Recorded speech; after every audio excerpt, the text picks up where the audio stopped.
Pharma 5G. After G, It is happy every day. presentation has been downloaded, no, properly. H capital. Yes, and we are live now. Okay, okay.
Oh,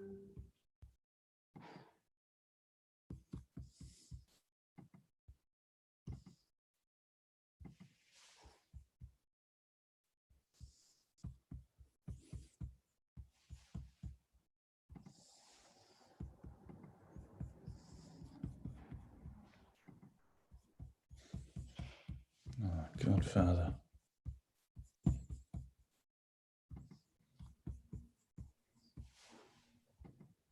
Have you worked it out, Rod? Not really. Here, I'm If you go live back now. into your, It just Yeah. won't let me can everyone see us? upload it. Don't worry about it. Ah, We're live. Well, good afternoon from Eastern Australia and good morning to those of you on the subcontinent and anywhere else you are in the world. Welcome to this second ANZ AWR hernia conference, this one specifically aimed at inguinal hernias. So I'd like to welcome you all on behalf of the ANZ hernia and the AWR surgeons community. We've got an interesting afternoon of free papers and videos. The questions you can put through on the chat screen and we will ask the presenters to answer them as best as possible at the end. We're going to stick to the timetable as quickly as possible. I'm lucky that I have Dr. Sume Ho and Dr. Bawa to help present this afternoon. And so without any further ado, we'll head on into the first of these presentations. Ashvin, Sume, take it away. Thank you. The first, good morning everyone, and good afternoon everyone in Australia.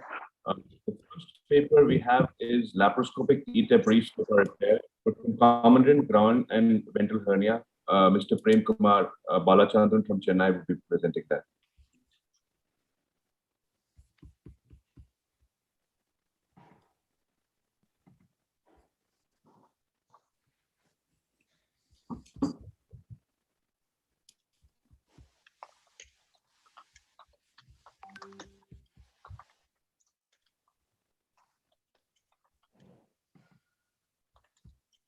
Rucha, can we start the first of the videos, please? Yes, we're just starting. Thank you.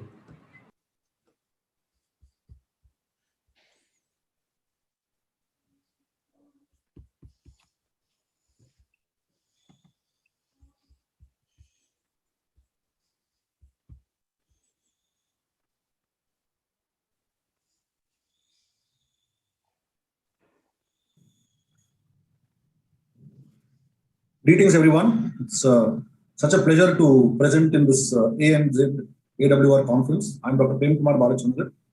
I would like to introduce my colleague, Dr. Parivalal, who will be presenting our paper. Thank you. Hello, everyone.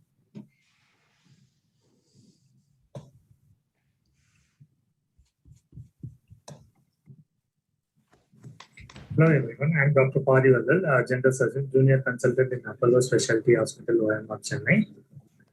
I'd like to thank Dr. Balachandran Prem Kumar for giving me an opportunity to present about the paper laparoscopic E-tip reefs stopers repair for concomitant groin and ventral hernia.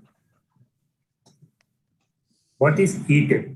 It is an extended totally extraperitoneal repair. It is a novel technique was first introduced by Horst Days in 2012 to address about the difficult inguinal hernias. It was then used by the other surgeons to treat the ventral hernias with the purpose to place the mesh in the retromuscular space as suggested by Reeves and Stoker.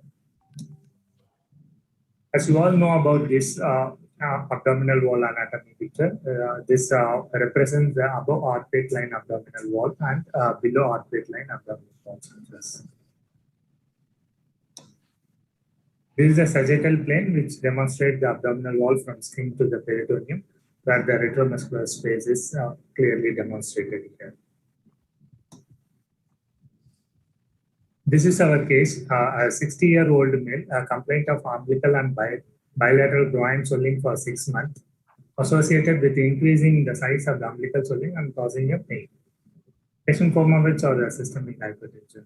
On examination, abdominal soft umbilical hernia of defective size 3 into 3 centimeter Content was partially reducible.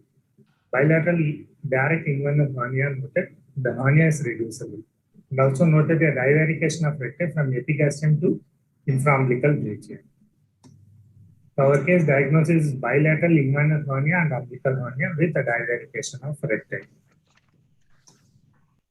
For the above said diagnosis, the treatment options are combination of open and laparoscopic repair. In a laparoscopic hernia repair, the options are IPUM plus for the umbilical hernia and TAPP for the both groin hernias. The other ETEP reed stopper repair, which we have done in our case. Let's see our video clip.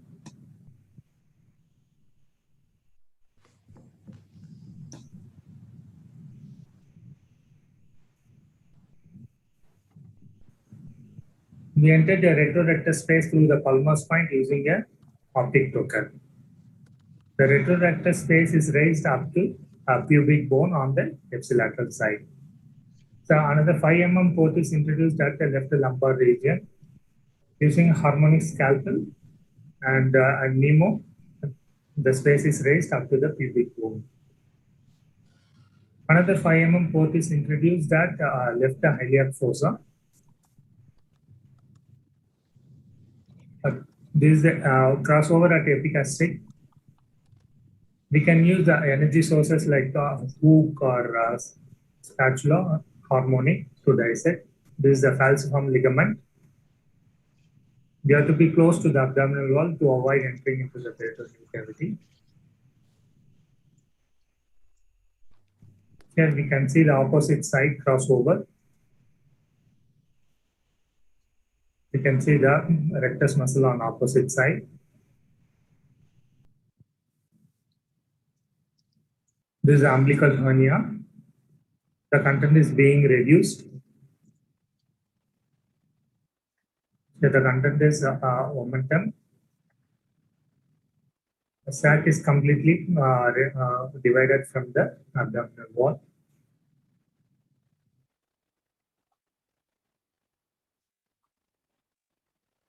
Here we can see that already the opposite side, the retrorectus space is raised up to the pubic bone too.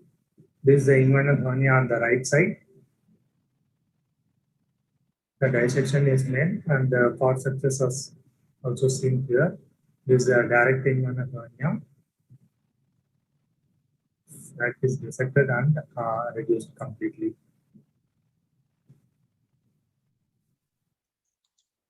This is on the left side. The posterior rectus sheath is closed using 3-0 velar in a continuous fashion. This is the anterior rectus sheath closure using a 0.45 non-absorbable sutures to correct the divarication of recti and closure of the defect.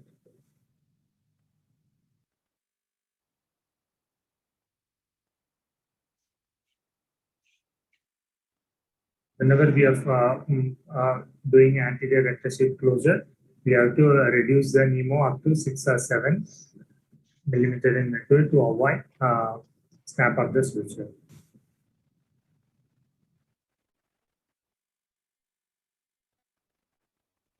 You should make sure that you should not include the rectus muscle while taking an anterior rectus sheath closure.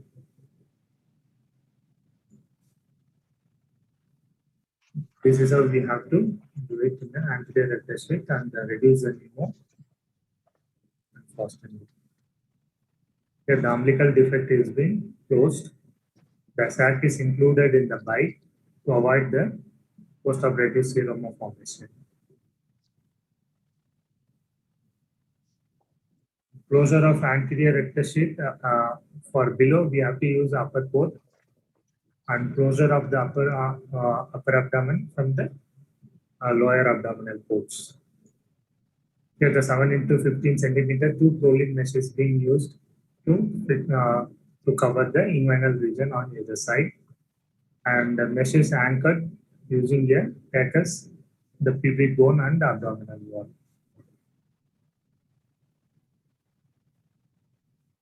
There's another 20 into 15 centimeter Prolene mesh to cover the umbilical defect.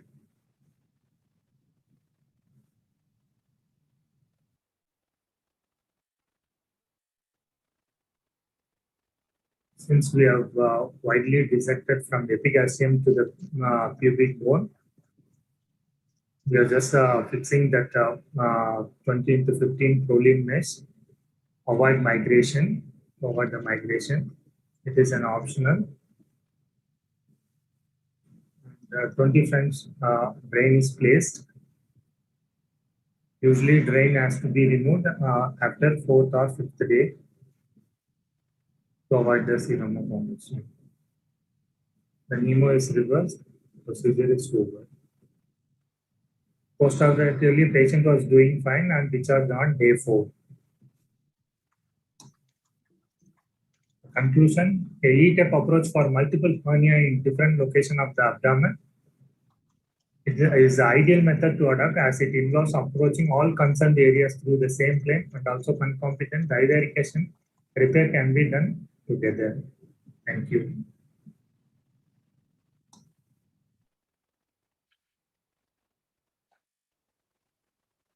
That's an excellent paper about the E-TEP approach to inguinal hernias.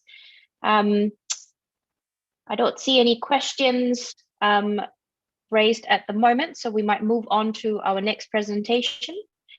Now moving across to the UK, our next paper is entitled Emergency Inguinal Hernia Repair to Mesh or No Mesh, which is a question often posed to us. And this is being delivered by Amra Ilyas Khan, a clinical fellow at Northumbria Healthcare Foundation Trust in the NHS. So over to you, Dr. Khan, for your presentation. Hello, my name is Amna. I'm working as a clinical fellow in general surgery at the Northumbria Trust Hospitals in the UK. Today I'm going to share with you a study that we conducted at Pakistan Institute of Medical Sciences, Islamabad in the year 2019. And the title of my study is Emergency Inguinal Hernia Repairs, Mesh versus No Mesh. I will share my presentation with you now.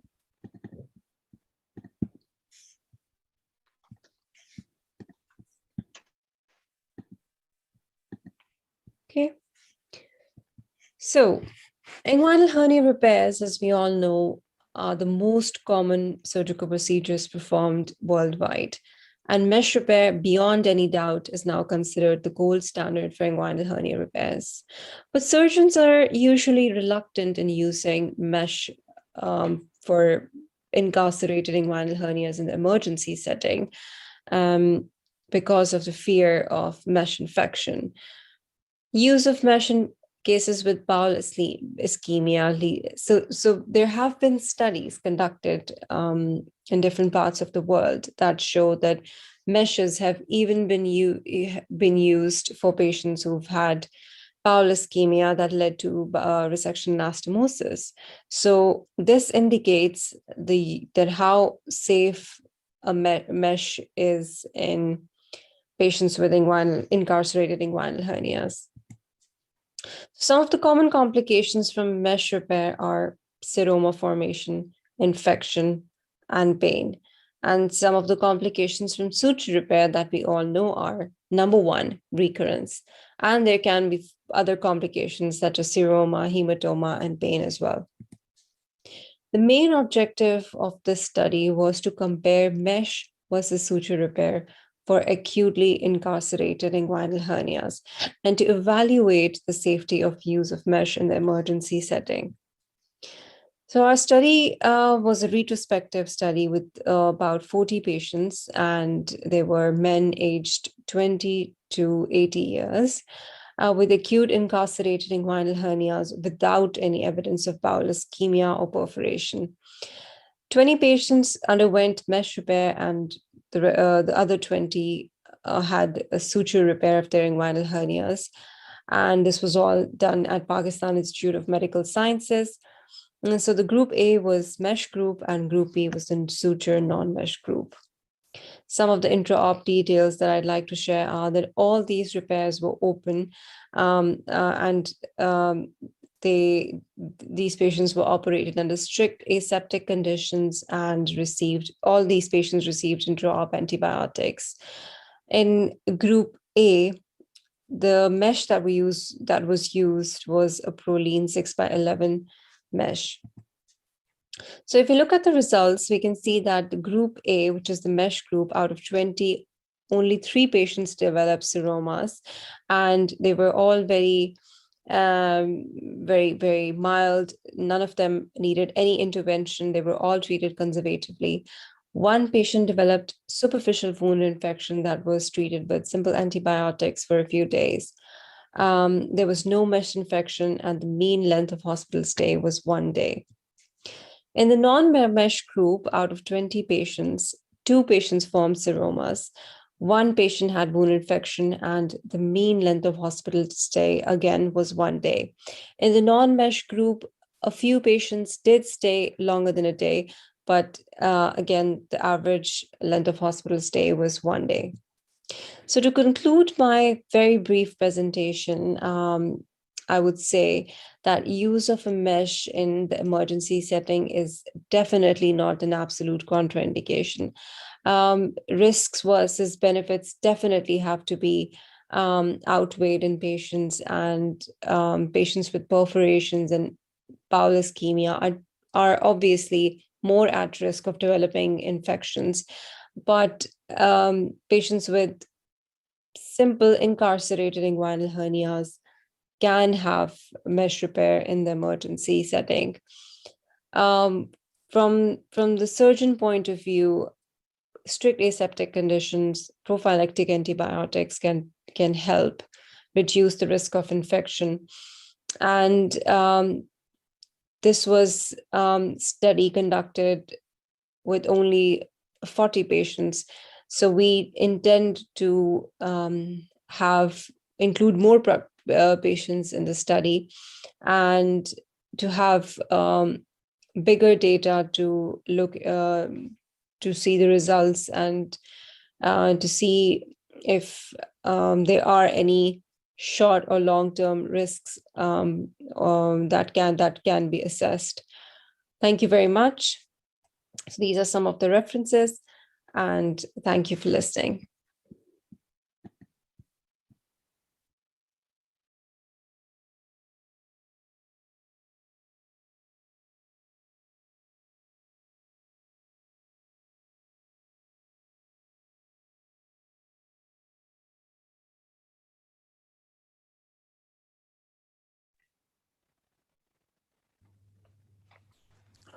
That's an excellent paper, Amna.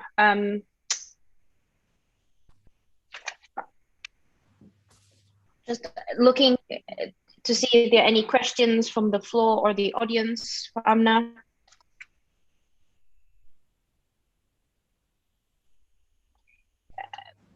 Amna, are you online at the moment? If you could turn your video on.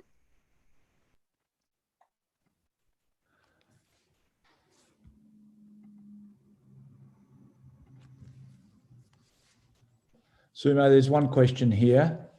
Yes. From Dr. Jane. Given that it was a retrospective study, the groups may not be similar, so maybe reason for similar results.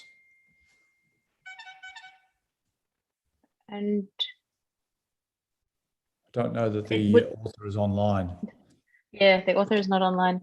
Let's just talk about that then. Let's, Ashwin, do you want to introduce the next one? Yeah, right. No, he's having difficulty. Technology is wonderful when it works. So, May, do you want to present the third case, please? Third paper. Sure. So the third paper is to continue on our conversation about mesh. And this is a study from Dr. Deepak Lal. And it was a study to determine the ideal mesh size and the incidence of a low-lying pubic tubercle in inguinal hernia repairs. So on to that presentation. My session being a free paper session titled A Study to Determine the Ideal Mesh Size and the Incidence of Low-Lying Pubic Tubercle in Inguinal Hernia. My name is Dr. Deepak Lal SD from KIMS Hospital, Bangalore. I'm a PG resident in the Department of General Surgery. No disease of the human body belonging to the province of the surgeon requires in its treatment a better combination of accurate anatomical knowledge with surgical skill than hernia in all its variants. Sir Ashley Cooper. Introduction. Inguinal hernias account for 75% of the abdominal wall hernias with a lifetime risk of 27% in men and 3% in women. Hernioplasty is one of the most common operations done in general surgery with numerous repair techniques described since Eduardo Bissini in 1890. Lichtenstein's hernioplasty is considered gold standard wherein a prosthetic mesh is used to reinforce the area of weakness. But there are two problems. One is that in spite of recommendations of the Lichtenstein's repair, hernia recurrence is noted as high as 30%, and hence there is a need to reevaluate the size of the mesh in itself as multiple other materials and techniques have already been in place. And the second problem being that in case of low-lying pubic tubercle, the structural anatomy is altered, that is, the obliquity of the inguinal canal gets decreased and the arching of the conjoint tendon gets narrowed. And hence the shutter mechanism of the internal obliquus gets diminished, leading to the ineffective defense mechanism ending up in the development of inguinal hernia.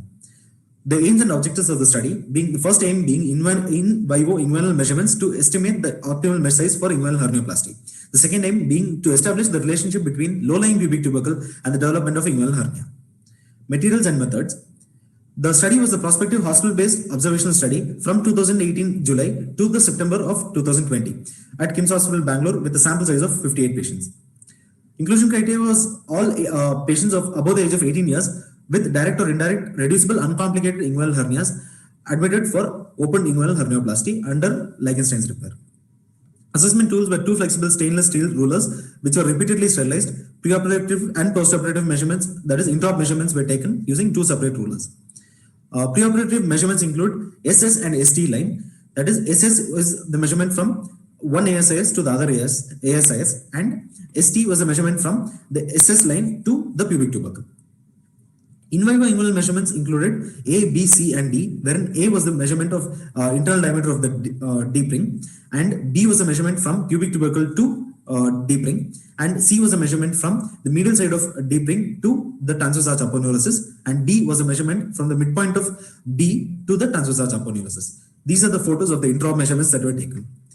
Coming to the results, majority of the patients in our study was male, which was about 96.6%, and the females were 3.4%. The age distribution of the patients was bimodal, and this showed majority of the patients in the second decade and the fifth decade of life. Comparison of SS and ST in cases and controls which are matched showed that most of the patients had a right-sided inguinal hernia, with most of the patients also having a right-sided lower pubic tubercle. And average measurements of the inguinal floor in all these patients showed an average measurement of 4 into 4.53 centimeter. To allow for the shrinkage of the mesh, which can be as high as 20%, it was recommended that overlaps be allowed on the points of fixation of the mesh, that is at 3 to 4 centimeters beyond the transverse arch aponeurosis, 2 centimeters beyond the pubic tubercle, and 5 to 6 centimeters lateral to the internal inguinal ring. And hence, considering all this, a mesh of 9 into 13 centimeters was arrived at according to this study. Coming to discussion, the change in the evolutionary posture from chronograde to upgrade has reduced the efficacy of the protective shutter mechanism of the inguinal canal. Lopez-Cano et al. Showed that the population with low pubic arch showed a significantly longer inguinal ligament and a greater angle made by the superior border of the suprainguinal space and the inguinal ligament at its medial insertion. Radojevic and Emi independently studied the pubic depth. Both arrived at the same conclusion that greater the pubic depth, more likely are the chances of developing inguinal hernia due to a larger Frosch's area, a theory postulated by French professor named Georges Chavannes.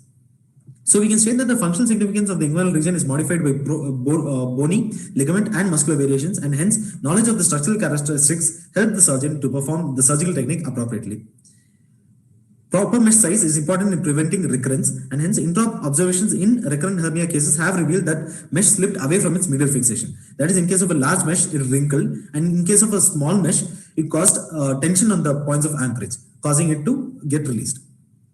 Similar studies by Rebe in Philippines showed that mesh size of 8.5 into 14 was arrived at, which was similar to our study, which showed a 9 into 13 centimeter mesh, agreeing to the fact that there is a need to reevaluate the size of the mesh and its implications in the recurrences of hernia on a larger population. The advantage of this study being that additional pelvic assessment was also done, and that was done by a single investigator, reducing the chance of sampling error. And the limitations of the study is a small sample size, but the confidence intervals generated are relatively narrow, indicating consistency in the measurements. Further studies in larger population with different ethnic origin is also needed. And a small proportion of the patient was had in direct inguinal hernias, which shows that a larger study is needed with only direct inguinal hernias. Coming to conclusion, male patients were predominantly affected with right-sided indirect inguinal hernias being more common, and the mean value of ST in case of cases were 6.04 centimeter and controls were 5.73 centimeter, hence showing right pubic tubercle to be at the lower side.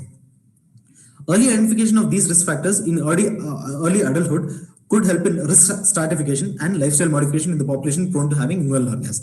And an average inguinal floor area of 4.4 into 4.53 showed a mesh needed being 9 into 13 centimeter. Hence, this study recommends a 29% wider mesh and a 13% less longer mesh. These are my references. Thank you.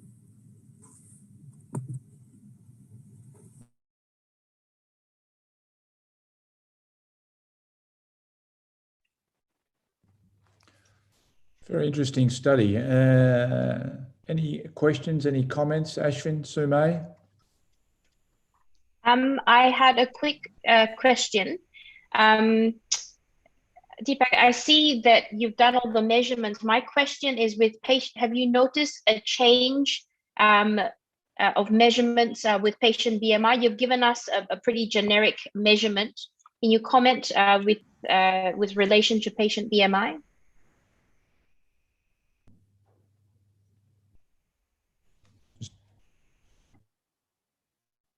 Is Dr. Lal online? Doesn't look like he is. He was online. I think he left. Just a second. All right, ran away. It's interesting because the meshes sizes are a little larger than the commercially available ones, but they're the sort of mesh sizes that we would think tend to be used, and certainly for those of us who do laparoscopic repairs, either TEP or TAP, we tend to use larger pieces of mesh to cover the area. Ashwin, do you want to make a comment? Of course, Rod, in my experience for ETAP, I've been using mostly for the wide dissection, I've been using extra large pieces for any sort of BMI. So I would perhaps not feel secure if I don't put a large, extra large by bar to fill that space up. I would perhaps not have a good night's sleep if the large one is not there.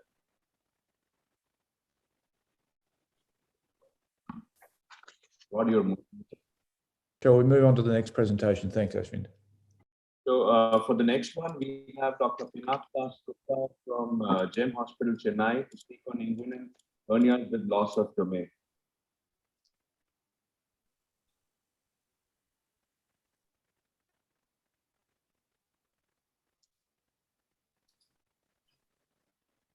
And welcome everyone to AWR ANZ 2021.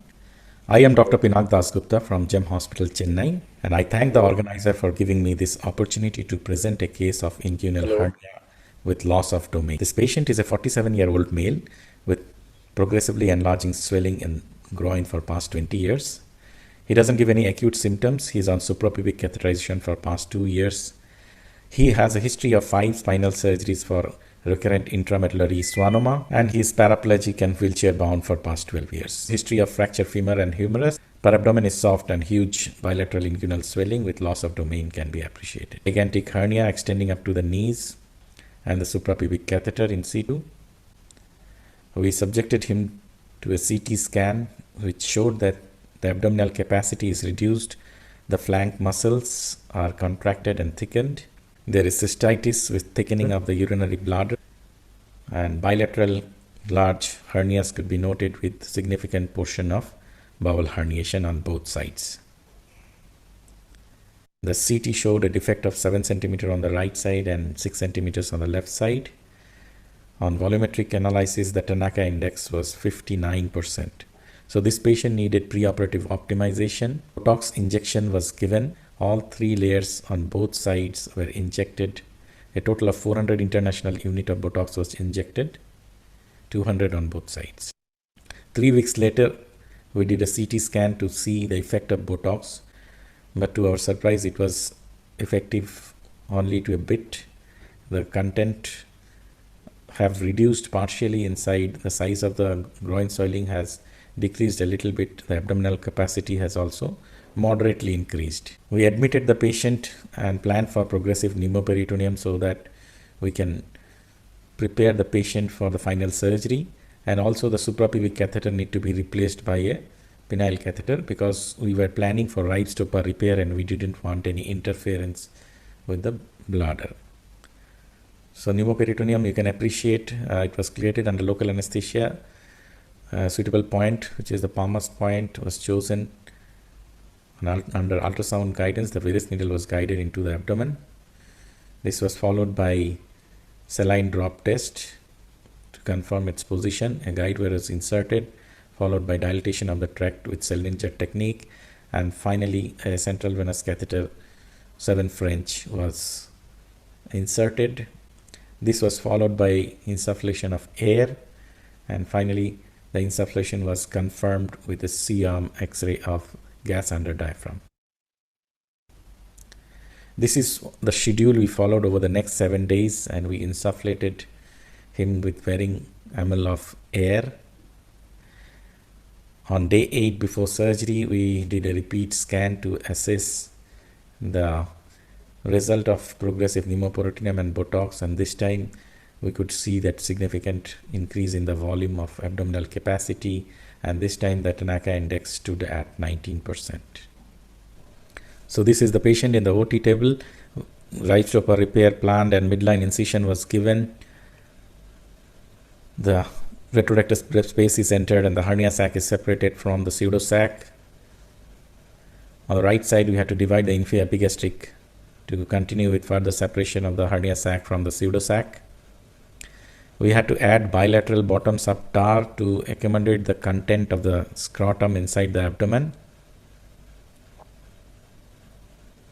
This was followed by further dissection of the hernia sac and separation of the hernia sac from the scrotum. So gradually we were able to separate both the hernia sac. This is the sac and the pseudosac being separated. So this is the dissected hernia sac. Finally, you can see the right hernia sac and the dissected right pseudosac along with the left hernia sac and the left pseudosac. Now the pseudosacs were plicated with vicryl sutures so that it could provide support to the anterior abdominal wall. You can see the plicated pseudosac over there. Lateral dissection was continued up to the psoas muscles on both sides. This can be appreciated, the psoas muscle with the psoas tendon. The entire dissected area is measured and a 30 by 30 heavyweight polypropylene mesh is placed. It is fixed at the Coopers and then it is spread out on the dissected area, covering up to the psoas bilaterally and above the umbilicus on the upper side. Retrorectus drains were kept, and so scrotal drains also were kept, and this is the final result we could achieve. Postoperative was uneventful. He was started on oral on first postoperative day and discharged on 5th. He was discharged with scrotal drains, though the abdominal drains were removed. Scrotal drain was draining approximately 75 to 100 ml per day. Though unfortunately on day 7 during his sleep, the scrotal drain slipped out and he developed seroma, for which we had to keep a pigtail drain on the right side for almost a month. He's 3 months into his follow-up and is doing fine.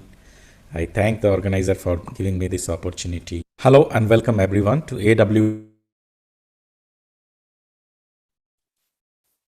So Dr. Pinag, that's a great talk, very nicely made presentation. Thank you. Thank you. Can someone turn on my video? It's off actually. So do you always do Botox for such large hernias, or what is your sort of giveaway if Botox or PPP is not available or the patient is not fit? Would you straight away go? This was a like loss of domain hernia. You could see that the Tanaka index was 59%. So definitely we needed preoperative optimization. And that large hernia cannot be straight away put inside. So whenever we come across patients who have a Tanaka index of more than 25%, 30%, we usually put a Botox. Sometimes when patient cannot afford, we have tried with PPP and have successfully done also. But if the resource is available, most likely I'll go for a Botox followed by PPP. Dr. Gupta, it's a very elegant demonstration. We've got another case coming up in half an hour's time that's very similar. So be interesting to see if you're hanging around to see what you think of that particular case. Sumay, would you like to introduce our next topic, please? Sure. So the next paper we have is by Dr. Melanie Mercado. She's a resident at St. George's Hospital in Sydney. And Melanie is presenting a paper on titled A Delayed Diagnosis of Obturator Hernia Hoodwinked by Previous Laparoscopic Inguinal Hernia Repair. So here is Melanie's presentation.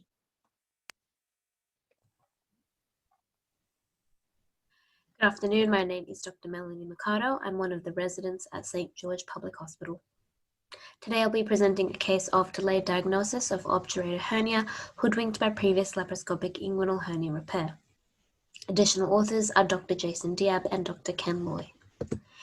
In this presentation, I'll be introducing the case, including investigations and outcome. I'll then be discussing the background of obturator hernia, concluding the specific learning points from our patient's case. The obturator canal goes through the opening in the superior part of the obturator foramen containing obturator nerve and vessels. Obturator hernia is a very rare type of pelvic hernia, ranging from 0.072 to 2.2% of all hernias. The hernia sac usually contains small bowel, but can also contain appendix, fallopian tubes, or bladder. Most patients are typically elderly, multiparous women, and so it's commonly called the little old lady's hernia. It's associated with high mortality rates between 12 to 70% and is frequently missed.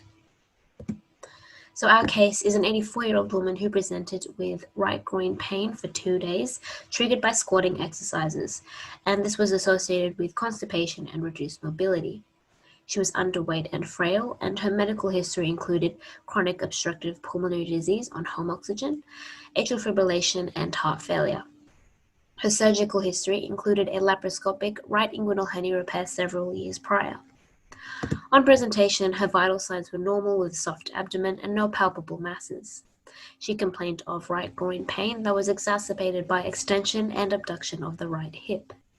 Initial investigations were normal, so at the time differentials included adductor strain and occult fracture of the right hip.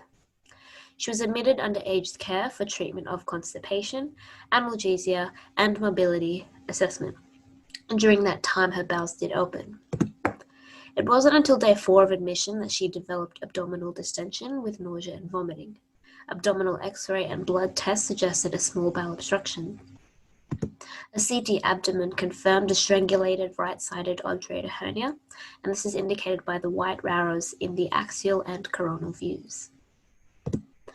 An urgent exploratory laparotomy was performed, which showed adhesions of the proximal bowel and dilatation of small bowel with ischemia of the herniated section. 10 centimeters of necrotic bowel was resected, followed by a hand-sewn side-to-side anastomosis with direct closure of the hernia defect.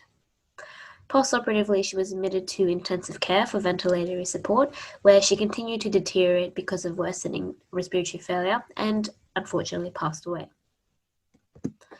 So obturator hernia is quite a rare and often diagnostic challenge for surgeons because of its vague symptoms and signs. It typically occurs on the right side because of the sigmoid colon on the left. Women also have a larger obturator canal and broader pelvis, predisposing them to obturator hernia. Our patient had many of these risk factors mentioned previously and was the typical little old lady. Early diagnosis is essential since a late or misdiagnosis is associated with prolonged bowel strangulation and higher mortality rates. CT is the most useful imaging modality associated with lower rates of morbidity, lower rates of bowel resection and reduced risk of morbidity and mortality. In our case, it wasn't until day 4 that she showed obvious signs of obstruction and that a CT was actually done.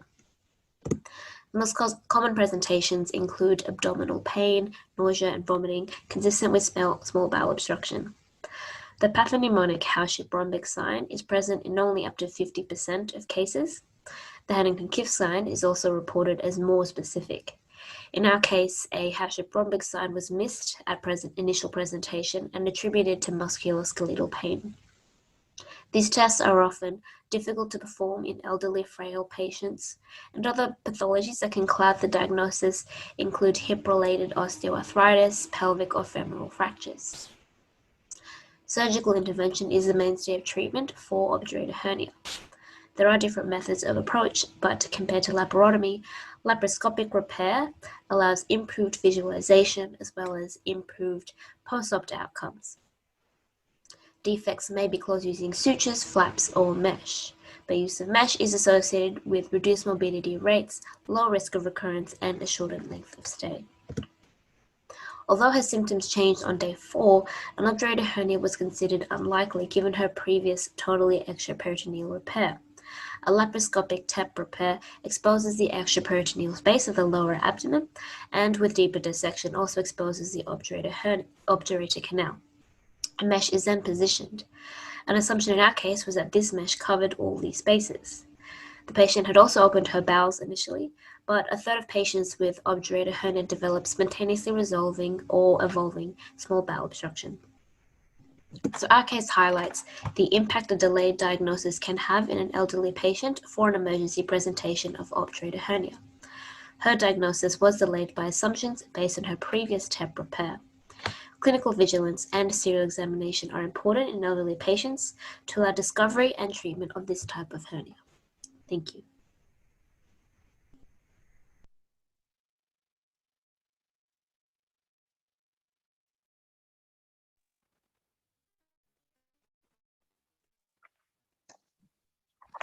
Thank you, Melanie. That was a very interesting paper. We don't often think of a hernia as first up, and as you said, in a little old lady. Just opening that up to any questions. And Melanie, we can get you to turn your video on.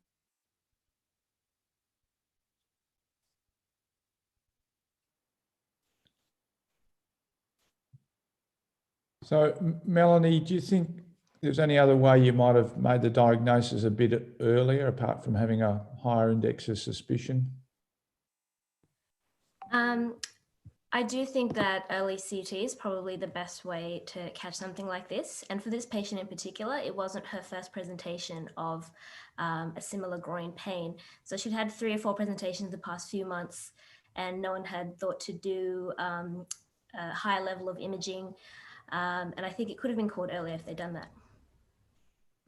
So Dr. James asked the question that you raised, that you assumed that because she had a previous TEP repair that the obturator canal had been covered. So do you think the mesh shrunk, or do you think that the person who'd done the previous surgery hadn't put a big enough piece of mesh in?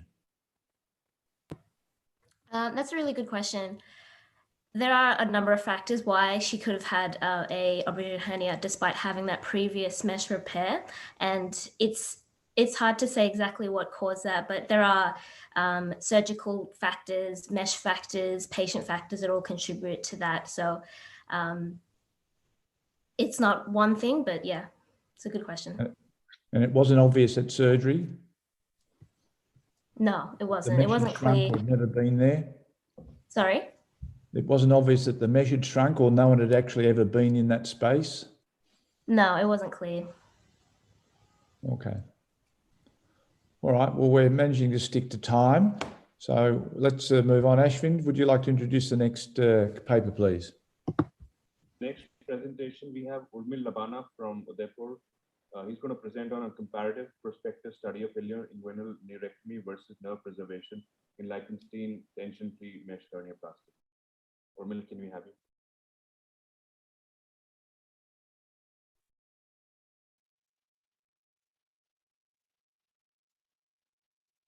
Hello everyone, I am presenting a free paper on a comparative prospective study of ilioinguinal nerve neurectomy versus nerve preservation in Lichtenstein tension-free mesh hernioplasty. Introduction. Liechtenstein tension-free mesh hernioplasty is one of the most common surgery done at any hospital. Chronic inguinaldynia is defined as pain lasting for more than 3 months post-surgery. It is a burning sensation or sharp shooting type of pain localized in the groin region, radiating to the scrotum and medial aspect of thigh, which is aggravated by movements like flexion of hips, etc. Chronic inguinaldynia is one of the most common complications following surgery, with overall incidence of 25%, with 10% of patients having pain that fits in the definition of moderate or severe pain. Proposed mechanism includes inflammation and fibrosis induced by the aseptic inflammation caused by the mesh, which is in the close proximity to the ilioinguinal nerve. There are three types of pain: neuropathic pain, non-neuropathic pain, or combination of both. Neuropathic pain causes includes nerve compression or entrapment by perineural fibrosis, sutures, staples, prosthetic materials, etc. Non-neuropathic causes includes periosteal reaction, scar tissue, mechanical pressure of folded mesh, and visceral pain. Paresthesia is second most common complication following inguinal hernioplasty. Aim and objectives. Our aim of the study was to compare and correlate the therapeutic effectiveness of routine ilioinguinal neurectomy versus nerve preservation with respect to chronic postoperative groin pain and postoperative paresthesia. Primary objective was to determine the incidence and severity of chronic groin pain at post-op day 7, 1 month, and at 3 months follow-up. Secondary objective was to evaluate other sensory symptoms with paresthesia. Materials and method. An observational, prospective, comparative, single-blind, randomized clinical study was conducted in Department of General Surgery, Gitanjali Medical College and Hospitals, Udaipur, from January 2020 to March 2021. All patients were fully informed about the study protocol and written informed consents were obtained. Total 64 patients were included in the study, each group containing 32 patients. Group 1 underwent ilioinguinal neurectomy, while in Group 2, ilioinguinal nerve was preserved. Inclusion criteria. All patients of 18 and above years, patients with informed written consents, both direct and indirect inguinal hernia were included.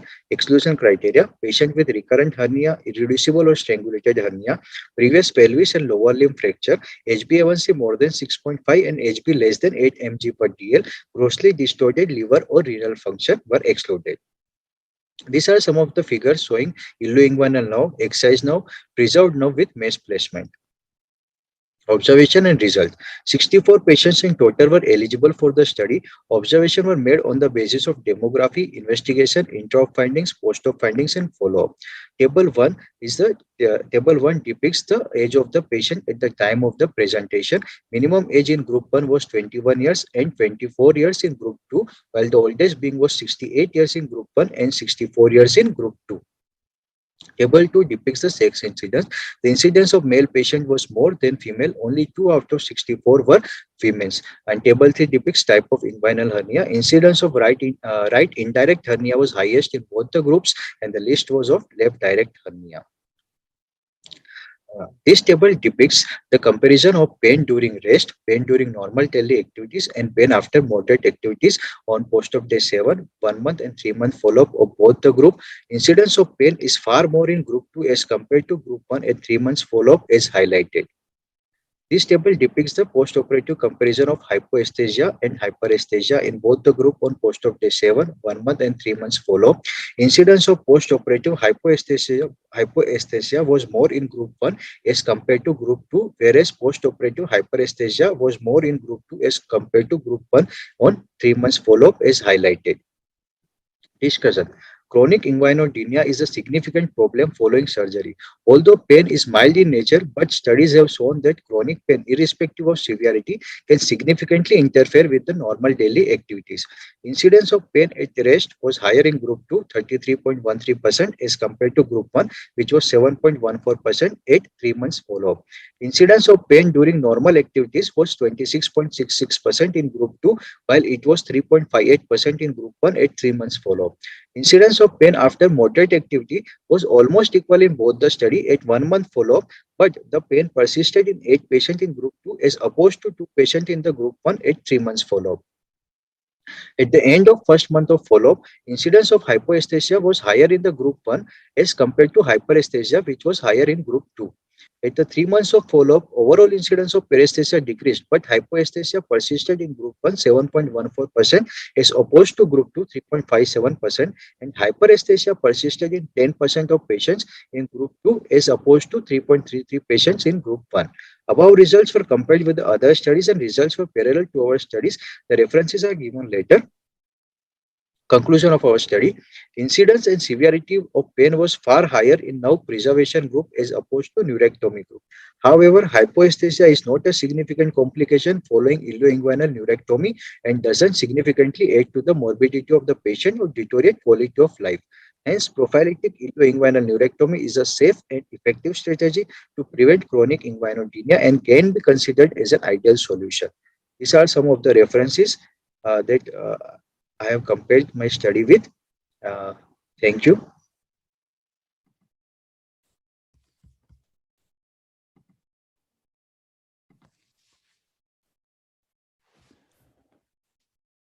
So, Dr. Lamana, stay online.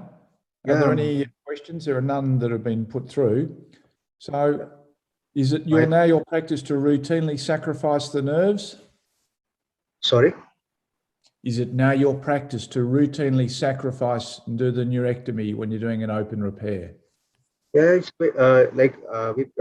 in our tertiary care center, we actually prefer to cut because there are many cases that have came with a complaint of chronic inguinodenia on 3 months follow-up. My seniors and my colleagues, they all prefer to that we should cut a neurectomy inguinal nerve so that to prevent a further complication.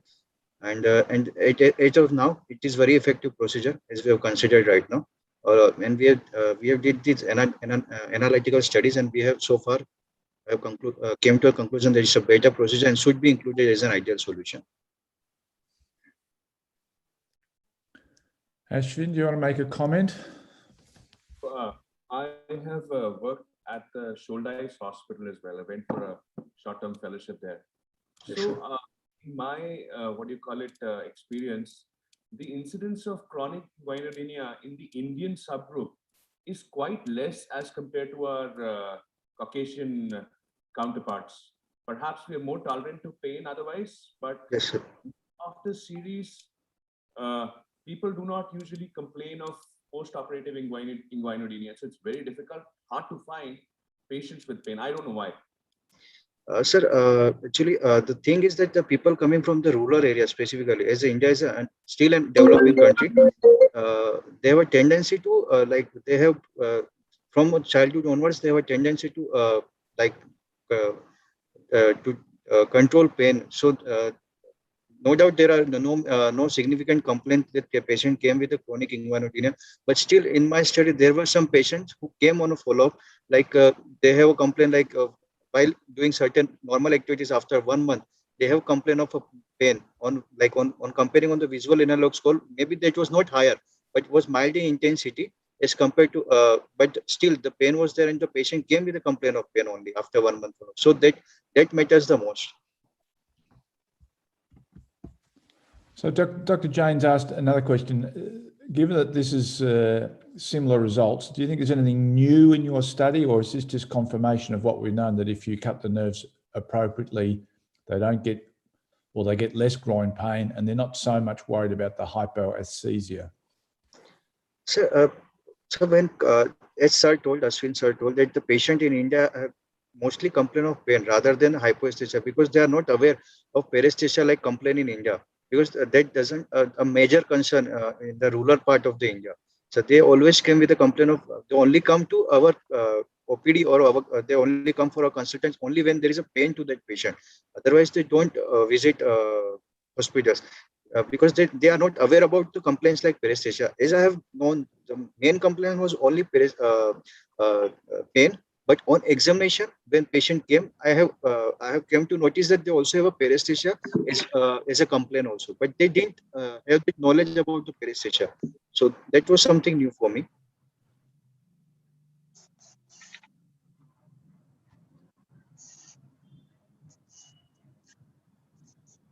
Hello. So you have been mute.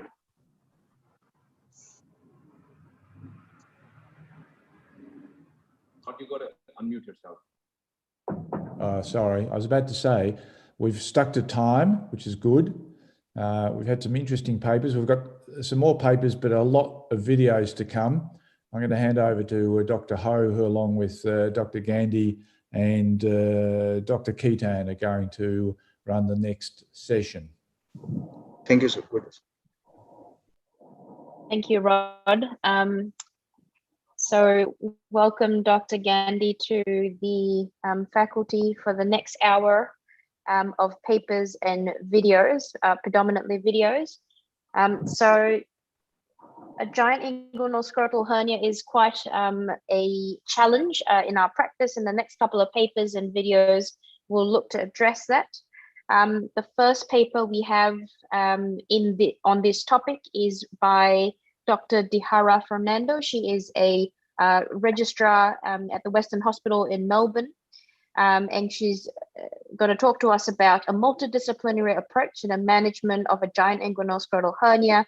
And she's presenting this in a case presentation fashion.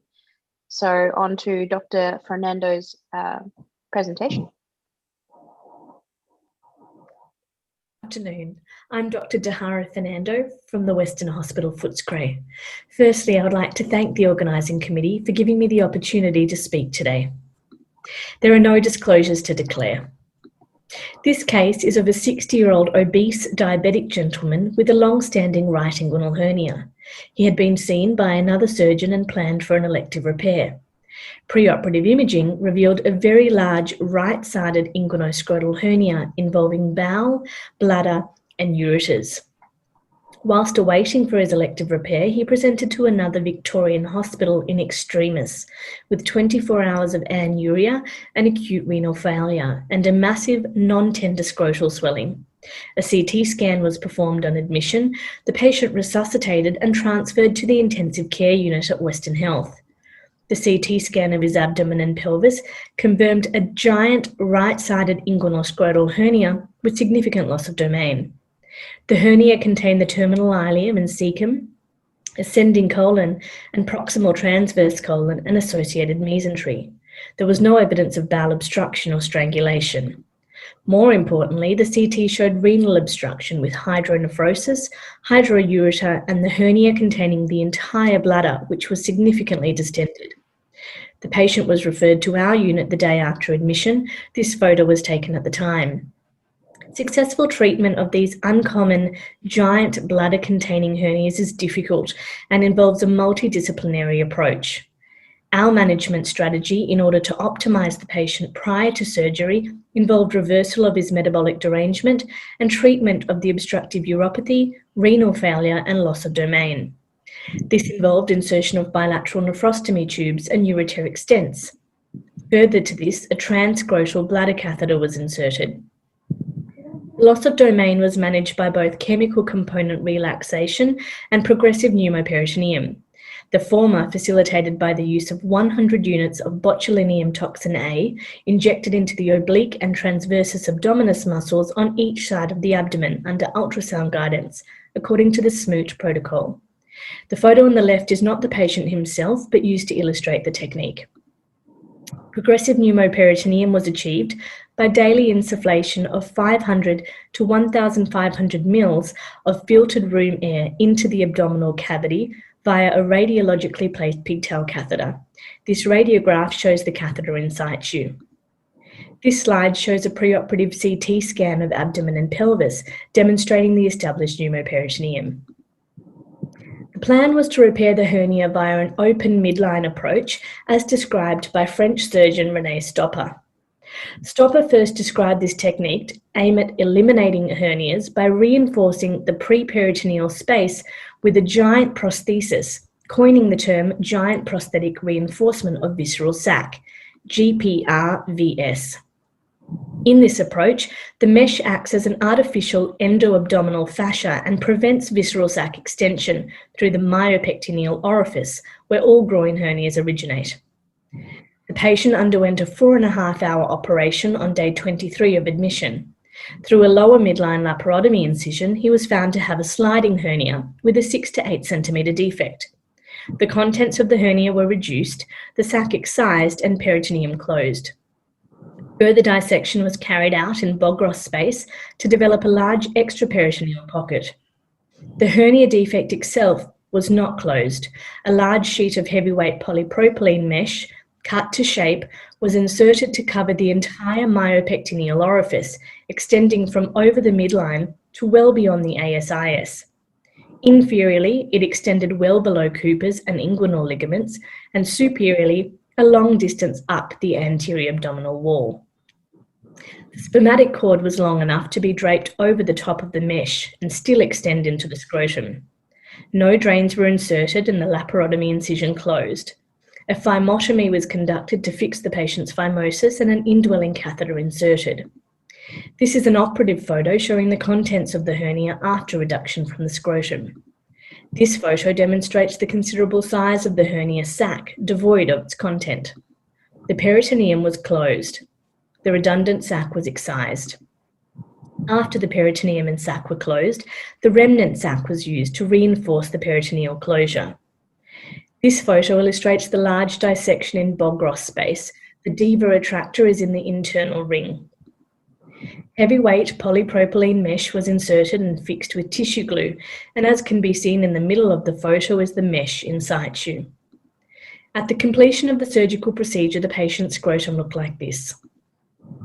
Post-operatively, he was admitted to ICU. He was discharged from hospital post-operative day 12. During his post-operative course, he had minor superficial wound dehiscence and developed the inevitable hematoma, seroma, in his right scrotum. This was percutaneously drained 3 times over the course of 9 months. He recovered well and has had no recurrence at 30 months post-op. The patient 1 week post-op.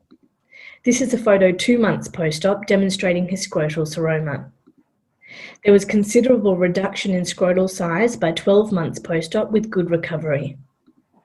In summary, this was a complex hernia case which involved collaboration between multiple disciplines to optimise a patient for the treatment of his giant inguinoscrotal hernia. A case demonstrating the multidisciplinary approach to a single incision, maximally invasive, multidextrous stopper repair, SIMI-M DSR. Thank you. Excellent paper, Dr. Fernando. Thank you. One thing I would like to know that on which day when the patient presented, you went for the progressive pneumoperitoneum and what was the approach? I don't know exactly which day. Okay. Unfortunately, I wasn't. Because looking at the hernial sac, it looks very edematous and tense. Right. I'm not entirely sure, to be honest, because I wasn't there myself. However, I do know that we prioritised the patient's renal failure treatment first. So at least a week into his admission, I would say. That's fine.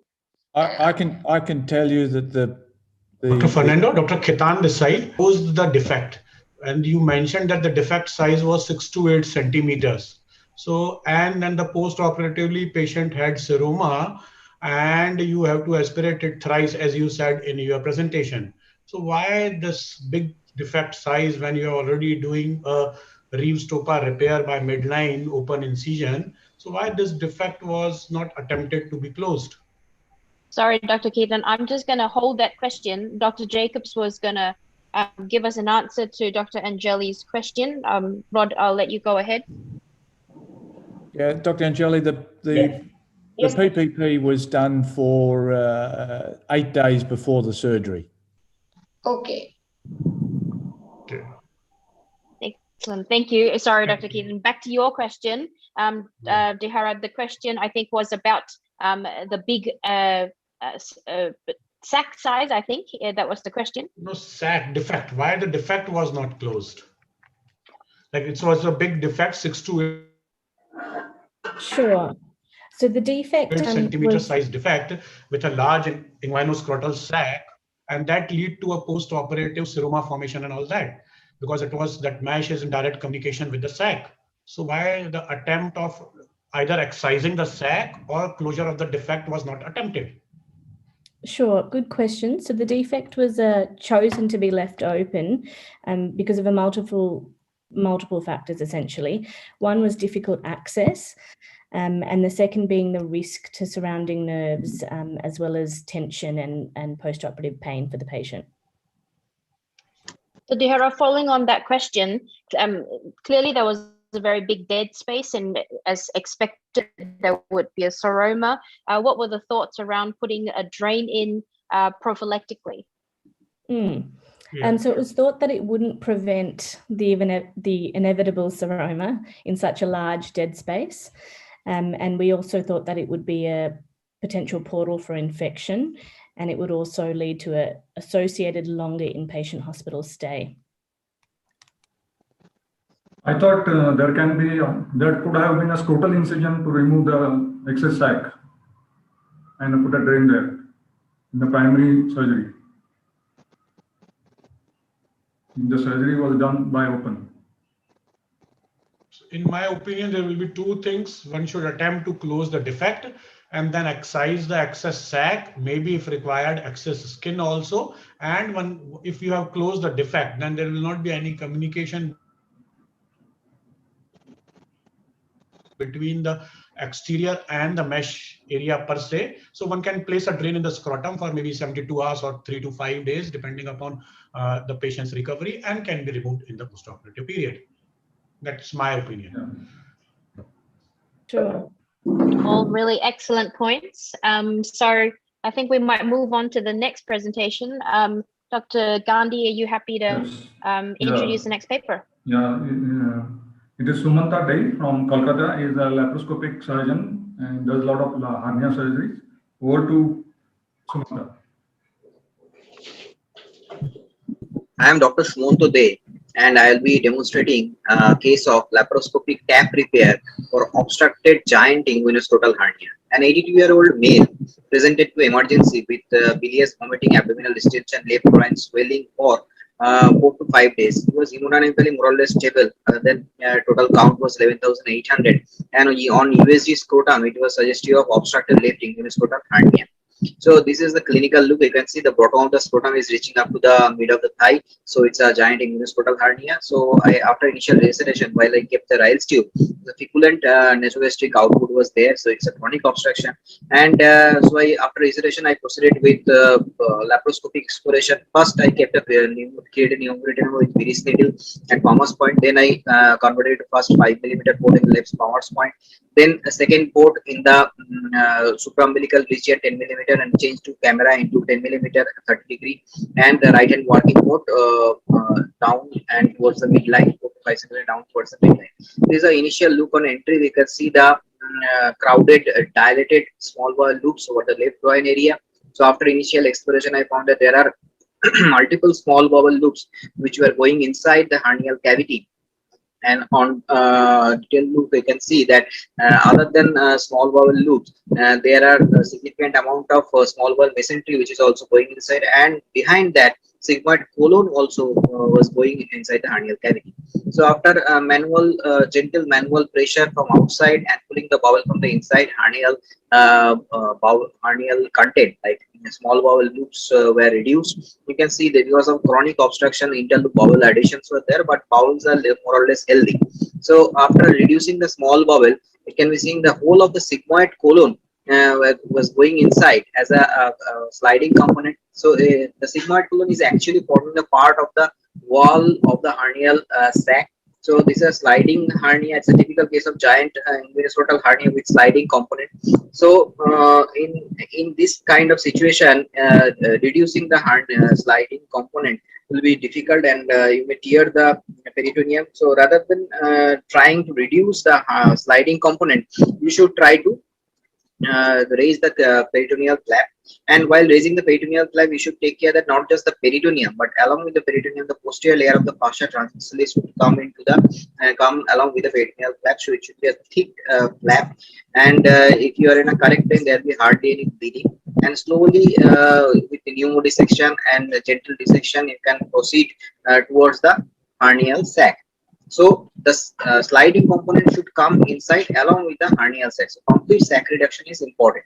And in this kind of chronic obstruction, you can see that arch fibers, that arch sling fibers, only more or less, these are just cremasteric fibers which are actually holding the hernial sac, and you need to divide all these sling fibers or arch fibers to mobilize the hernial sac and bring it down inside the peritoneal cavity. So the gentle dissection, blunt and sharp dissection is very important. And you can see that with my left hand instrument, I am pushing the pseudosac, that large pseudosac, because of large chronic hernia. There is a large pseudosac, and pseudosac needs to be separated from the actual sac to bring down the this actual hernial sac. So now, after reducing the fundus of the hernial sac, I am pulling it with my left hand instrument, and I am clearly visualizing the cord structures. Now I am reducing the separating the vas deferens from the hernial sac, and this part should be very meticulous, because you should always try to avoid injuring the cord structures.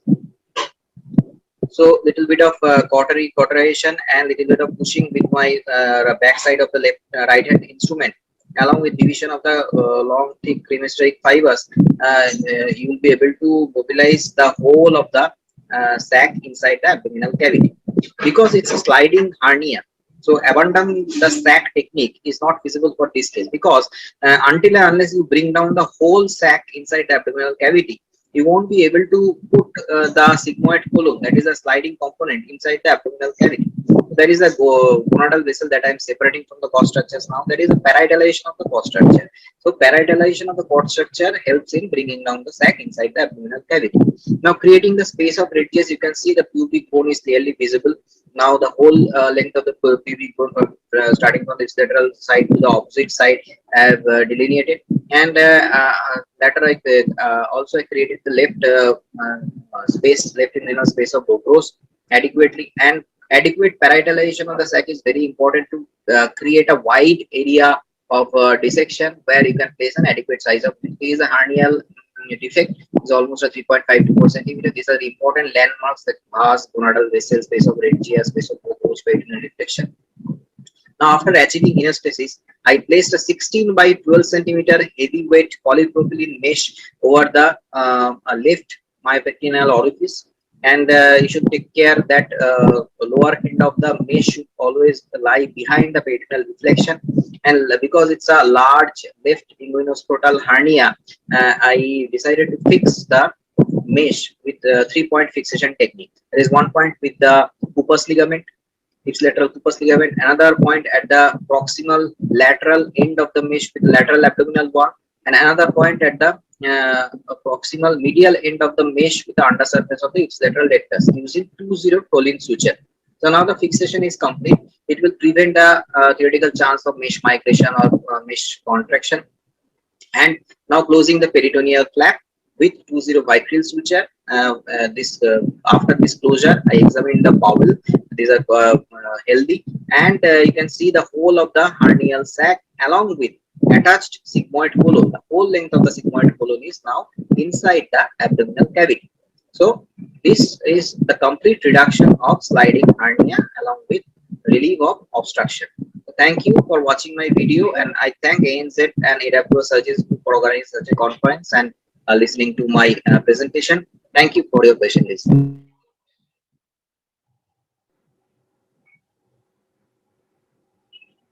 Dr. Chinmay, unmute yourself.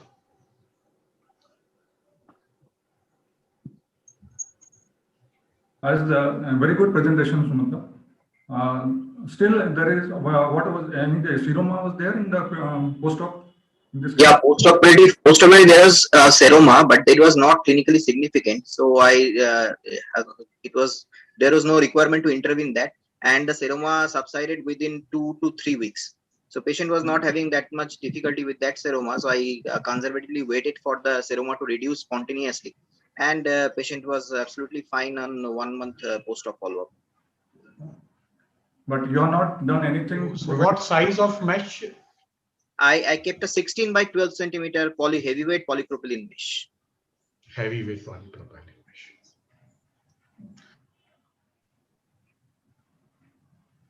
So as you said that in inguinoscrotal hernia with a sliding component on the left side, one should always try to remove the whole sac because that is forming a part of the, because the sigmoid colon is forming the part of an posterior wall of the sac. So it is good. Right. And another tip at that time while reducing this sac is you can ask your assistant to keep pushing from the outside, from the scrotum into the inguinal canal, so that that push from the intra-abdominal peritoneal pneumoperitoneum will not keep on pushing the omentum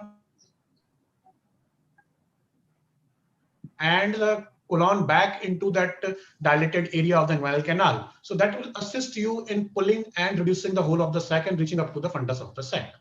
Definitely most important, because the colon is also forming the posterior wall of the sac, and the posteriorly there are lying the important structures. Those are the vessels and the gonadal vessels and the spermatic cord. So one should be very careful in dissecting this posterior part of the sac while dealing with sliding hernias, because until and unless you are not very careful, you might injure the vas or the gonadal vessels and can lead to problems in the postoperative period. Right. I always ask my scrub nurse to put presentation, a good case. Thank you. Yeah.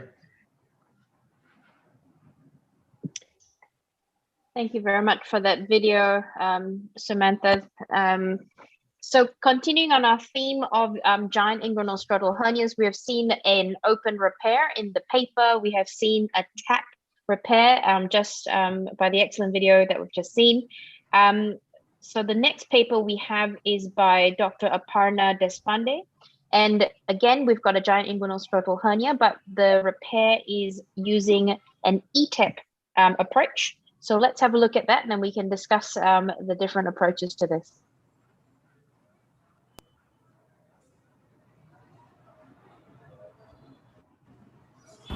Hello everyone, I am presenting the video of a right-sided complete inguinoscrotal hernia which was managed by the ETEP technique. The plan was to do a diagnostic laparoscopy, to review the findings and then decide upon either a TAPP or an extended view TEP, and the possibility of conversion was explained to the patient. Laparoscopy was performed through a supraumbilical midline port and the findings were reviewed. On confirming a complete indirect inguinal hernia with no sliding component and no adhesions, an extended view TEP approach was undertaken. The first port was introduced by the open technique in the left midclavicular line, almost at the same level as the intraperitoneal port, and with pneumoperitoneum and blunt dissection, the plane was dissected.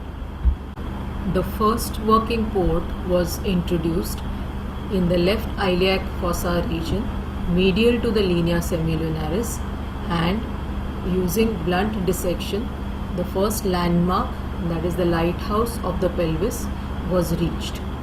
The dissection was then carried out into the space of Retzius and then upwards towards the umbilicus to identify the insertion of the posterior rectus sheath at its medial aspect.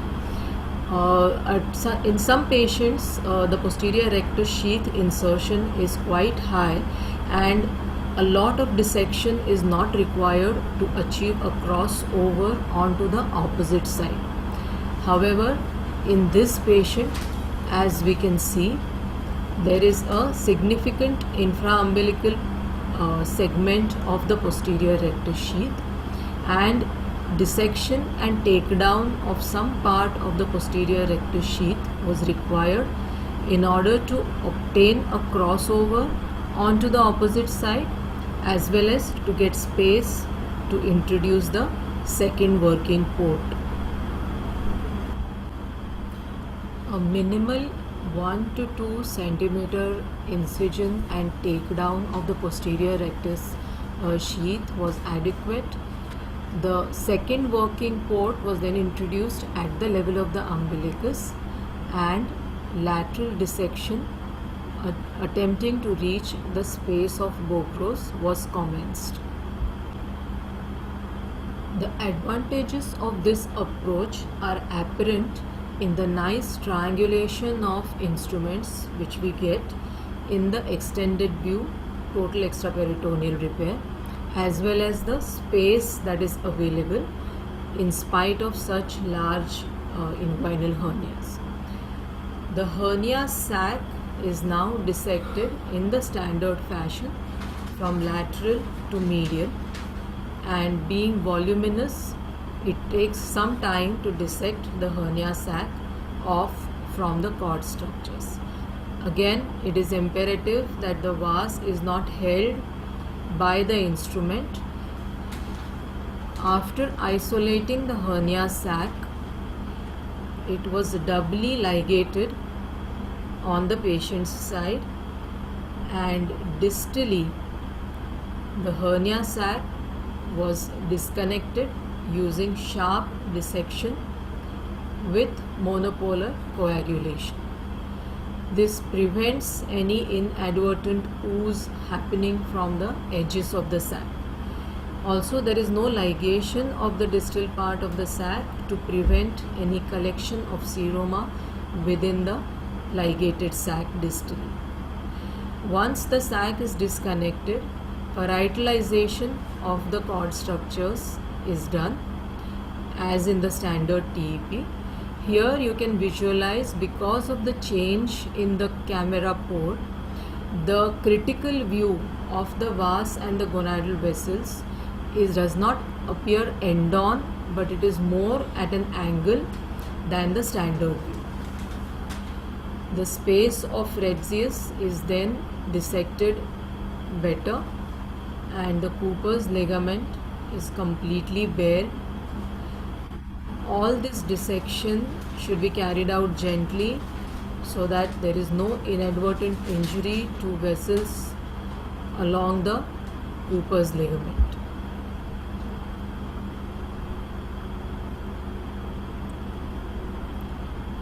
So in spite of the extensive dissection, there is superolaterally still some fascia transversalis dissection was required, which was completed again with sharp and blunt dissection.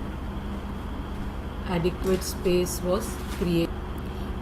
After adequate dissection, the 15 by 15 centimeter polypropylene mesh was placed in the extraperitoneal space and tacked in place at the Cooper's ligament and superomedially and laterally using tacker. A transperitoneal view revealed slight uprolling of the mesh edge, and that could be immediately corrected due to the availability of the intraperitoneal view.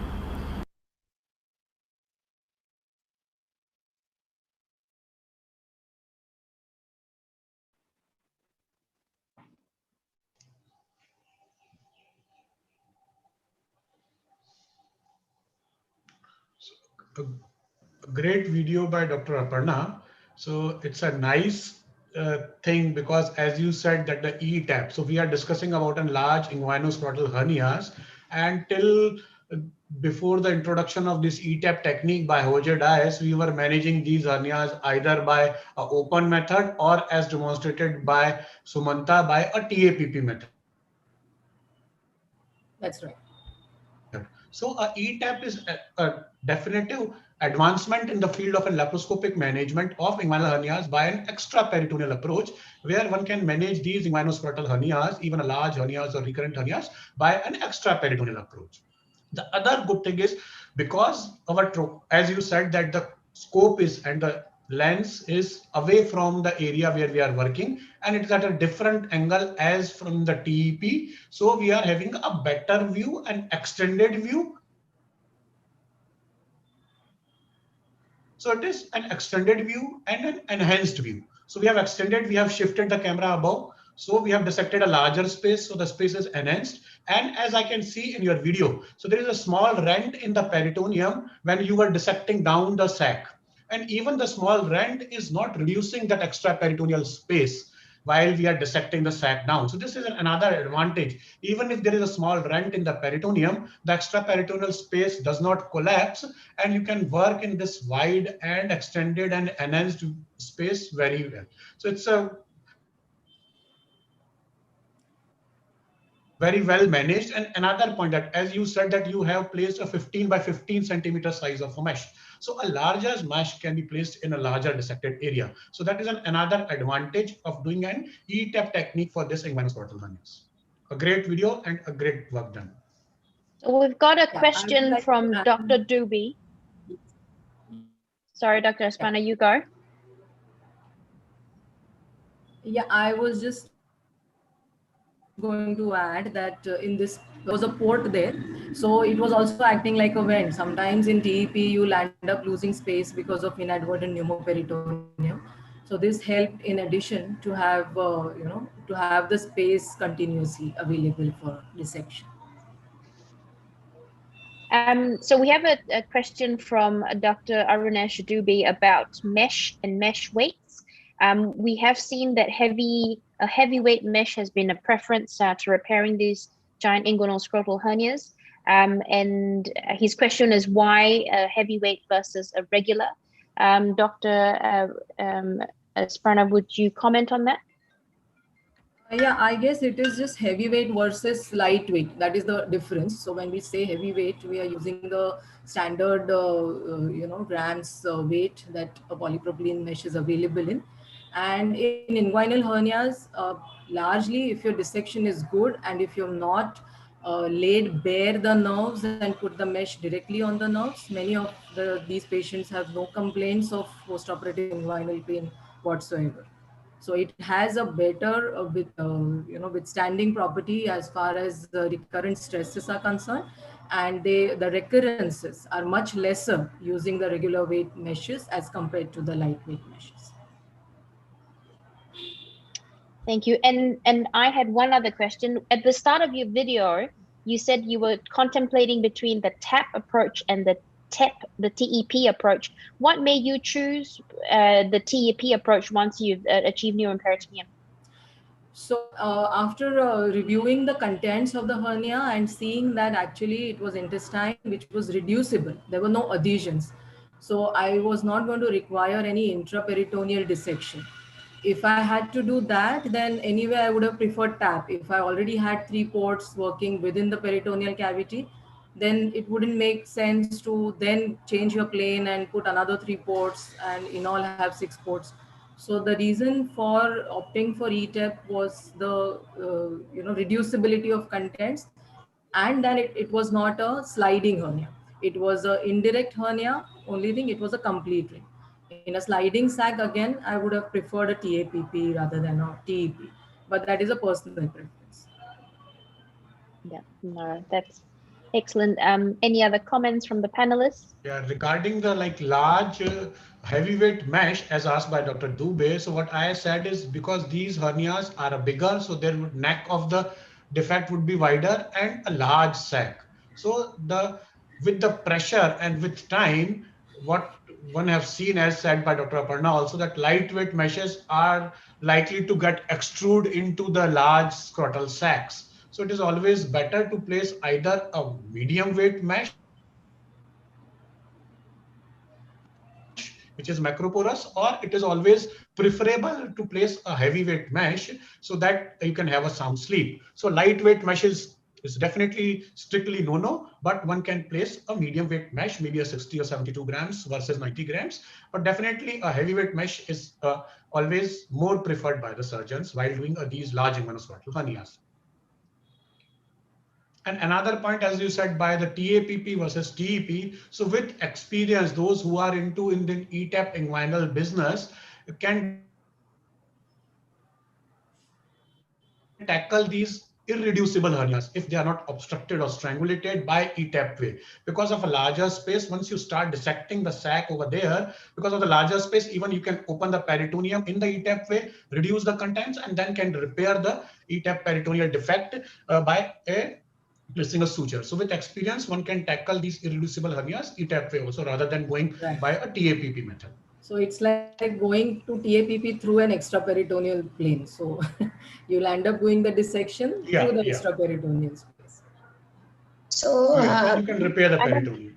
One thing I would like to know that you had been to TAPP plane, and after visualization, have you closed the port, or through the same port you have went into the TEP plane?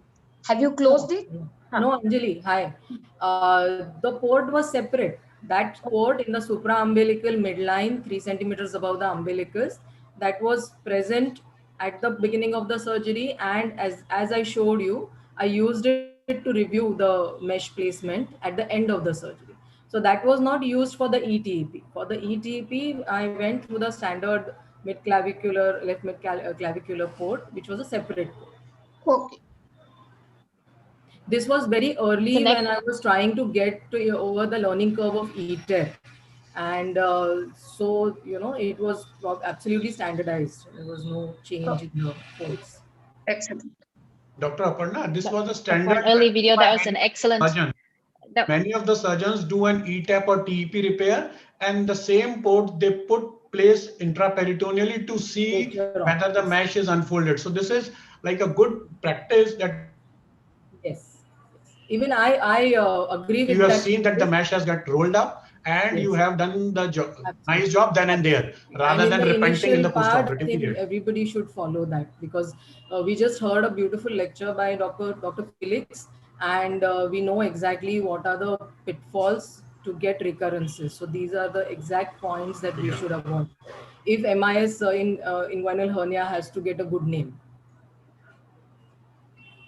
Yeah, well, that's an excellent discussion, and that's an excellent video that we've just seen. But just moving to time, Dr. Keaton, do you want to introduce the next video? So I'll invite Soumya Khullar. She will be presenting her work on TEP repair of a right femoral hernia in a 70-year-old female. So over to you, Dr. Soumya. Good evening everyone, and greetings from Bengaluru, India. I am Dr. Soumya Khullar, and I am here to present a TEP repair of a unilateral femoral hernia in a female. A 70-year-old female presented to us in the OPD with pain and swelling in the right groin area. On examination, the swelling was below and lateral to the pubic tubercle, suggestive of a femoral hernia. The ultrasound was also suggestive of a femoral hernia with omentocele. Now, as you can see, the distance between the umbilicus to the pubic symphysis was 15 centimeters, hence I planned for a TEP. I used 2 midline working ports, and the camera port was 10 mm, just lateral to the umbilicus. I do my initial dissection with the camera itself with gentle to and fro movements. I do not use the balloon. In this case, I am using a 30-degree 3D camera, 10 mm scope. As you can see now, after slight gentle dissection, a glimpse of the lighthouse or the White House is seen. I feel this part of the dissection is very important, and then we can establish the midline ports. Once that is done and the lighthouse can be demonstrated, the lateral dissection starts. You can see the inferior epigastric artery marked here. Now I start to gently bring down the lowermost edge of the arcuate line. And the principles of surgery in hernia remain the same in open or lap.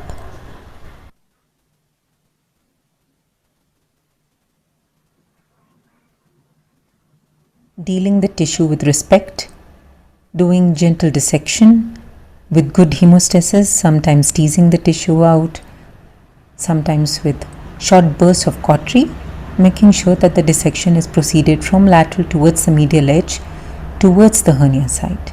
As you can now see, the femoral hernia is now gradually appearing into vision.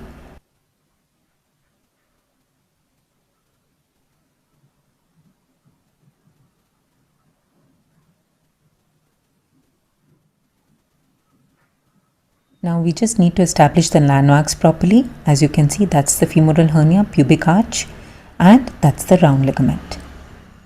In females, we can definitely sacrifice the round ligament, as everyone knows. with bipolar cautery with good hemostasis, the round ligament is divided. Once that is done, now we can deal with the femoral hernia. This femoral hernia was like a multilobulated or multisaculated one rather. As you can see, gentle teasing out, all the contents are being brought down. Careful here, and we have to see that just lateral to the hernial contents, we will find the femoral vessel or the femoral vein. So very careful, gentle dissection has to be done, and all the contents or all the lobules of the fat have to be reduced. The inferior dissection is very important, and now as we can see, the Cooper's ligament is coming into view.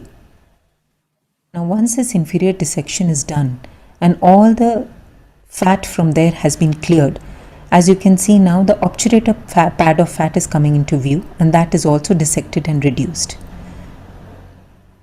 The inferior dissection in this case is extremely important so as to make sure that the mesh is placed properly and it does not roll once we have placed it.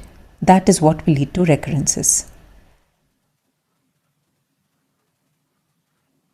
Now the fat was being bared from the iliac vein.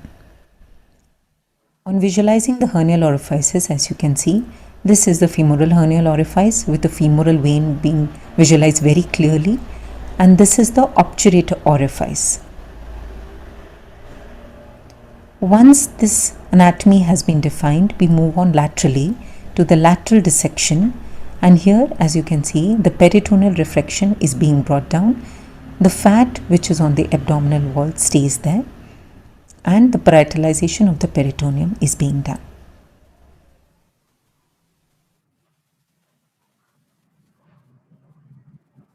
Now a 12 into 15 centimeter mesh is being deployed. Once deployed and unrolled, we realize that the lateral dissection is still not adequate. Hence the peritoneum was brought down further.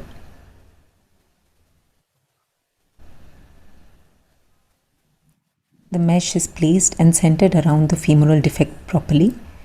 As you can see, I have placed the mesh a bit lower down so as to ensure that it centers around the femoral defect properly, and one tacker placed at the Cooper's ligament to secure it. In this particular case, I have placed a second tacker a little more medially at the bone to ensure that the mesh doesn't move. Once we have placed and fixed the mesh, it's very important to make sure that all the lower edge of the mesh is tucked inside properly so as to prevent folding.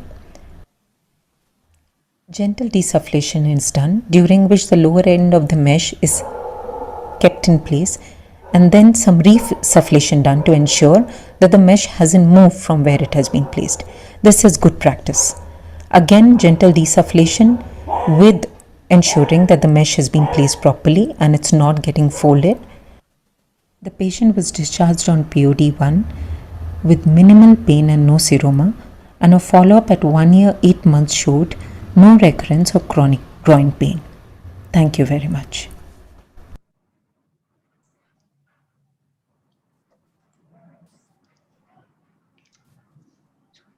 Very nice video.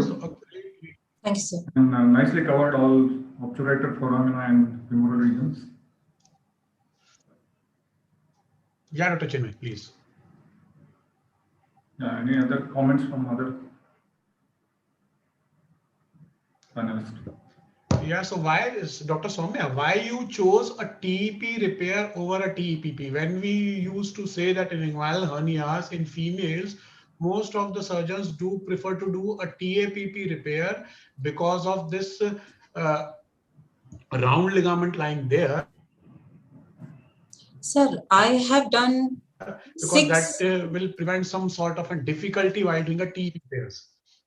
No, sir. So why you preferred a TEP over a TAPP? The first reason being, as you know, few doctors are tappers and few are tappers. So I am a tapper. That is number one. I'm more comfortable with tap, but yes, I do know tap and I can use it when required.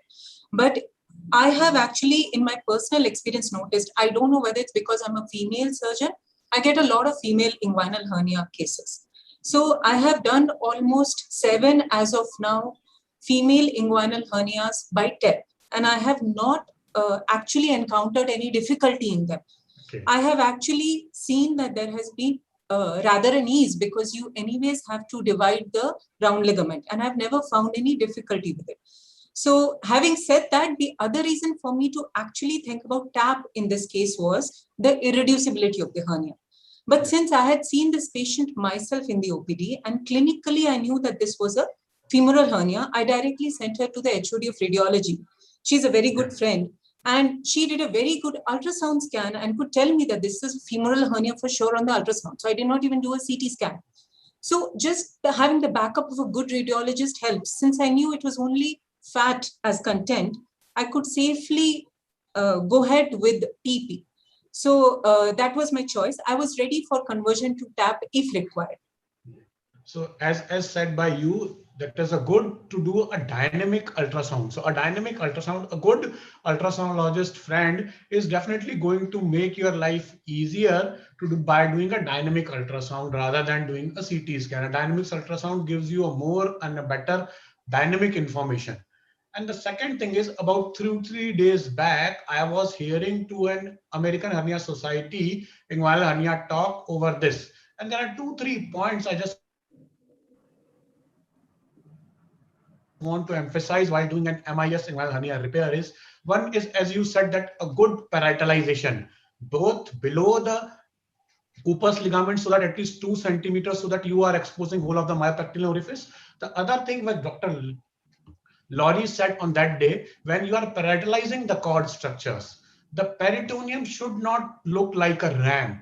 It should look like a groove. So we have used this word, which is catchy. So it should not look like a ramp and traversing up onto the cord structures. It should look like a groove or like a marsupial. And the other thing is, as you said, that when you are deflating, so you should always look that the mesh is not clamshelling or rolling up, because if it rolls up, then your whole of the procedure will be defamed because it's likely to get recurrence. And the other thing on that day, what Dr. Yuri Novinsky said, that when we are practicing an MIS inguinal hernia repairs, the recurrences are not mostly the medial recurrences. They are mostly posterolateral recurrences. So as you said that you have dissected laterally more when you saw that your lateral dissection is not complete. So most of the MIS inguinal hernia repair, as by him said, is most of them recurrences are posterolateral. So you have to have a good posterolateral dissection and a good posterolateral coverage by a good size mesh. Those are very excellent comments, Dr. Keaton. Just running to time. Sure. We should probably move on to, we've got 2 more videos to see and more questions to field from the presenters. So the next video we have is coming to us all the way from Geelong in Victoria from Dr. Henry Drysdale. He's the colorectal fellow at the moment, and he's presenting a video on laparoscopic TAPP approach for femoral hernia in a recurrent case. So on to Henry's video.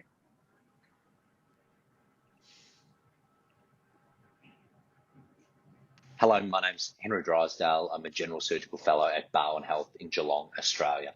This is a case of a 79-year-old lady with a recurrent left femoral hernia. She had a previous modified McCavity repair in 2017. She presented with a recurrent left groin pain and had a CT scan which confirmed a recurrent left femoral hernia.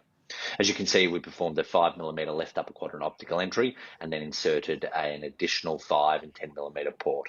We performed laparoscopic adhesiolysis of amental adhesions to the anterior abdominal wall using our LigaSure energy device. We identified here our femoral hernia defect and then began our laparoscopic TAP femoral hernia repair with a high peritoneal incision.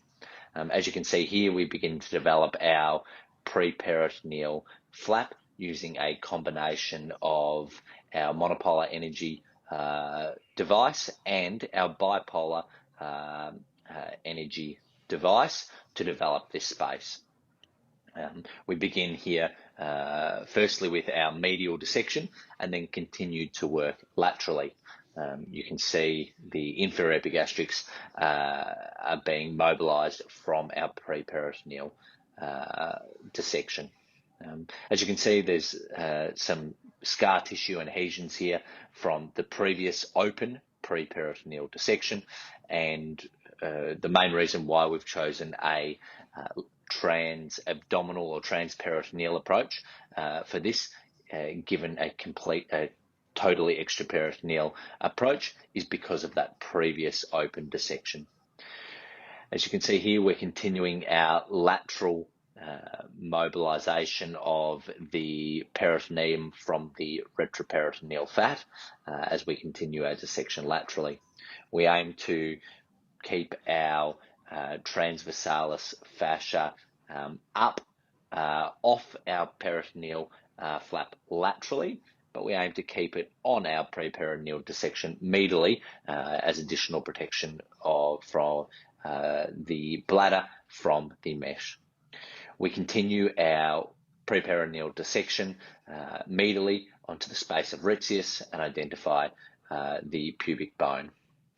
As you can see, there's some scar tissue and adhesions that required releasing with an energy device to release the inferior epigastric vessels from this preperitoneal flap.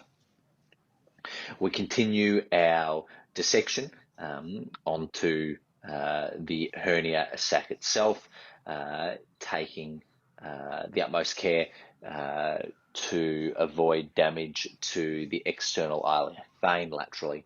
We identify the round ligament and divide it using our bipolar energy device. As you can see here, we identify the external iliac vein laterally to our hernial defect.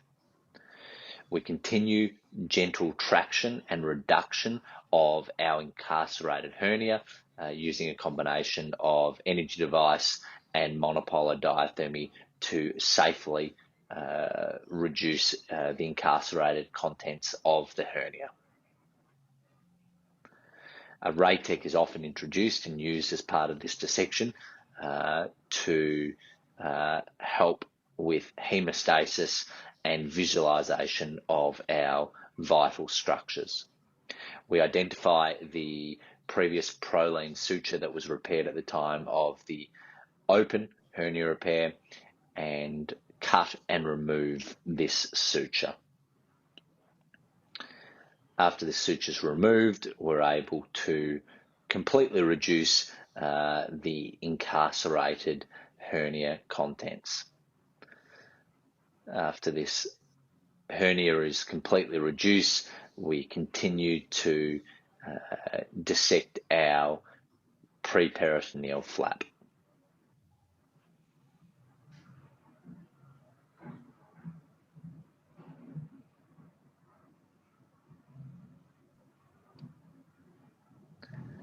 Again, after extending and completing our medial dissection, we continue laterally to completely dissect our lateral preperitoneal space.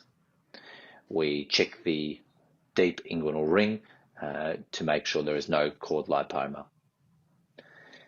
We use a piece of 16 by 14 centimeter laparoscopic progrip mesh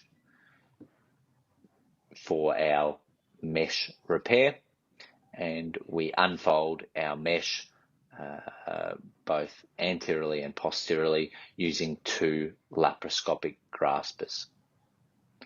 Importantly, as you would have seen from our dissection, we only insert our mesh after we are satisfied that we have obtained a critical view of the myopectoneal orifice. We aim to ensure that our mesh is in adequate position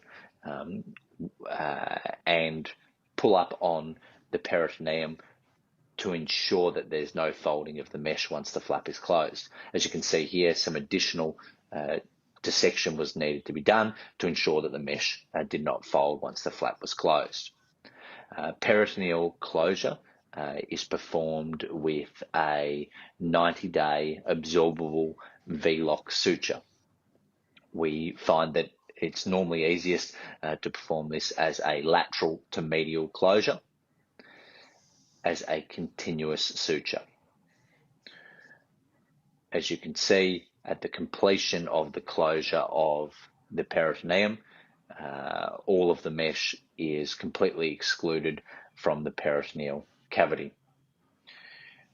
We also, after securing our V-lock suture, ensure that the tail is cut very short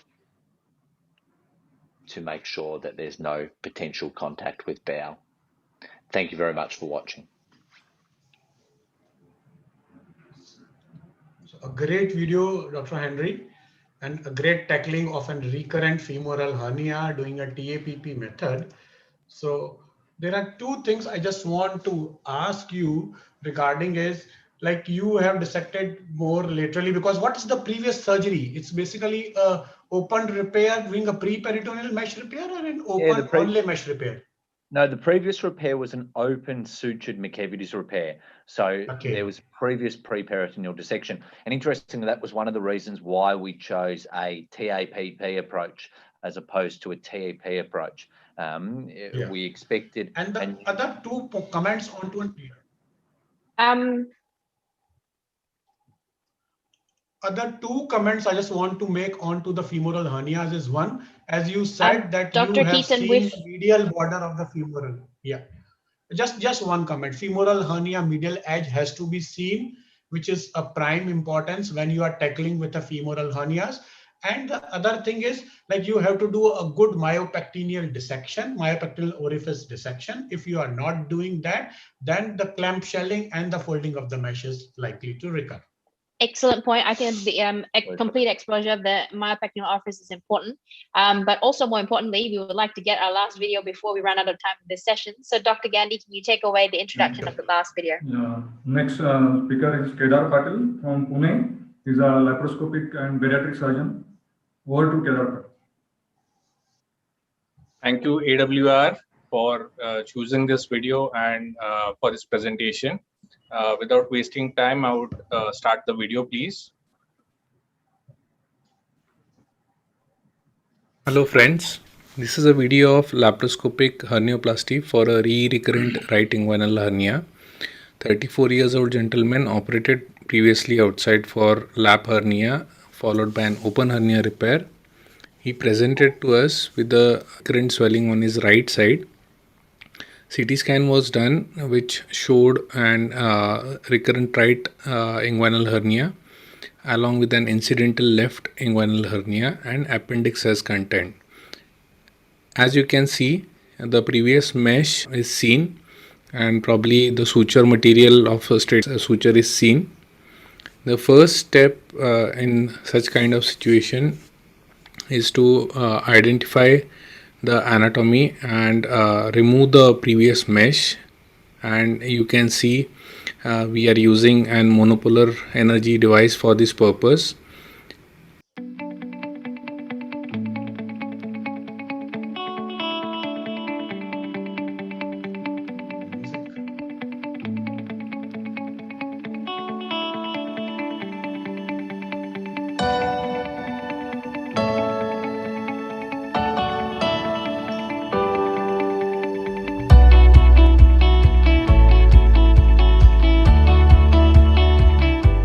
As you can see, the inferior epigastric vessels, the adhesions being separated with the hook. The mesh has probably migrated medially and has contracted, and that is why this person has a lateral recurrence. You can see the defect is lateral to the edge of the mesh.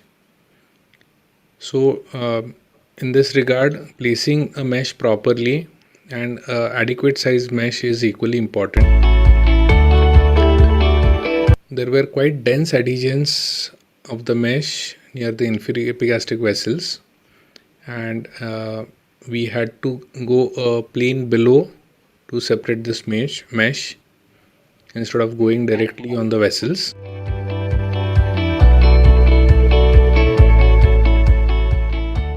And we also had to ensure the position of the iliac vessels.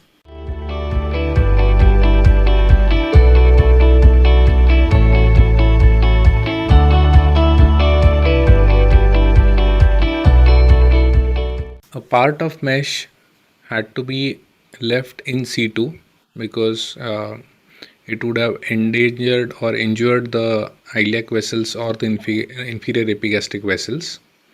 So most of the part that was lateral and a bit away from the junction was removed, and it was removed from the right hand working trocar later. You can also see the tacks that were used to fix this mesh.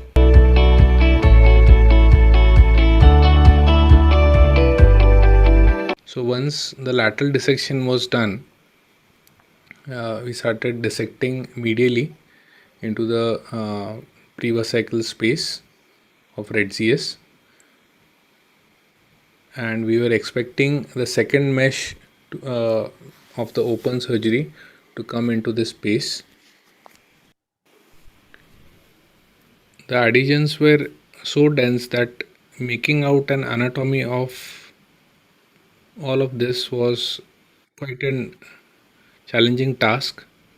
We had to be careful how to avoid injury to the vas and to avoid injury to testicular vessels, and because of fibrosis the whole anatomy was distorted.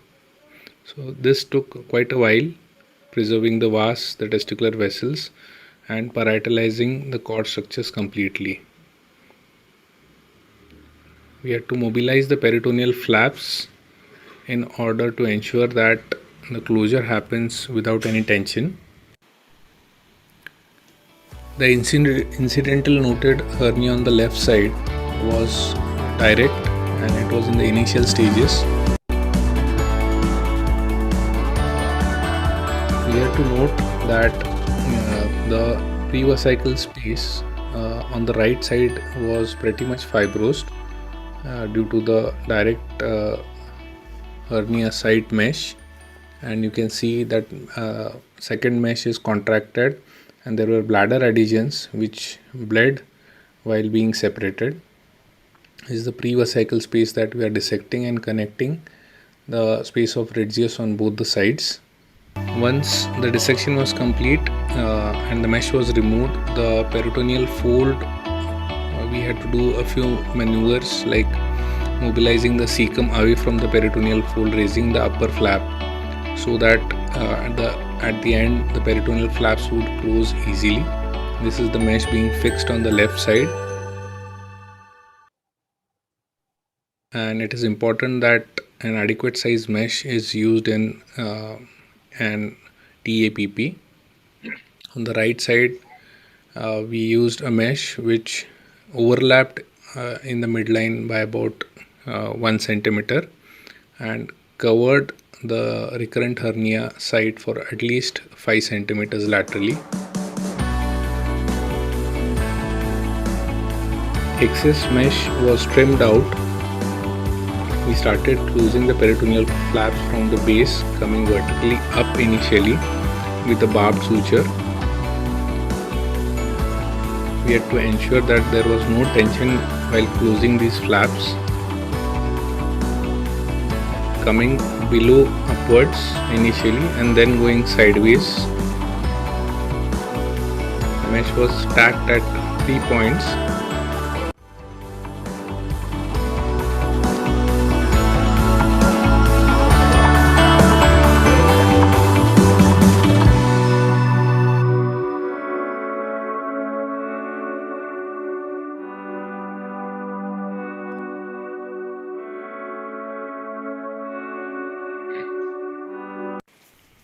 One may see that the entire defect and peritoneal flaps have been closed without any tension, and this is the final picture on the right side. A drain was placed to prevent seroma. These are the port sites and you can see the previous open incision in the groin. Thank you for watching this video.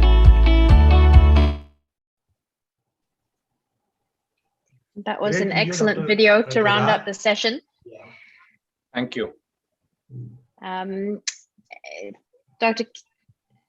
Keelan, did you have a very quick comment to make? Then we will wrap up so that Yeah, so a great we can get on to the next Dr. Kedar. session. Dr. Kedan, and it's not an everybody's cup of tea to do a recurrent hernia managed MIS way. As you said that this was a lateral recurrence, as I commented earlier, so most I'm of sorry, the I think MIS recurrences are Dr. Keaton, posterolateral. In your your case, you are connection is, lucky that your mesh was not adherent. Dr. Keaton, your connection is dropping in and out. So I'd like to thank everyone for this session. We have really drawn to a close. Thank you all very the much. excellent Thank you. papers and presenters and the panel as well. Thank you, Dr. Gandhi and Dr. Keaton. So we will end the session and hopefully we'll see you all at the next session. Thank you. Sure. Thank you.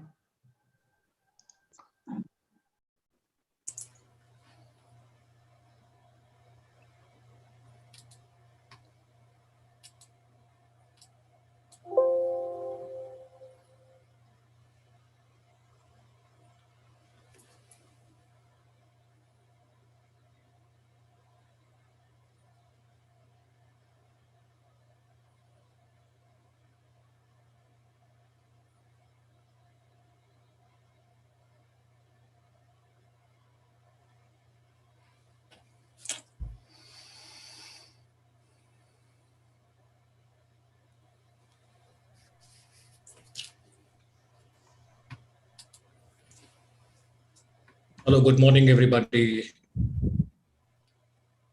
Good morning, Jignesh. Good morning. Yeah. Morning, Rods. Good afternoon. I'm back. Yeah. Rahul. Yeah. Hi, Rod. How are you? I'm good, thank you. Yeah. Welcome, Dr. Hiroshi. Nice to meet you.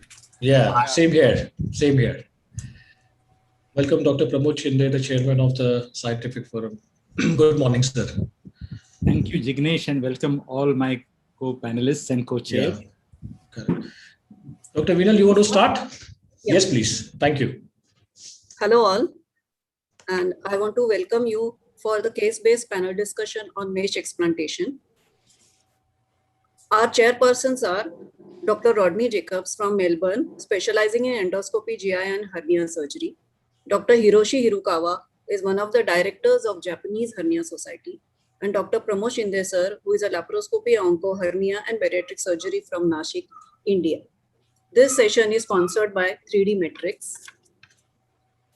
And I would like to invite Dr. Jignesh Gandhi to moderate this session.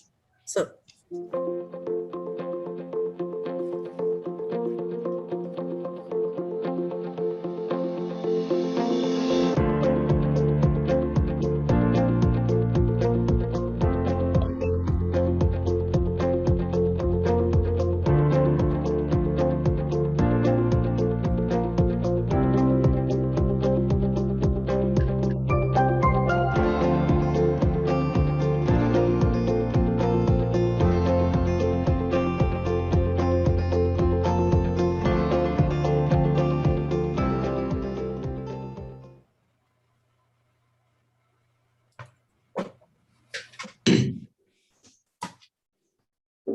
Rucha from the WAMA team, can we have a presentation, please?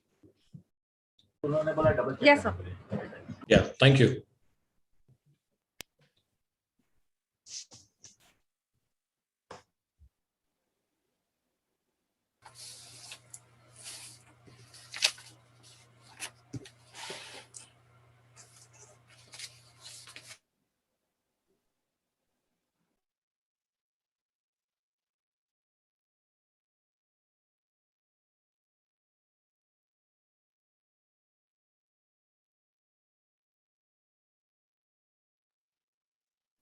Good morning, everybody. I welcome you on behalf of ANZAWR 2021. I'm Dr. Jignesh Gandhi from Mumbai, India, and we are presenting today you an interesting panel discussion on mesh explantation.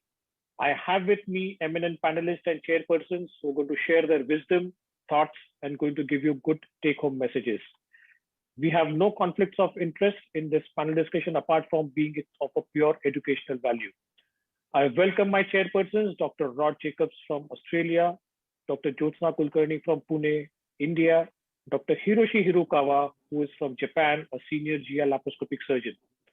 My panelists for today are, to begin with, is Dr. Rahul Mahadat, who is a senior GI laparoscopic surgeon from Dombivli, Mumbai, India. Hello. Good morning, everybody. I thank you, Dr. Jignesh Gandhi and ANZAWR Organizing Committee for giving me this opportunity to being a panelist for this quite interesting topic of mesh explantation. My next panelist is Dr. J.S. Rajkumar, a senior GI laparoscopic surgeon from the United Arab Emirates. Hello, Jignesh. Really looking forward to this very interesting discussion. And I'd like to thank the ANZAWR Organizing Committee too. Everyone's horror, everyone's nightmare is a mesh explant. And I think a lot of good carry-home messages will surface at the end of this discussion, put together by Dr. Jignesh. My third panelist is Dr. Rajesh Srivastava, a senior GI laparoscopic surgeon from Vapi, Gujarat, India. Thank you, Dr. Jignesh and ANZAWR Organizing Committee for having me here. Definitely, it is going to be a very interesting session and looking forward for it. Thank you. And we also have a physician with us, more of an ID specialist and a chest physician, senior consultant from Jaslok Hospital and Global Hospital, Mumbai, my dear friend, Dr. Samir. Dr. Samir Garde, would you like to say something? Thank you so much for inviting me for this discussion. Thank you so much, everybody on the panel. So when I started off with this topic to prepare for the panel discussion, and I was on the PubMed, if you see the search words mesh explantation and groin, I got about 12 results. But when I put in the word mesh explantation and incisional hernia, it was almost about 4 to 5 times. What it means is that probably we are explanting more meshes in incisional hernia compared to a groin hernia, or whether the groin hernias are getting explanted, but they're not reported in the literature. So particular case, Dr. Rahul, this was a young gentleman who had open Liechtenstein repair a few weeks back. And then on, he came with this pus discharge from the wound, which the surgeon explored again, after which he was symptomatically better. But again, he came back with this particular thing. And you can see here that there is another pus pointing over there. Now, how would you proceed in this particular patient? Now, regarding this particular patient, this patient was operated a few weeks back. And after that, the local exploration has been done. And still, there is a pustule is there, and which suggests that there is an infection still inside. So in this case, I will go for the imaging modalities for this particular patient. I'll think of my imaging modalities like CT scan. And if the frank pus or liquid pus is there, and if the local examination shows that there is a lot of fluid inside, then in that case, to know the extent of the fluid and the plane in which it is accumulated, I need to go for the MRI scan as well. So as you rightly said, if you have more fluid, MRI is always better than a CT scan. CT scan also tells you about the solid component. So this particular image is going to show you, Rahul, the CT scan. Please watch it very carefully.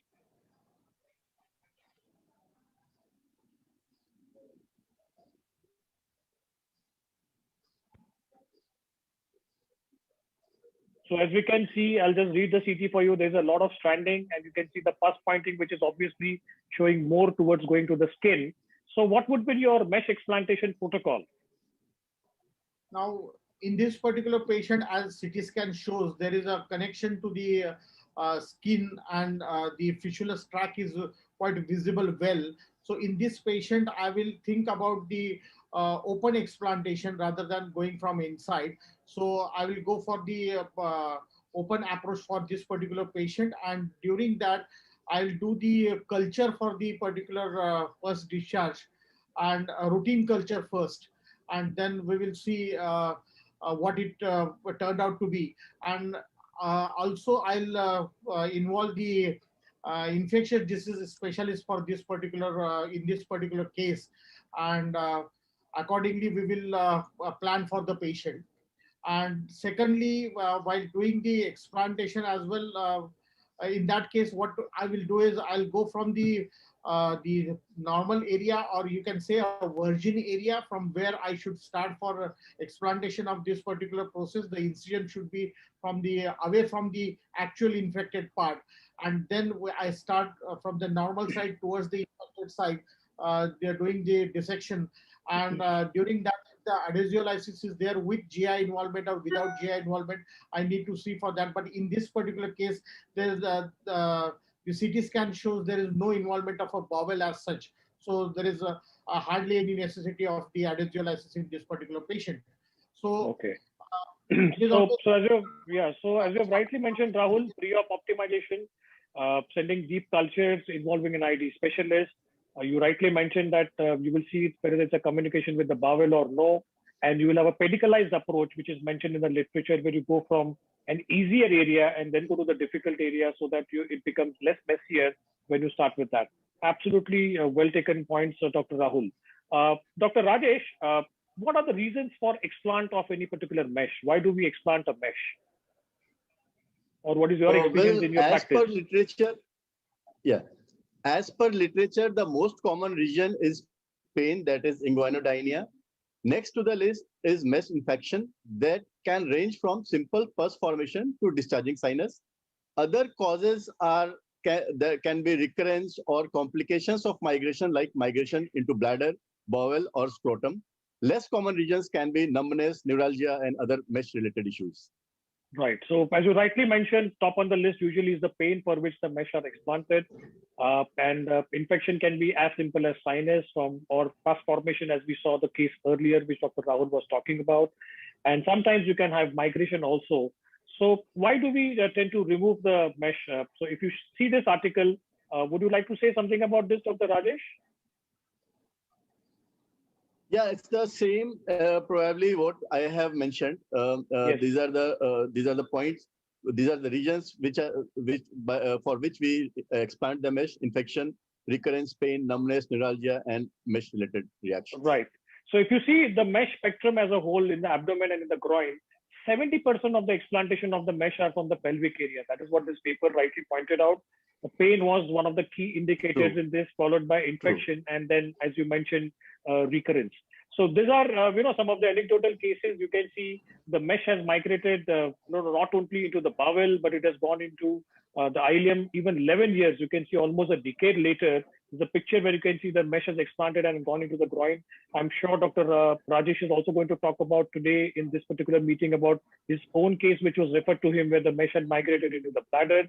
And I remember still a case which was reported in one of the international meetings, that the patient was operated for a hernia plug.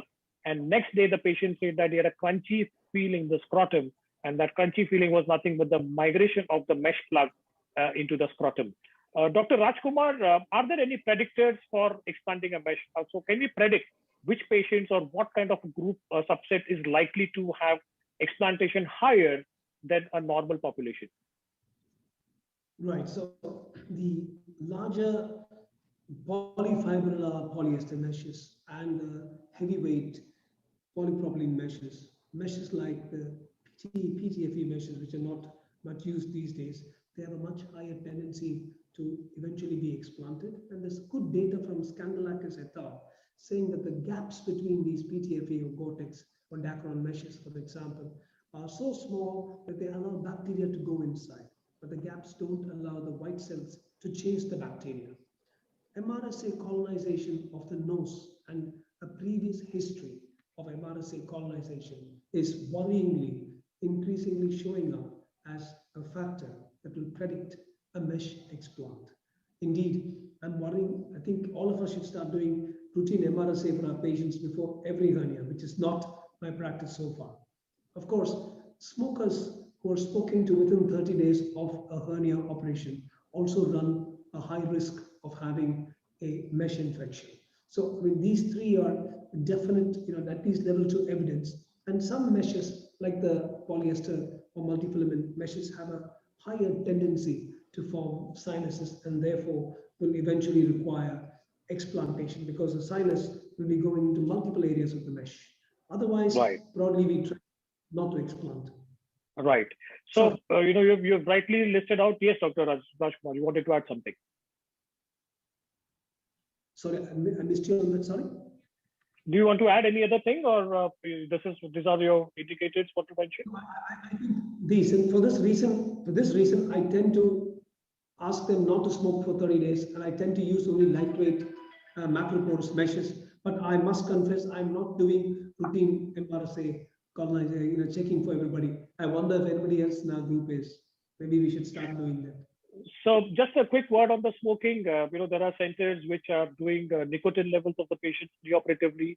Some of them are doing it actively. Some of them have given up, setting in a protocol. Essentially, for the postgraduates who are watching this particular segment, the conversion of type 3 to type 1 collagen, which usually happens at around 21 days, is what gets affected in smokers. Plus, smokers also have end arthritis, and that is the reason it makes them more prone for formation of an ischemic zone, and then you can have explantation. So if you see a mesh today, what happens after the mesh has been put into the body, we have foreign body reaction, and there is a protein absorption at the surface of the mesh. The inflammatory cells, specifically the macrophages, get converted to foreign body giant cells, and these foreign body giant cells now form foreign body granulomas along the filaments. So it is something going wrong along with this in terms of the type of the mesh, as you rightly mentioned, the make of the mesh, the porosity of the mesh, and the elasticity of the mesh. So all these things contribute together in terms of the predictors in which the mesh can get explanted. Rahul, if at all you decide to explant a mesh, would you like to do it partial or complete? So what are the pros and cons about this particular aspect? Now, regarding the mesh explantation, always you should think about the complete excision of the mesh. If you do a partial excision, then in those cases, it will there are high chance that the patient can get a reinfection and hernia recurrence as well. And because of that, patient needs further again the re-explantation of that particular part of the mesh which is remaining inside. But for the complete excision, the wound status should be a chronic wound status, and collateral damage of cord structures and the vascular injuries and the other surrounding structure injuries are very common with the complete excision. So you should be always prepared about what is you are going to face, and accordingly you have to manage, and then you should go for the excision of the mesh. So what you rightly mentioned, Rahul, was there's a very thin line balance between partial and complete. You want to always remove the mesh completely, but you really need experts like the experts on this panel and the chairpersons here, where you need to prevent any collateral damage. But the risk of doing a partial excision is that you keep behind the foreign body, and that can also give rise to the problems. So if you see this study, this particular study compared of complete versus partial, and you can see very clearly that maximum mesh removal is mandatory. That is what came out of this paper, which was published in 2018. Dr. Rajesh, in a patient scenario where you have explanted a mesh, so for example, what we saw earlier, after an open groin hernia surgery, what happens next? Would you like to suture in that area? If you've got a defect, would you like to put in a mesh, or you don't intervene at all? I will like to divide your question into two parts. Like if the explantation is because of mesh migration without complication, or if the explantation is for recurrence or inguinal, I will go for a fresh mesh repair again. But if the explantation is because of infection, there could be three options with me. Number one is suture repair, what you have rightly said, but suture repair has very high recurrence rate. Second could be a biological mesh, a costly option, again with fair number of recurrence. I have no experience of it. I will not go for it. The third option, which I will like to opt, is a staged repair. That is, I will explant the mesh. I will let the infection to settle, and then I will take the second call.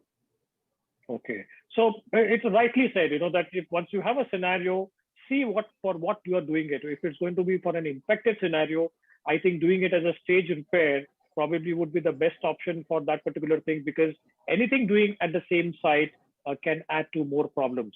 Dr. Samir, let me bring you to the picture now. As a surgeon, we remove the mesh and the pus from the operative field. Now, what investigations as a specialist you would like to us to send it for? So that's a very interesting question, Dr. Jignesh, and I'm sure as surgeons you all always send it for aerobic culture. Any pus is generally sent for aerobic culture and of course for the cytology purpose. But I always and it has been a practice now, even all the surgeons have started practicing that, it is to be also sent for AFB culture, because in an endemic situation in India where we are practicing, there's a lot of atypical mycobacterial infections that we have seen. So aerobic culture, AFB culture, also for gene expert, and of course, as rightly Dr. Rahul, Dr. Rajesh, everybody has mentioned that the scraping of the wound also to be sent not only for histopathology but also for the same cultures, AFB culture and aerobic culture. So that will be my, I will always insist on both aerobic and AFB culture. Okay, great. That's a good message. So what we learn from you is that send it for aerobic culture, AFB culture, both, because you never know, it could be a pure bacterial or a AFB or a mixed kind of a situation. Dr. Rahul, the mesh, you would like to send it to a pathologist, yes or no? And if yes, what are the learning points from there? Regarding mesh explantation, I always insist on the pathologist to go for the mesh examination, and I'll always send the pus as well along with that. But in case of a mesh, if I send a mesh for the pathological examination, then I'll ask my pathologist to look for the what type of inflammatory cells are there, and is there any other structures are attached to this particular mesh part. That is the collateral damage that can happen because of the mesh integration into the tissue, like nerves, like vessels, then whether the mesh is folded or not, because that also is going to give us the idea about the organisms, culture organisms also. And then the mesh degradation also I'll look for, because the mesh degradation is also most important, because the type of mesh which are used, if it is a polyester mesh or it is a polypropylene mesh, then the difference between the two mesh will be totally different. So you can accordingly you can change your the further strategies for the treating that particular patient. So very well said, Rahul. So if you see the literature, I could find one article where they had concluded in, I think, some about 1,000 cases where they mentioned that the mesh explant is to be stopped and should not be done. But I feel that as surgeons, we are always learning. It's an evolving science, and so much of information which you give, because today in an era of a medical legal case, especially the situation which Dr. Rahul mentioned about collateral damage, we are sure that you're not dealing with any cord structures or anything which is a tubular organ which has come up or some tissue related to it. So, and plus also about the mesh folding, because we all know today that the explantation of the mesh or the migration of the mesh begins from folding. So I think rightly sum up all the points. So this is what you will see, that in 75% of the meshes, explantation happens in first 3 years, and 5% of all the implanted mesh get explanted. So these are the statistics for a lot of postgraduates who are here. They should be knowing about these numbers. It's very, very important for them when they give the exams. And typically it is the type 3 to type 1 ratio, which is altered in 70% of the cases. So it's not only the surgeon who is always at fault. There's a patient factor where the type 3 to type 1 collagen from immature to mature is affected in 70% of patients where you have recurrence. Because of this, the periprosthetic area gets weakened, and then smoking, as we rightly earlier mentioned by Dr. Rajkumar, that how it affects also the explantation of the mesh. Having said that, let's move on to the next case, Dr. Rajkumar. This was a gentleman who had a right-sided laparoscopic E-tip groin hernia repair done about a year back for a large inguinoscrotal omentocele. He was fine, and then just recently he came back with fever, high-grade fever, pain in the right groin. He had tenderness and fluctuation in that area locally. This was a laparoscopic repair, but the patient had pain in the groin area region. How would you proceed? So undoubtedly, with this kind of presentation, I will get a few basic tests like a CVC and a CRP and a ProCal. And once that confirms it, I will then move on to a CT scan. As was nicely said by Dr. Rahul, a CT is useful because not only can we confirm the diagnosis, we can also check out whether bowel is involved, which is always a worry in such patients. And actually, CT. So this is a CT. So this is a CT scan of the patient, Dr. Rajkumar. As we keep coming down in the groin, we earlier talked about the leading point, whether the leading point is intraperitoneal or the leading point is out to outside. And as I come down, you can see a few tacks there. That's a collection there, and now you can see it's a whole bunch of subcutaneous collection there, and it's pointing towards the skin. So now what? So this is a very nice thing that you said, that once when you have a lead point, it means that there is one continuous infective tract going from the skin all the way up to the mesh and the tacks. And it makes sense based on the CT to approach it from the lead point. Undoubtedly, such a big infection with a mesh, I would go in for a mesh explantation. Without doubt, I would not try to save the mesh. I would certainly make use of the lead point and try, from the cutaneous approach, from the open approach.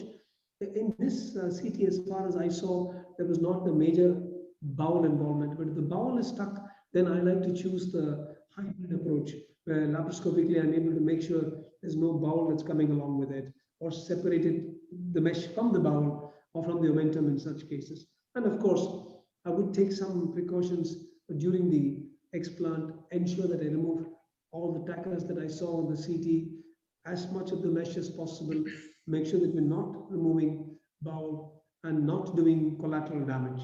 So that is how I would. Excellent. I think very, very good points.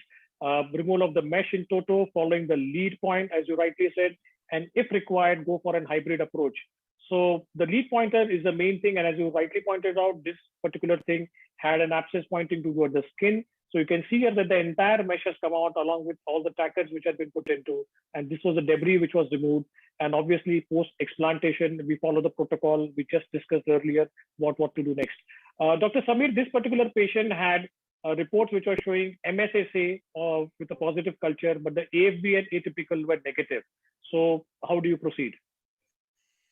Correct. Now, so basically, an indoor patient, MSSA generally is a good scenario.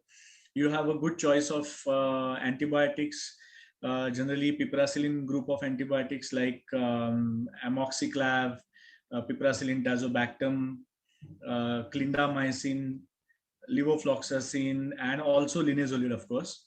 So, I cannot say that, okay, you give it only for 7 days or 14 days. It has to be a tailor-made approach for each patient, depending on the kind of infection he has faced. So we can, since this patient was hospitalized, we can begin with IV amoxiclav along with oral or IV linezolid, and which can be continued in the oral form, of course. And then looking at the patient's wound and the fever and the pain and overall clinical recovery, I think one can take a call whether you want to give it for total of 10 days or 14 days, or sometimes even 3 weeks of antibiotics may be necessary in such an individual. But generally 2 weeks of antibiotics should be a good call. But a combination of antibiotics is always recommended, not a single antibiotic. Perfect. So this is a one case scenario, as we rightly pointed out, that it's a non-AFB or a non-atypical. So not that everything what you get would be an atypical or an AFB, especially in a history like this, when it is after 1 year. You rightly mentioned now that you should have a patient-based approach and just treat the bacterial infection, and that is what was done in this patient, and he recovered from that, and the patient became all right. So these are again some of the clinical dilemmas.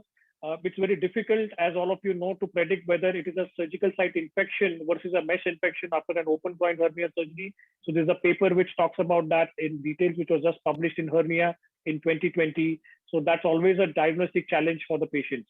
Dr. Rajesh, now let me come to you with another patient, a story of a young boy who had undergone an open groin hernia surgery. 3 months post-surgery, he had a wound discharge. And he was given antibiotics for the discharge. There was no response. And then the surgeon ultimately decided that he wants to explant the mesh. But what he actually did was at that time that he put in a new mesh. So we already mentioned, you would do a stage protocol earlier, but here it's a different scenario where he put in a new mesh, a macroporous mesh of a different make, and then he put in a drain for this patient. Now what would be your plan of your treatment? And now the patient continues to have 6 months of drainage with discharge, which is a CS, which keeps coming from the drain. Interesting case well, I don't think I am left with any other option except explantation of the mesh. But the most important point in this is there should be proper debridement of the cavity, which should include all the previous mesh, sutures, tackers, if any. And of course, as I said earlier, I will go for a stage repair if everything gets settled. Absolutely. So what you rightly mentioned is, we follow the practical problem of, what we see in malignancy. Don't even leave the drain site intact, because what is happening is you're taking all the organisms there from a fresh point of the skin. And as Dr. Rajesh rightly mentioned, was the mesh was explanted. These are the wound pictures of that patient post-discharge. And you can see here, what was done was that this patient also the drain site. So in fact, this patient was referred to me, and I also removed the drain site, because this, if you leave behind, you will always see that some surgeons often tell me that my main wound has become all right, but now the drain site is showing some kind of discharge. So this is what you should do when you get, absolutely rightly said, Dr. Rajesh. Sameer, this patient grew an atypical mycobacteria. What more information you want as a specialist, what drugs of choice you have, and how long will be the treatment duration? So can you just elaborate and take us through this journey of atypical mycobacteria quickly? So Dr. Jignesh, this can be an entire webinar, atypical mycobacteria, but just give me 3 minutes to give a background. So we have been always occupied with Mycobacterium tuberculosis, Mycobacterium leprae, and in the African subcontinent, of course, Mycobacterium ulcerans, which is known as Buruli or Bansdale ulcer. But that was in HIV AIDS pandemic time. They had various names like atypical mycobacteria, anonymous mycobacteria other than TB. But the commonest accepted nomenclature now is non-tuberculous mycobacteria. NTM is what has been commonly referred to. And mind you, there are 100 species which are classified, but not 100. Okay. All the 100 obviously cause problems in human beings. But if you see, interestingly, the origin of the source of, and we have learned all this in our medical school, that right from soil to water to droppings of bird and animals to water bodies, these are ubiquitous. Even if you open the tap water, for that matter, even in the OT where we are washing up for a case, that tap water also can harbor, and which is a common story. It is not very uncommon to have, but they are commensal. They are not pathogenic at that particular point of time. But in a case where you showed this boy where he suffered, obviously it became pathogenic because of maybe the chronicity of that foreign body insult and overall immunity of the patient and so many other factors. Obviously, you have sent the material, the pus and the tissue for culture, AFB culture, which is generally grown. LG medium, of course, nobody uses now because it takes a lot of time for the culture to happen. Liquid medium or backtake is what we are usually looking for. Now, if you remember our second MBBS microbiology, this Rinian's classification, this is the gold standard as far as classifying atypical mycobacteria are concerned. Those which take more than 7 days to grow are called as slow growers. And interestingly, you will not have any susceptibility report coming in for this. So if you ask the microbiologist that, okay, which medicines do I give, then there is no susceptibility happening for these. These kits are either very rarely available, or they are more of research purpose than for routine clinical practice. But for those species like Mycobacterium fortuitum or abscessus or cheloni, which grow very fast, less than 7 days, then you have a spectrum of antibiotics or antibacterials that are available. The commonest atypical mycobacteria which cause infection in humans are Mycobacterium avium intracellular complex, but that's more in pulmonary atypical mycobacteriosis. Rapid growers, as we just saw, which is a common occurrence in cases like this, what you just showed, and of course, Mycobacterium kansasi. In skin and soft tissue infections, it has been commonly seen that fortuitum, abscessus, marinum, cheloni. So rapid growers and rapid growth, they dominate this domain of skin and soft tissue infections.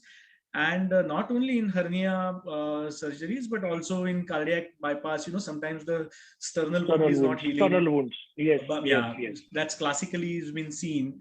And of course, in trauma cases, road traffic accidents who got admitted and the wounds were infected with atypical mycobacteria. So that is because the water or the contaminated water could be a direct source of infection in these kind of cases, which of course we use for cleaning our equipments, surgical instruments, and there are so many other objects that are there in the OT which can literally harbor these bacteria. And as far as treatment options are concerned, I'm not going into treatment of pulmonary, but let's stick to this particular case. He can be treated on OPD basis. So obviously amikacin, his wound looks good, so we can avoid giving amikacin because it will be intramuscular for at least 60 to 90 injections of amikacin. Tobramycin is a inhaled or nebulized aminoglycoside, so that is meant for pulmonary atypical mycobacteriosis. Cefoxitin is not available in India, so we are left with clarithromycin, linezolid, moxifloxacin, and cotrimoxazole. And if the patient does not have a history of any allergic reaction to sulfa drugs, then yes, we can use cotrimoxazole. Otherwise, a combination of clarithrol, linezolid, and moxi is a good combination. There are no specific guidelines of how many months one should use it, but if you refer to certain textbooks, they say anything between 6 to 8 months, at times even 12 months of treatment has been offered to the patient. And again, it has to be a case-based approach depending on how the wound is healing, how the pus is receding, and overall, how is the patient's response to the treatment. Perfect. I think very nicely mentioned in a nutshell. So the duration of the treatment depends on the clinical picture. It is, I think, the volume of the inoculum which goes inside, that is what decides. Very nicely summarized. Rahul, let's move through. We've got less time now. So 60-year-old gentleman, bilateral TEP done. He came with a pain in the groin after a couple of years with fever, pus aspirated, and it showed culture was positive on the growth. And there was a major collection. So this is on the CT scan, you can see. So as I scroll down, you will see that this patient had a major intraperitoneal collection. So again, for everyone who is watching the lead point, now here you can see the lead point is more, everything is intraperitoneal. We are seeing hardly anything on the surface. So how would you proceed, Rahul, quickly, and what exactly was done? Because I'm sure this patient was referred to you, so you can explain us better and tell us the key features. Thank you. This patient was operated by me, and this patient was, we have done the mesh explantation by laparoscopic method only, and we did here the TAP procedure, TAPP procedure. And the most important part was, as you are seeing on the screen, that after removal of the mesh, the most important thing is the wall of that mesh, which is the pus which has accumulated around the mesh has formed a wall, and that wall needs to be scraped completely from all the sides, and that is most important. This scrap material we have to send for the culture sensitivity and mainly for the atypical mycobacterial culture. And we have seen in this particular patient that rather than on the mesh, in the scrap material, we got these atypical organisms more than the mesh itself. So mesh just showed the granulomatous tissue, but in the wall scrap material, we got this atypical mycobacteria. And then we started on the, as already mentioned regarding the treatment plan with the same antibiotics, we have started, as Dr. Samir has already mentioned, all the drugs and same drugs for this particular patient, and the patient completely cured of that particular thing. And this patient is now around 9 months post the procedure, and now he is absolutely right. There is no sinuses, nothing, and his CT scan also showing no collection, and everything is normal. But and surprising thing in this particular patient is there no hernia as well. Thank you. Great. So the principle is very simple. If you have a bacterial abscess, it's incident and drainage. But when you have a tuberculosis coming in, it's a 360-degree approach. You remove everything, including the granulation tissue. Dr. Rajkumar, this was again a patient, referred to one of our AWR senior consultants. You can see the skin and everything is absolutely fine. But this patient started getting pain in the groin post TAPP 1 year back, high-grade fever. He came in COVID times. How would you plan? So this is a scan which you can see multiple tackers there, and I'll just quickly show you also his CT scan of this patient.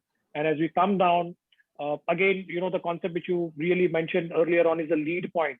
So as we keep coming and scrolling down this particular CT scan, we will see that there are large collections. And again, for all of you, on the skin, there was nothing else. The skin was looking absolutely normal, but there is all the collection over here. So Dr. Rajkumar. Yeah, actually, as you rightly said, the CT post-infection, one needs to only look at whether the infection is deep to the mesh site or superficial. And here, as you rightly said, we're not able to see a lead point, and therefore this would not be a very good one to explore transcutaneously or open. I would therefore opt for a laparoscopic approach, or in some cases a hybrid approach, to access and take out exactly like Dr. Rahul had done, to take out the mesh, take out the tactus, as many as we can, to take out the pus, to do a good scraping and a debridement.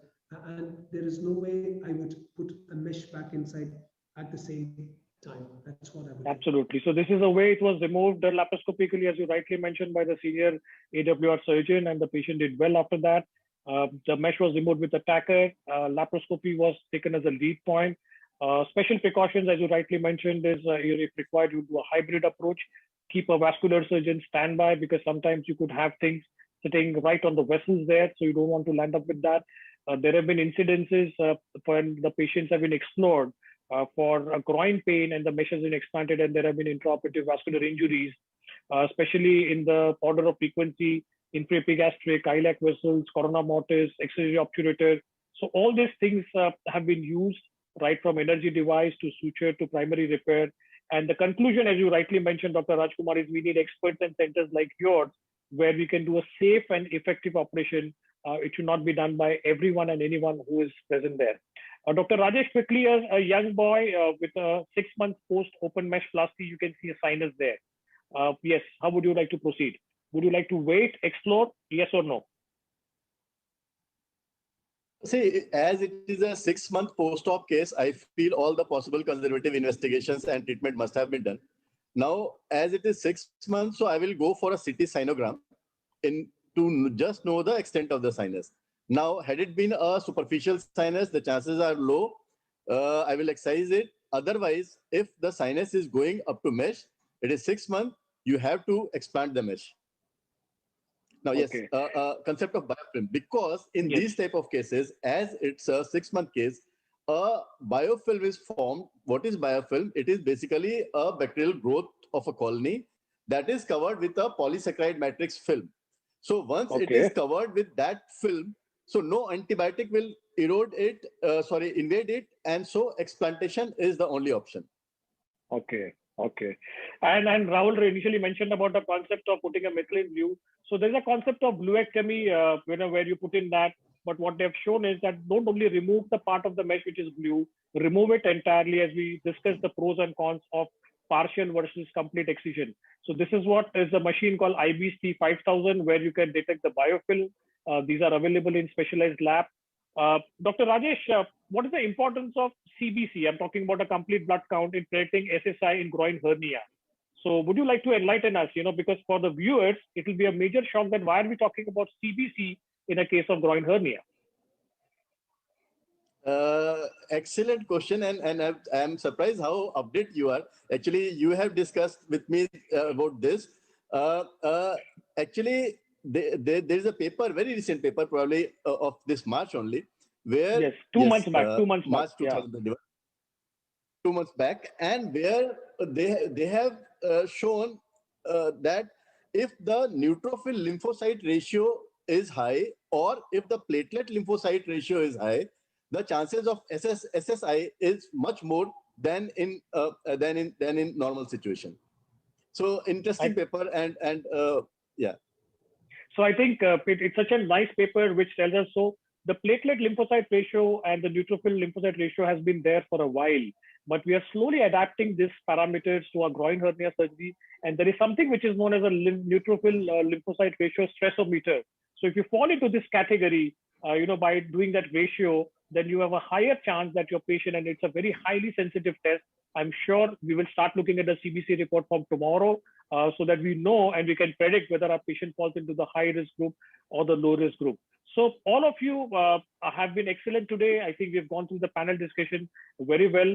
I think the way the future is going to be carved with whatever we learned today is we might have something like a coating of the mesh available, like for the sutures, maybe with local antibiotics or with triclosan. We get so many materials available today. And there's also an interesting concept of M2 macrophages coated mesh. So this research is also going on in a big way, where M2 macrophages, which are supposed to be anti-inflammatory, are being produced, and they are being used to coat the mesh, because this is a future where we will have probably no explantation, and probably this kind of panel discussion will be extinct. Just to summarize and take home messages from each one of you who have given your excellent time and efforts here. The first thing is what we discussed about, that mesh infection and explantation go hand in hand. Let us accept that very, very clearly. You have an infection, there's a likely possibility that you're going to explant the mesh. Having known that you have that situation, we know that something has gone wrong with the mesh tissue interaction. Remember that if you have a patient for a mesh surgery after a groin hernia surgery, you have to follow for at least 2 years to say that you are away from explant or any kind of complication, because that is where the maturation phase ends. Dr. Rajesh clearly told us about the polysaccharide complex. The once you have a biofilm, no matter what antibiotic you're going to go, it's not going to reach there. And study the explanted mesh, as Rahul clearly mentioned, because there are so many things we learn from that explanted mesh whenever it comes to. And finally, whenever you have the treatment, Dr. Rajkumar clearly mentioned, look at the lead point, because imaging is the key. Microbiology is what is essential. Samir told us and took us through the various sources, like the water. It was a simple thing, like the overhead water tank, which could be a source of an atypical mycobacterium. And how does one study that species? Importance of the rapid growers, what he mentioned, was absolutely the key to this. So I thank all of you for your very, very well attended session, each one of you at the delegate and ANZAWR. I'm sure this panel discussion will definitely bring in a lot of things to change your practice. Thank you, chairpersons, Rod Jacobs, Jyosa Kulkarni, and Dr. Hiroshi Hirukawa. We will be happy to have your expert points at the end of the session. And my humble thanks to each one of you panelists. Thank you very much. Thank you very much. Very nicely done, Dr. Jignesh. Very nice. Thank you, sir.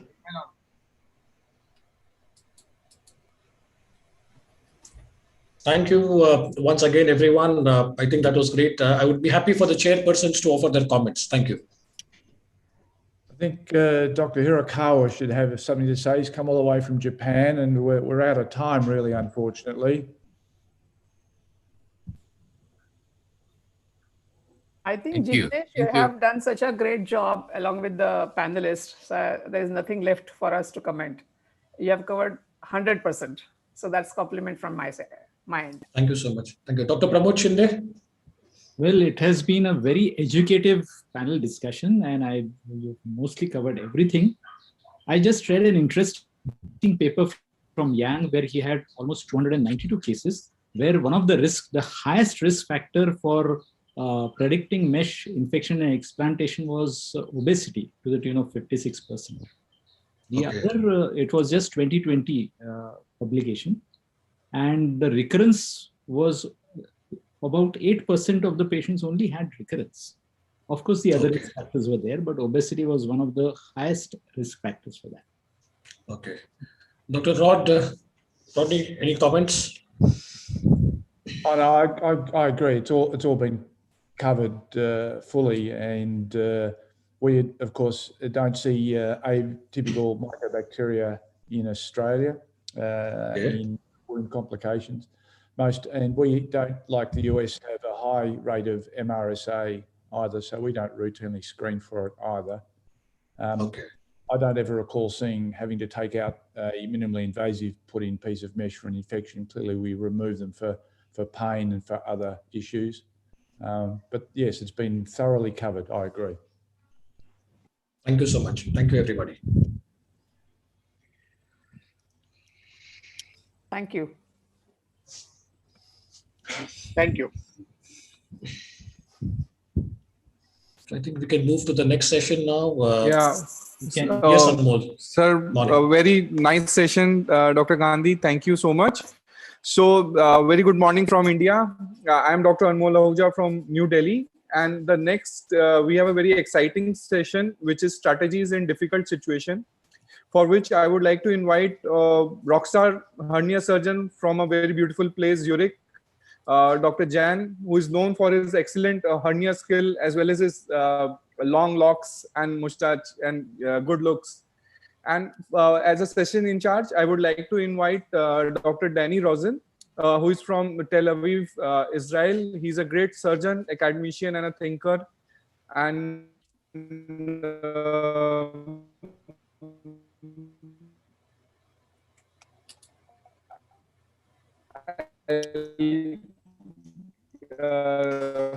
hand over the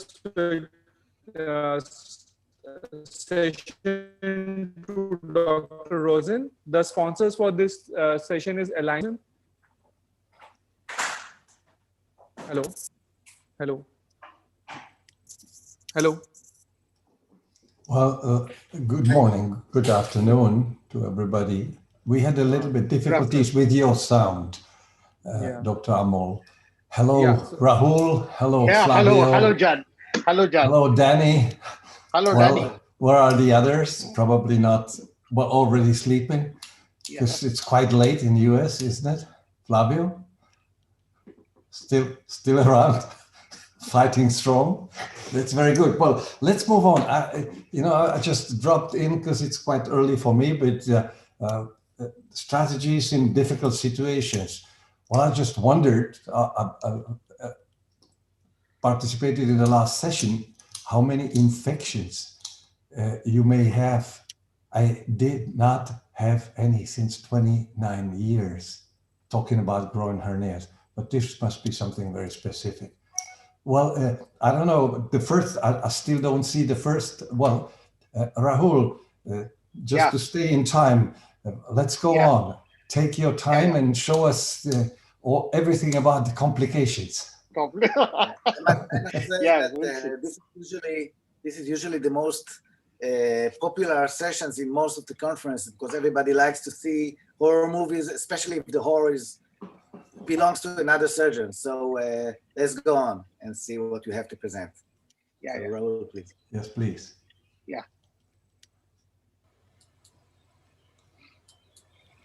Good morning, friends. Vascular injury during laparoscopic inguinal hernia surgery is very rare. Incidence being 0.1 to 0.4%. And it is because of the larger area of dissection in laparoscopic inguinal hernia surgery, chances of injury are more, especially in greater risk in recurrent inguinal hernia surgery. I am Dr. Rahul Mahadar, today going to present inferior epigastric bead and the peritoneal tear, how I managed it. Inferior epigastric artery arises from external iliac artery and anastomosis with superior epigastric artery, and it traverses through the transversalis fascia and passes in front of arcuate line, ascends between rectus abdominis and posterior lamella of its sheath, and it anastomosis with the superior epigastric artery at the level of umbilicus or above the level of umbilicus. The direction of flow is most important. Direction of flow is from below up, that is against the gravity towards the heart. So that is the most important point one should note. It has a varied course of anatomy. So it ranges from 4.5 to 5.5 centimeters from the midline. And one should know the red zone here, where there are chances of getting inferior epigastric artery injury while dissecting also, and while putting a trocars in this particular area. So the trocars are put in the midline because that is a green zone, or otherwise you should actually note that there is a 5 centimeter on either side. There is a red zone where you can cause inferior epigastric artery injury. So here is the case where I'm doing a lateral dissection after completion of the hernia dissection. While doing lateral dissection, I changed the plane and I accidentally cut the inferior epigastric artery. And here you can see the bleed. So bleeding is from down up. So I try to grab the distal end of the artery till the time I get the bipolar in my hand. And then after getting the other instrument in my hand, other bipolar instrument in my hand, then I try to grab the distal end. You can see here very well, the flow is from below up. So I try to grab the distal end and then buzz it out with the help of bipolar forceps. So after primary buzzing, you can achieve almost 70% of the blood loss is controlled, and then the proximal end where the reverse flow of the blood is there. So we need to buzz that part also. So I try to grab the proximal end and then buzz it out with the help of a bipolar forceps again. You have to be very patient while doing this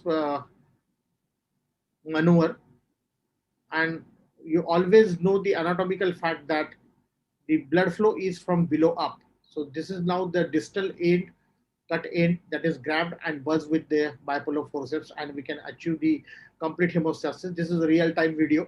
It requires hardly 1 or 2 minutes, but those are vital minutes to control the bleeding. So other options to control the inferior epigastric artery injury are you can use a suture passer and then you tie it out, or otherwise you can put a Foley's catheter and give a traction and then buzz it out with the help of a bipolar or a ligature.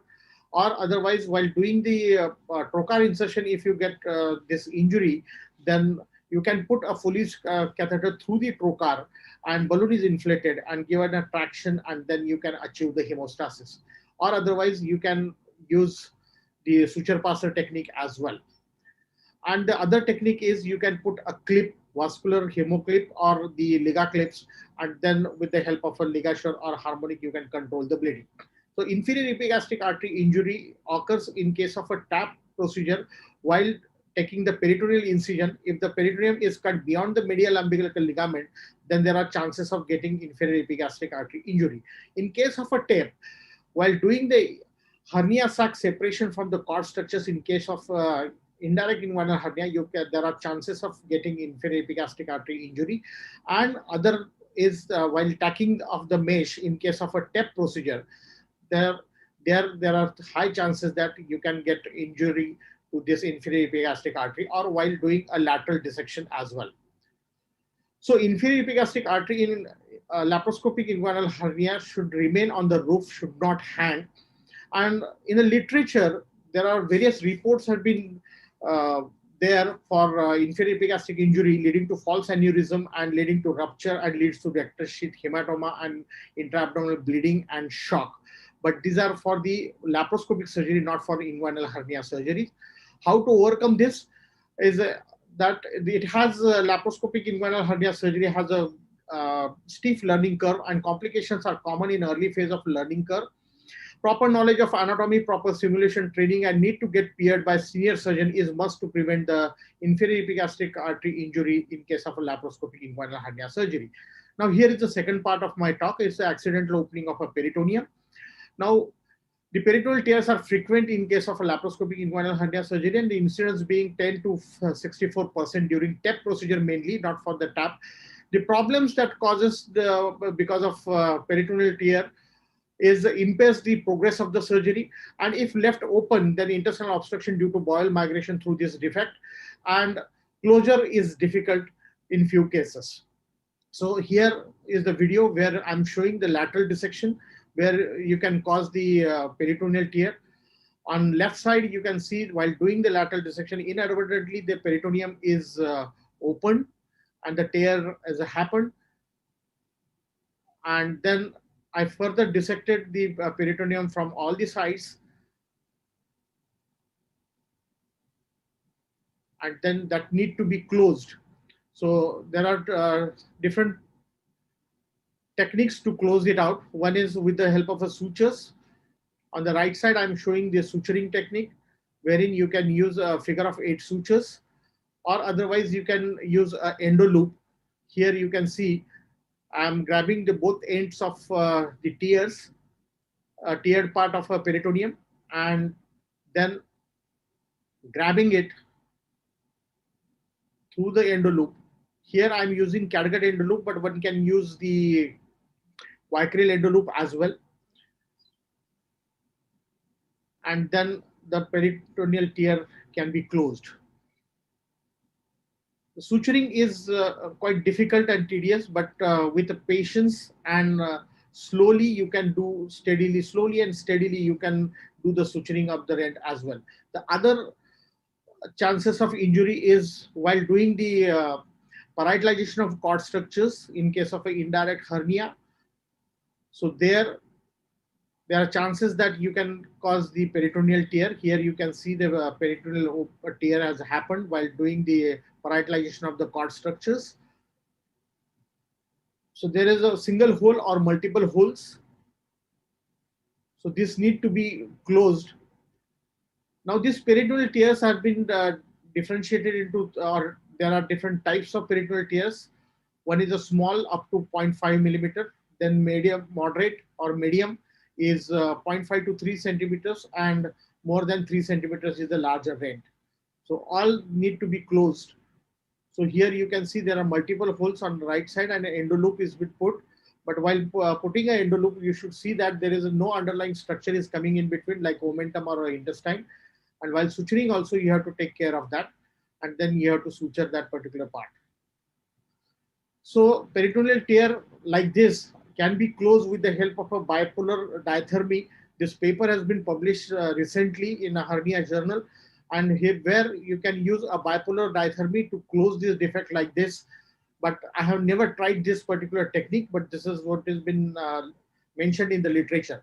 So intraoperative measures to get the space or to maintain the space is the decompression by the varicose needle at the palmer's point, so that you can get the decompression of the abdomen, and then two compartments that can be equalized with the pressures, and then you can get you can carry out the dissection further, or you can do a headlock position or moderate Tendelberg position so that you can get a space to dissect further.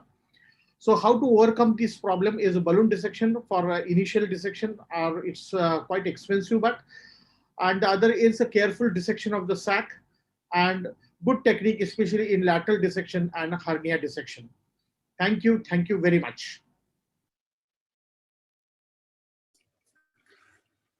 Thank you, Rahul. I have one question. Do we have any data about long-term effects of closing the inferior epigastric? Any effect on the muscle, any atrophy? Yeah, the reports are there in the literature that saying that there is a aneurysm formation and a small aneurysm formation and vascular malformations also for this. And then that can be tackled with the radiological intervention or otherwise a reconstruction. And the fasciitis also an infection in the parietal wall of the abdomen that has also been reported in the literature, but I haven't seen such type of complications in a long term. In this particular patient, I have followed this patient for since last more than 5 years now. Now he is doing quite well. Thank you very much.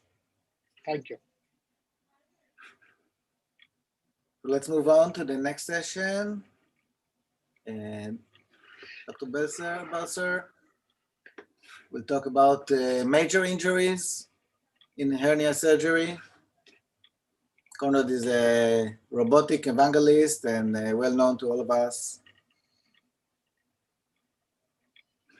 Is he here?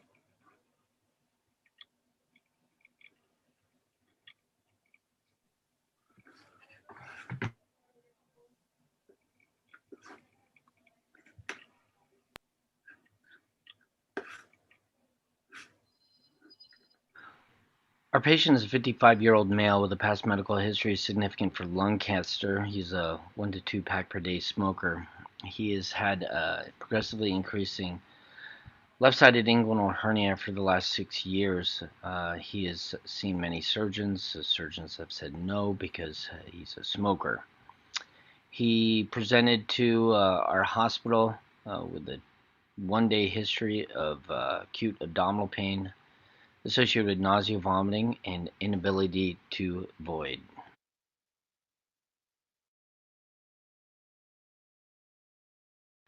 A Foley catheter was placed in the ER, and he underwent a CT scan of the abdomen and pelvis, which demonstrates a bilateral inguinal hernia containing small bowel loops.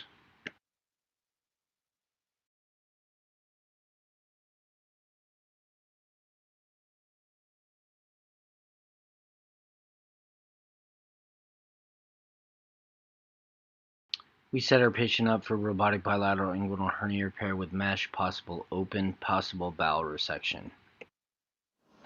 In the OR, you can see we demonstrate a non-reducible mass in the left groin. Not budget, huh? No.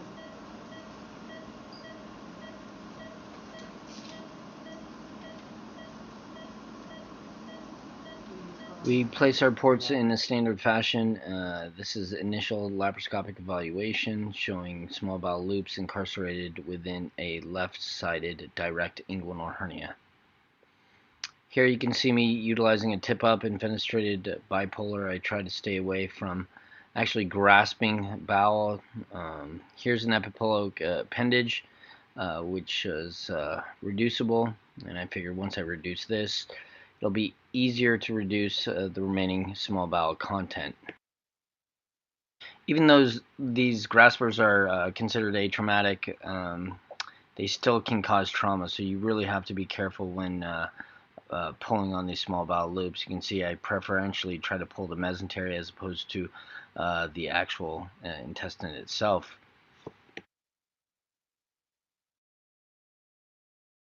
So here we're just doing an intraoperative laparoscopic evaluation of the incarcerated segment, making sure there's no area of perforation. We utilized indocyanine green to test the perfusion of the incarcerated segment, and it appeared that everything was perfusing appropriately. So at this point, I'm thinking I'm home free, and guy's got bilateral direct inguinal hernias, which is typically relatively routine. I start off with a high pre-peritoneal incision, do pre-peritoneal dissection, try to dissect on each side of the hernia sac, and now I'm just starting to try to reduce the direct hernia sac. As I teach in many inguinal hernia courses and videos and residents, you want to isolate the peritoneum when reducing the hernia sac. This was appearing thicker than normal, which was a little strange, but again, I didn't think it was too much trouble, and I continued with trying to reduce this incarcerated segment. This was very difficult to reduce, and it's looking a little bit thicker here. So I said, well, just got to get down to the peritoneum. I'm just too deep at this point. So I continue utilizing combination blunt sharp technique, trying to reduce the hernia sac.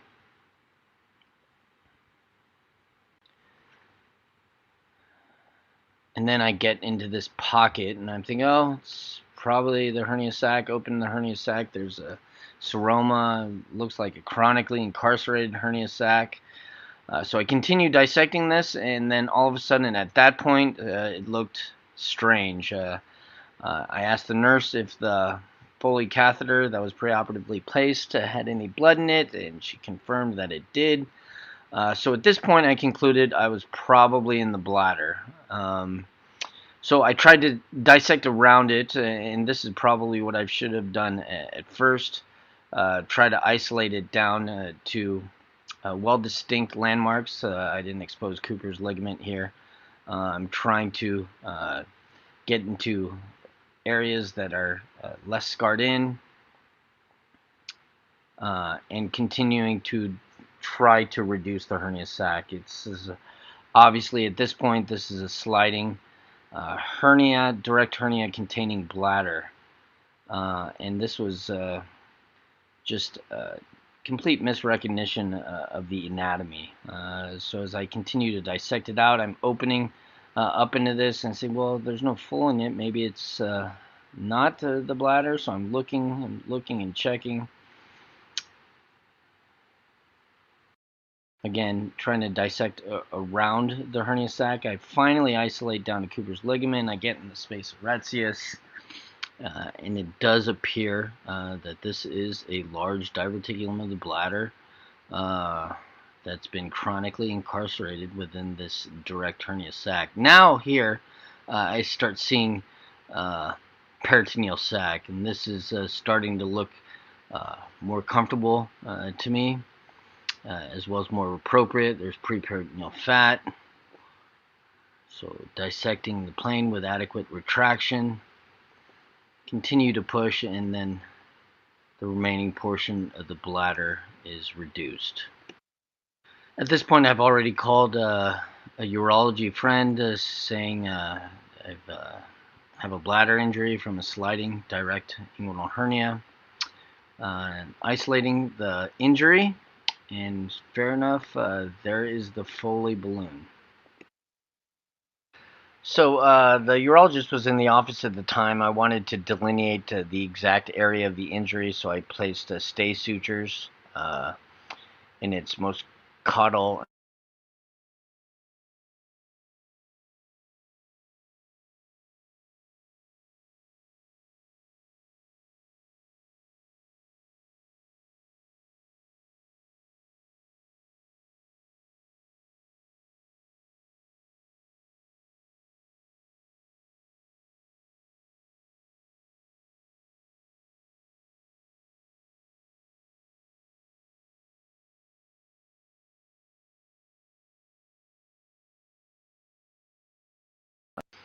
On the left side, here's my large direct hernia.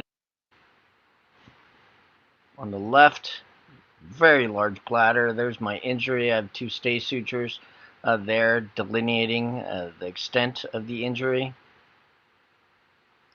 And then the urologist utilizes a vicryl suture and performs a two-layered repair of the bladder. So here he is distending the bladder to check for any remaining leaks, and there were none after the installation of over 350 cc's of water per Foley catheter. Now I am trying to check to see if I'm satisfying all the salient points of the critical view of the myopectineal orifice. There's the direct defect.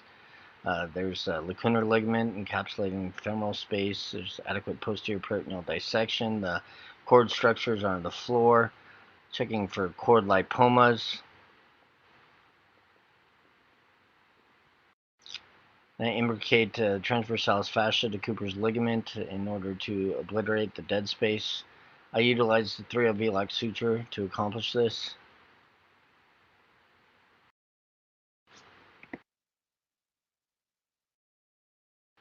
Normally I use a single prosthetic, but here I use 2 extra large 12 by 17 centimeter sheets of light 3D Max.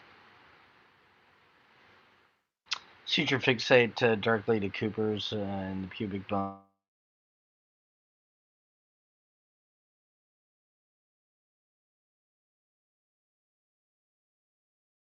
Leave a drain, so I placed a drain within the preperitoneal pocket, and I complete closure of the peritoneal flap. His early postoperative course was remarkable for the development of a postoperative ileus, and he was discharged home with the Foley on post-op day number 6. A CT cystogram was performed, which revealed no leak, and his Foley was discontinued on an outpatient basis. Performed a quick lid search and found that the incidence of sliding bladder hernias within direct inguinal space ranges from 1 to 10%. The incidence of bladder injury is less than 0.5% following lapping inguinal hernia repair, and this was written by our own Professor Edward Felix. But this incidence of bladder injury can increase to up to 12% in the condition of a sliding bladder hernia. Benefiting from the eyes of the retrospectoscope, it was clear that this hernia contained incarcerated bladder, something that was missed by not only the radiologist, but most importantly by me. So what would I have done differently? I would have scrutinized the pre-op CT scan. That would have made me more aware that there was a sliding bladder component within the direct hernia space. And I would have performed the surgery like I normally do. I normally isolate Cooper's ligament. I normally get into the space of retzius prior to the dissection of their hernia sac. For whatever reason, this time I didn't, and as a result, I had this complication. And just like to share this with you, so hopefully not only I'm learning, but you can learn from this as well. Thank you.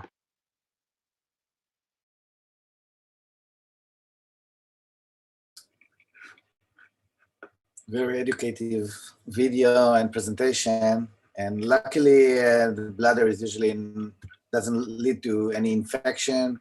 And usually, if it is diagnosed, it is quite easy to fix. And it's very rare to have ureter in the hernia, which is much more of a problem. But points are very good.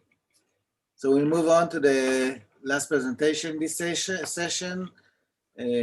Professor Flavio Malcher, very well known, prominent figure in hernia education. Please.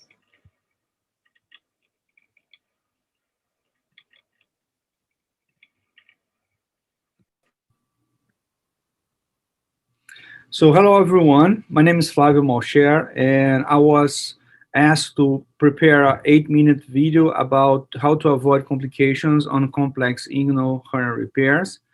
So I put up together a few of my own cases and on complex situations. So I want to narrate them on a way that I can show the steps that I take to avoid complications.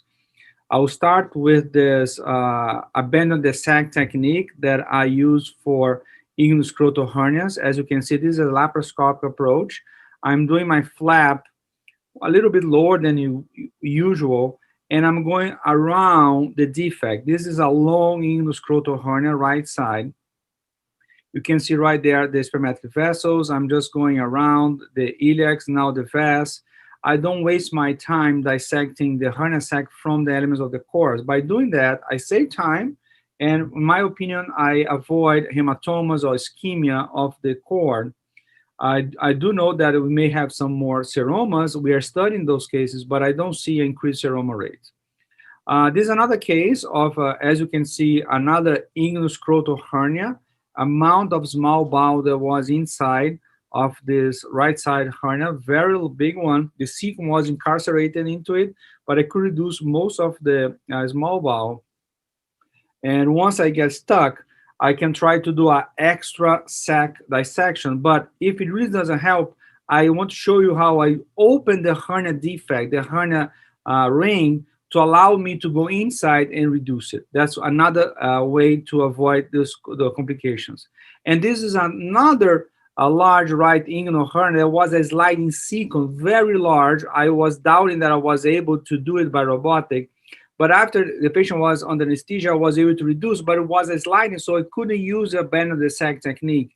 And just the tip here is to find the tunica vaginalis and push it away, so dissect the content. There's no true hernia sac on this patient, and this can be very disoriented sometimes. But at the end of the surgery, you can see the reduction, and on the same case, I'm closing the hernia defect. This is a lot of controversy there, but I just take, as you can see, small bites of the iliopulpal tract and small bites of the conjoint tendon. I don't go deep to avoid entrapment of any nerve. On those over 3 or 4 centimeters hernia, I think that's a way to avoid complications, and the mesh go inside and bulge inside the defect, because it will be a big bridge on the groin. I use 0 V-lock for this. I don't need to close very tight. We still need a deep inguinal ring, and then I just run it back. Avoid complication. Take bites only of the iliopulpal tract. Avoid the genitobranchial genitofemoral, and only a small bite of the conjoint tendon. This is another case that I did a few weeks ago. Patient with a small bowel obstruction. I did a transabdominal diagnostic laparoscopy. There's a recurrent femoral hernia right there. It was already reduced.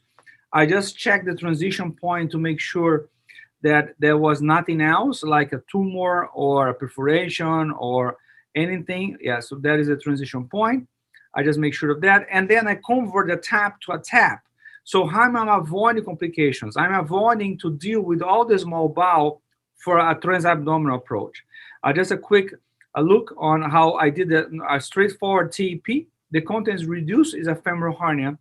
And another thing that I'm going to show for femoral hernias, to avoid complications, I tack the mesh. I'm usually don't fix the mesh on TEPs, but for femoral, that overlap is not that big. So the mesh into the retius, but I tack only on the pubis, and that's it. This actually is not a surgeon of mine, it's from Eduardo Parra, just showing that in the robot, you can use Firefly, the ICG, to when you dissect the cord to make sure where are the structures. Because what you don't want to do is what I'm showing in this video that I just did. It was a very straightforward case, and I just make it bleeding and make it look so bad. I grabbed it, I was ready to address it, but when I let it go, the bleeding was very strong. So at that time, you need to call for help, somebody else to help you to stay calm. I put the suction, I dissect a little bit more with the suction until I realized that it was not the iliacs or something, it was just the epigastrics. So that being said, and I use a bipolar. Usually I don't clip epigastric, but most of the surgeons like to clip. I think a good bipolar works well. So this is another case of mine. I was called into a room. Surgeon was doing a prostatectomy and found a big hernia, and this patient has a rectal injury during the prostatectomy as well. So I repaired the hernia with a phase X mask, absorbable mesh, as you can see, to avoid any foreign body during contamination. And this is another case post-prostatectomy, something that we are just sending for publication. Our first 15 cases is against the books, is against of the board question. The easy answer is just do an open hernia, but MIS is my comfort zone. So this is the hard part, dissect over the area of the prior lymphadenectomy. So you need to go slowly, make sure where the iliacs are before you go crazy. So I go little by little. This is 4 times speed, so that's why it looks so fast. But I really take my time to identify the spermatics, go medial to the iliacs into the retius. Everybody thinks the hard part after prostatectomy is the bladder itself. Is not really the hard part. The hard part is over the iliacs, over the lymphadenectomy.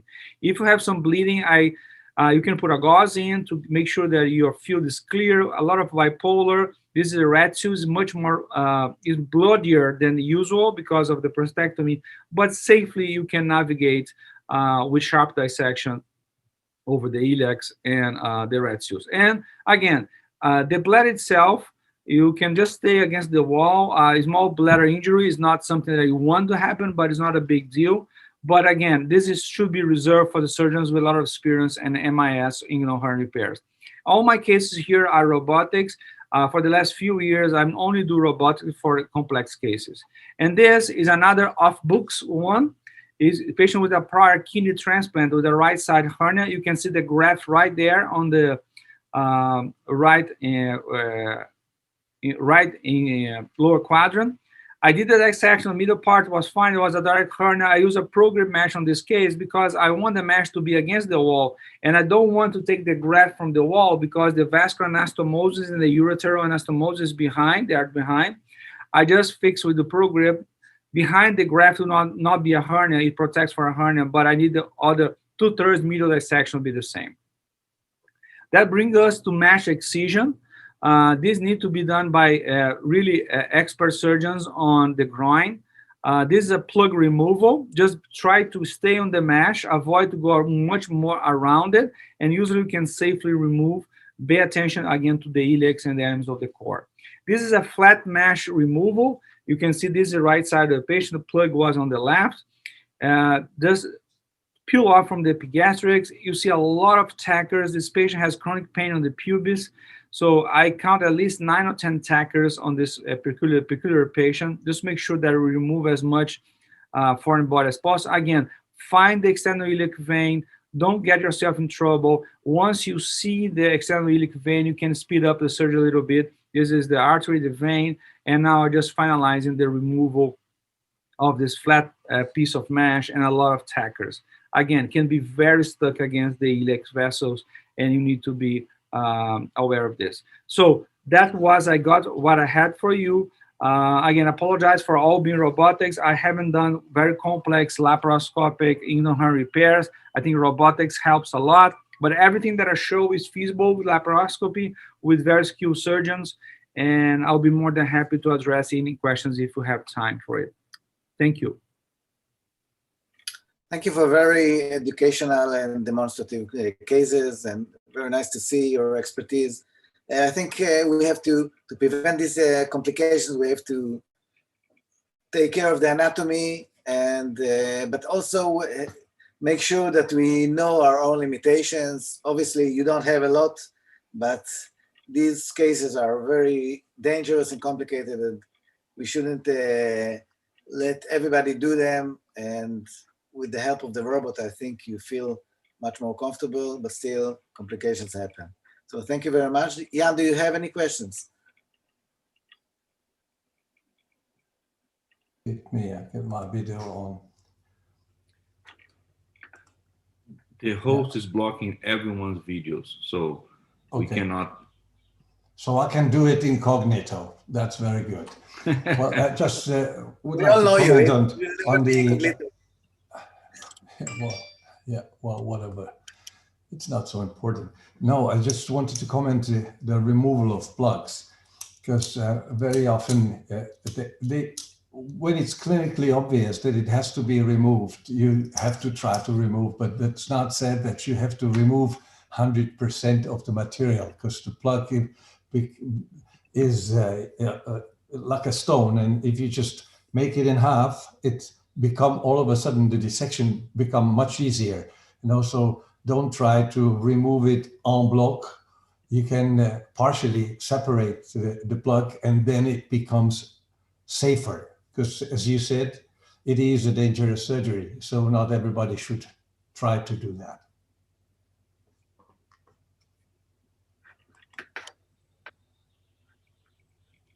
Well, I'm still stopped. I see all you guys, which is great. Hello, Hugh McGregor, Kanagavel, everybody's here, Rahul.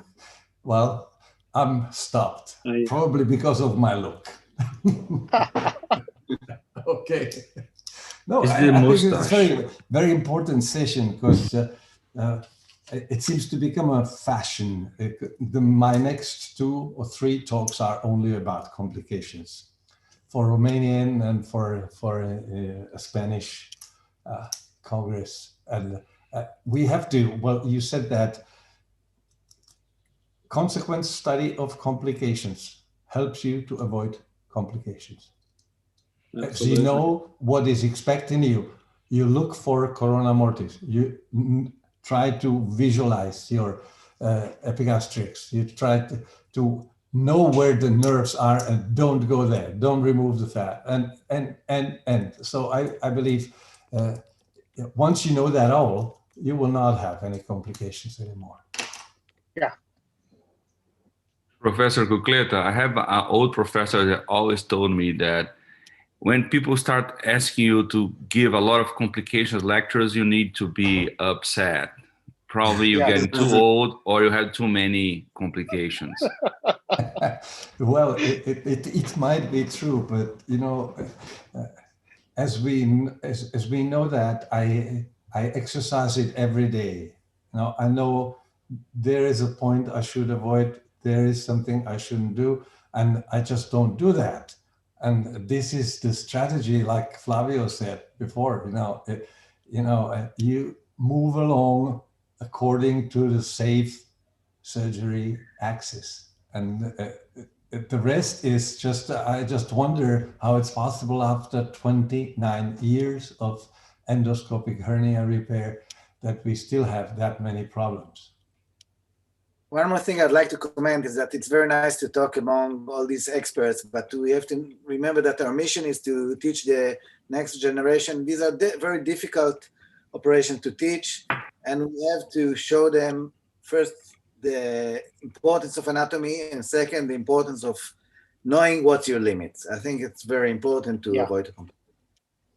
Yeah, if I may conclude my participation, I heard once that the dumb surgeon don't learn from complication. The smart one learn from their own complication. The wise learn from the others' complications. So let's try to be at least smart, but possibly wise. Yeah. Well, very well said, Flavio.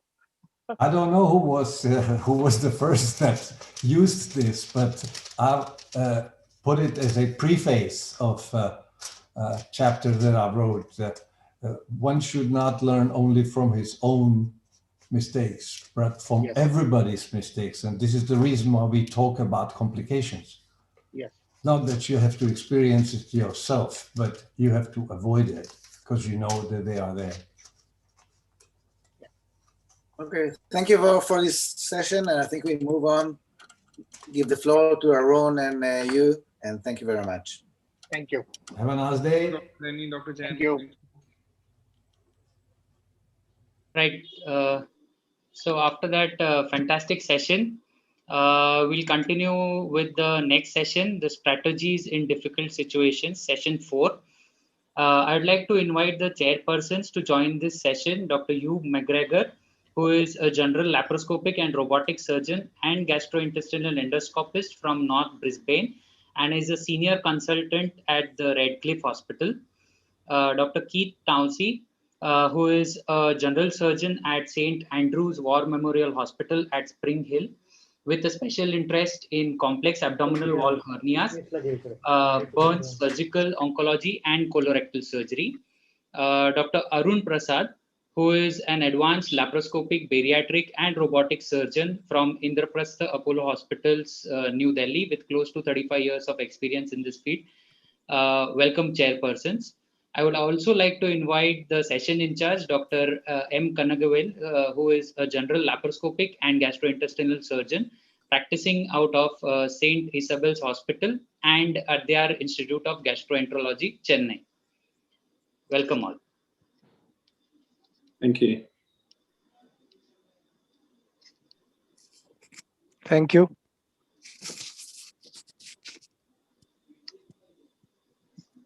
You there, Keith? Start with the first video.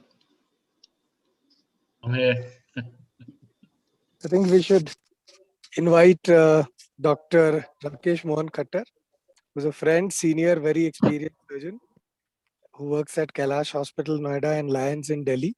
And he will talk to us about, after open hernia surgery, if you get pus discharge, what should your strategy be, whether you should be removing the mesh or not removing. So over to Dr. Khattar.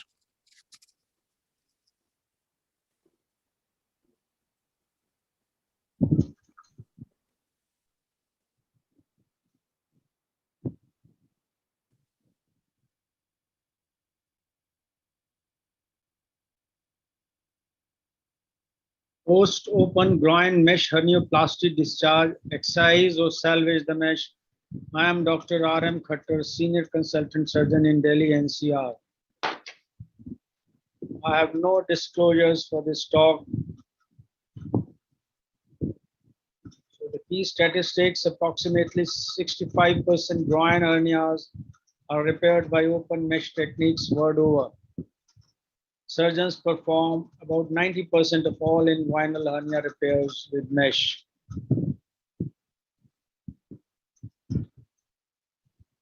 The early wound discharge following such operations occur in 1 to 2% cases in my personal experience. Most infections are seromas and superficial site infections, which do not require reoperations and settle down with dressings and drainage of seromas. Unlike lap repairs, the spaces created in open repairs to place mesh are limited in volume, hence large seromas cannot accumulate. And management of seromas and other complications, putting mini Romovex suction drains at index operation in subcutaneous space with end leading to superficial inguinal region retained for 24 hours after operation practically eliminates seroma formation.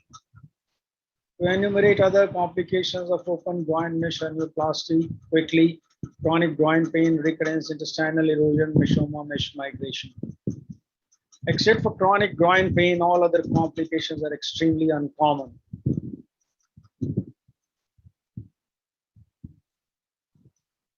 The deep mesh infection after open groin hernioplasty is a rare complication. And literature review reveals it is to the tune of 0.003% to 0.8%.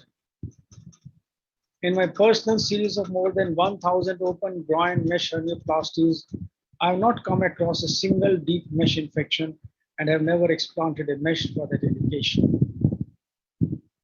Deep mesh infection can present from few months to later than 10 years. Mesh has to be removed every time the established deep mesh infection occurs.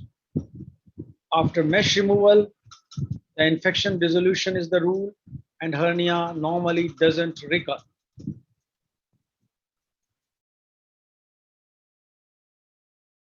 The role of biofilms in mesh infections. Biofilms are organized colonies of polymicrobial bacteria typically attached to surface of prostheses and display different physiology from free-floating planktonic bacteria. Biofilms have been demonstrated in wide variety of implanted materials such as like central venous catheters, implanted orthopedic devices, and hot valves. In an interesting study by Sandeep Karju et al., examined the explanted meshes from hernia cases by confocal microscopy and fluorescent in situ hybridization techniques and demonstrated bacteria in all 5 explanted mesh types. Demonstrating the role of biofilms in deep mesh infections, these are the fluorescent images on right showing colonization of biofilms on engrafted mesh derived from patients.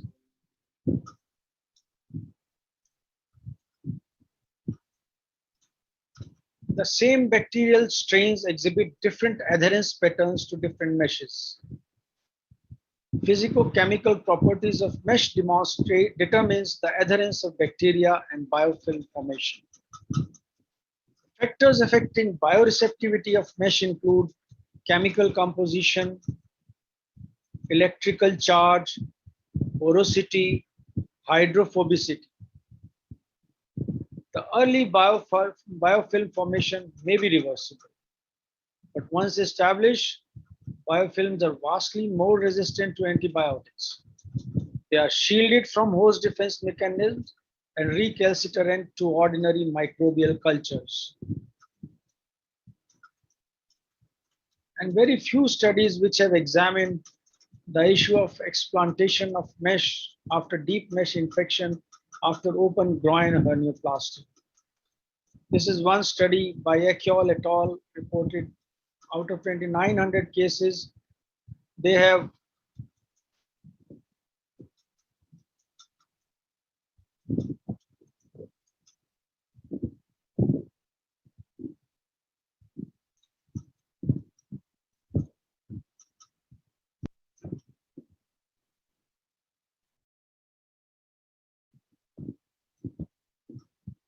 Turkish study, removal of 15 meshes after open groin hernioplasty by AWRSC et al. 11 cases were referred to them from outside and 4 of their own cases. 1 hernia recurred after mesh removal. Average period of mesh removal was 49 months from hernioplasty. This is another Greek study of 1,400 cases. They explanted 5 meshes, 2 to 4.5 years in a cohort of 15 hernioplasties. All infection resolves and no hernia recurred. Mesh infections have been reported as late as 14 years after index operation. So what are the factors affecting mesh infections? Factors responsible for late deep mesh infections are largely unknown and conjectural. Type of mesh used, suture materials, duration of operation, antibiotic prophylaxis. And once the patient presents, what are the investigations are at command of the clinicians? Ultrasound examination, which may show some fuzziness in between the muscles, CT scan, which demonstrates fluid collection in sinuses and meschoma, etc. And one can do radionuclide scintigraphy also. And once the sinuses are seen and deep mesh infection has been demonstrated, the explantation is the answer. So deep mesh infection after groin herniaplasty is a rare complication and occur even after 10 years, and no definite known factors identifiable for its occurrence. Mesh salvage is not the option. No new implant should be used at the time of mesh excision operation. Complete mesh removal eradicates the infection and hernia doesn't recur as transversalis fascia is thickened due to fibrosis. To sum up, chronic mesh infection after open groin herniaplasty is an extremely rare complication, and mesh salvage is not the option. Even surgeons with predominantly hernia interest may never have to explant mesh after open groin herniaplasty in their entire careers. Thank you. Questions?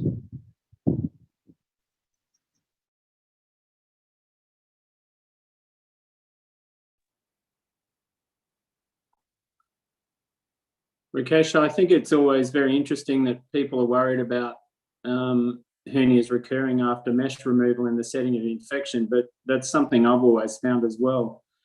Even in umbilical hernia repair, it's actually quite unusual. So it's good that you've mentioned that.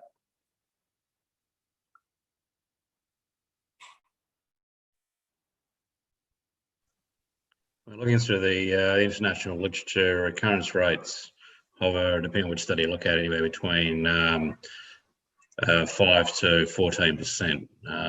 Obviously, it's quite a low risk of recurrence, but it's not zero. And I guess it's something that surgeons need to bear in mind and have a plan, yeah, to deal with at some stage if it does recur. And obviously, patients need to be aware of it. But clearly, that once you've got a deep space mesh infection, it's got to come out. So, irrespective, your hands are kind of tied.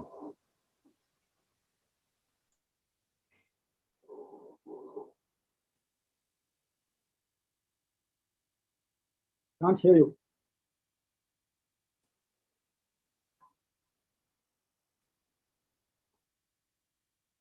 Can you hear us, Rakesh? Or? No, I can't hear you. You can't. Sir Hugh, can you please reframe the question? Yeah. Probably he got out of the connection for a moment. Please repeat the question for his. You there, Rakesh? Yeah, I'm there. I can. Yeah, tell me. Can you hear me? Yeah, I can hear you now. I said I think it's very interesting that surgeons are often worried about recurrence in the setting of mesh removal post-infection, and that's certainly been my experience.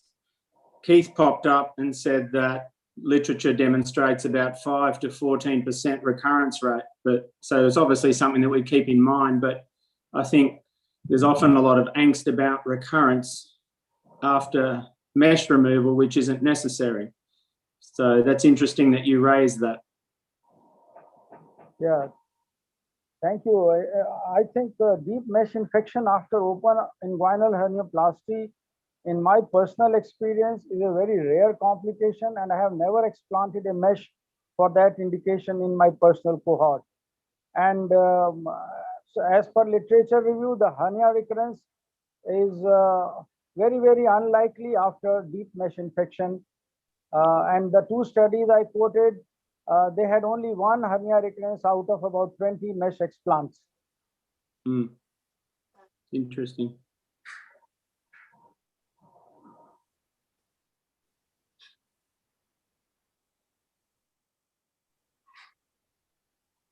Chairpersons, can we move on to the next presentation, please? Thank you, Dr. Rakesh Mohan Katar. Thank you.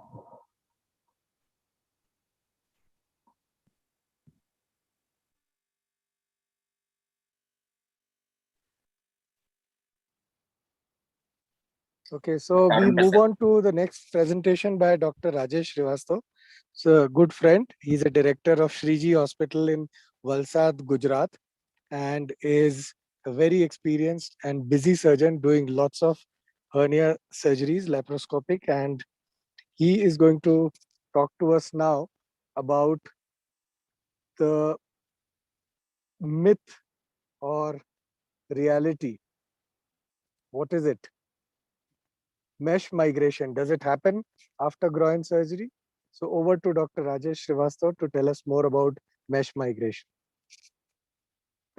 At the outset, let me thank organizers of ANZAWR for giving me this opportunity to speak on an important topic of mesh migration.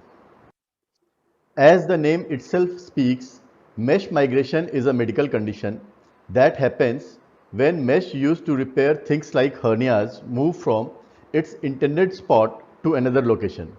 This process could be immediate or could occur over time. So, it can be primary or secondary. Mechanical migration happens when mesh is inadequately secured to the surrounding tissues and it begins to move. Sometimes, undue pressure by an external force causes the mesh to separate and move. This type of migration often happens sooner after the surgery and hence primary. In secondary migration, the body has an inflammatory reaction to the mesh implant. The body creates granulation tissue at the location of implant. The problem is the healing process stimulates mesh erosions, and when the mesh erodes, it shrinks and may then start to migrate. This type of migration happens slowly over months and years and hence secondary. The possible factors can be the foreign body reaction to the mesh enables gradual movement of the mesh through the different anatomical planes in the abdominal cavity. The mesh can be encapsulated by omentum during its migration and creates a channel into a hollow organ along with peristaltic bowel movements. Gram-positive cocci are generally responsible for superficial and deeper wound infection. Bacterial biofilm can develop over the mesh due to chronic contamination by mostly Staphylococcus species, which results in painless migration of the mesh.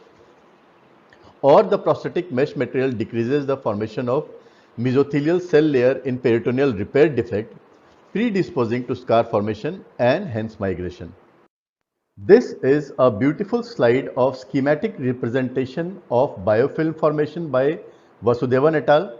You can see first the bacteria attaches itself to the surface, then form a monolayer matrix, then form a colony and finally mature into mushroom shaped colony with polysaccharide covering. Once it is formed, no antibiotics can invade into it. The symptoms or sign of mesh migration are similar to mesh failures, which include bloating and or inability to pass stool or gas, fever, chills, nausea or vomiting, warm or hot skin on the incision site, non-healing wounds, fluid buildup at the site of surgery known as seromas, bulging areas in the hernia, mild to severe pains and chronic pain. The complications of mesh migration can vary greatly depending on the location and type of mesh products.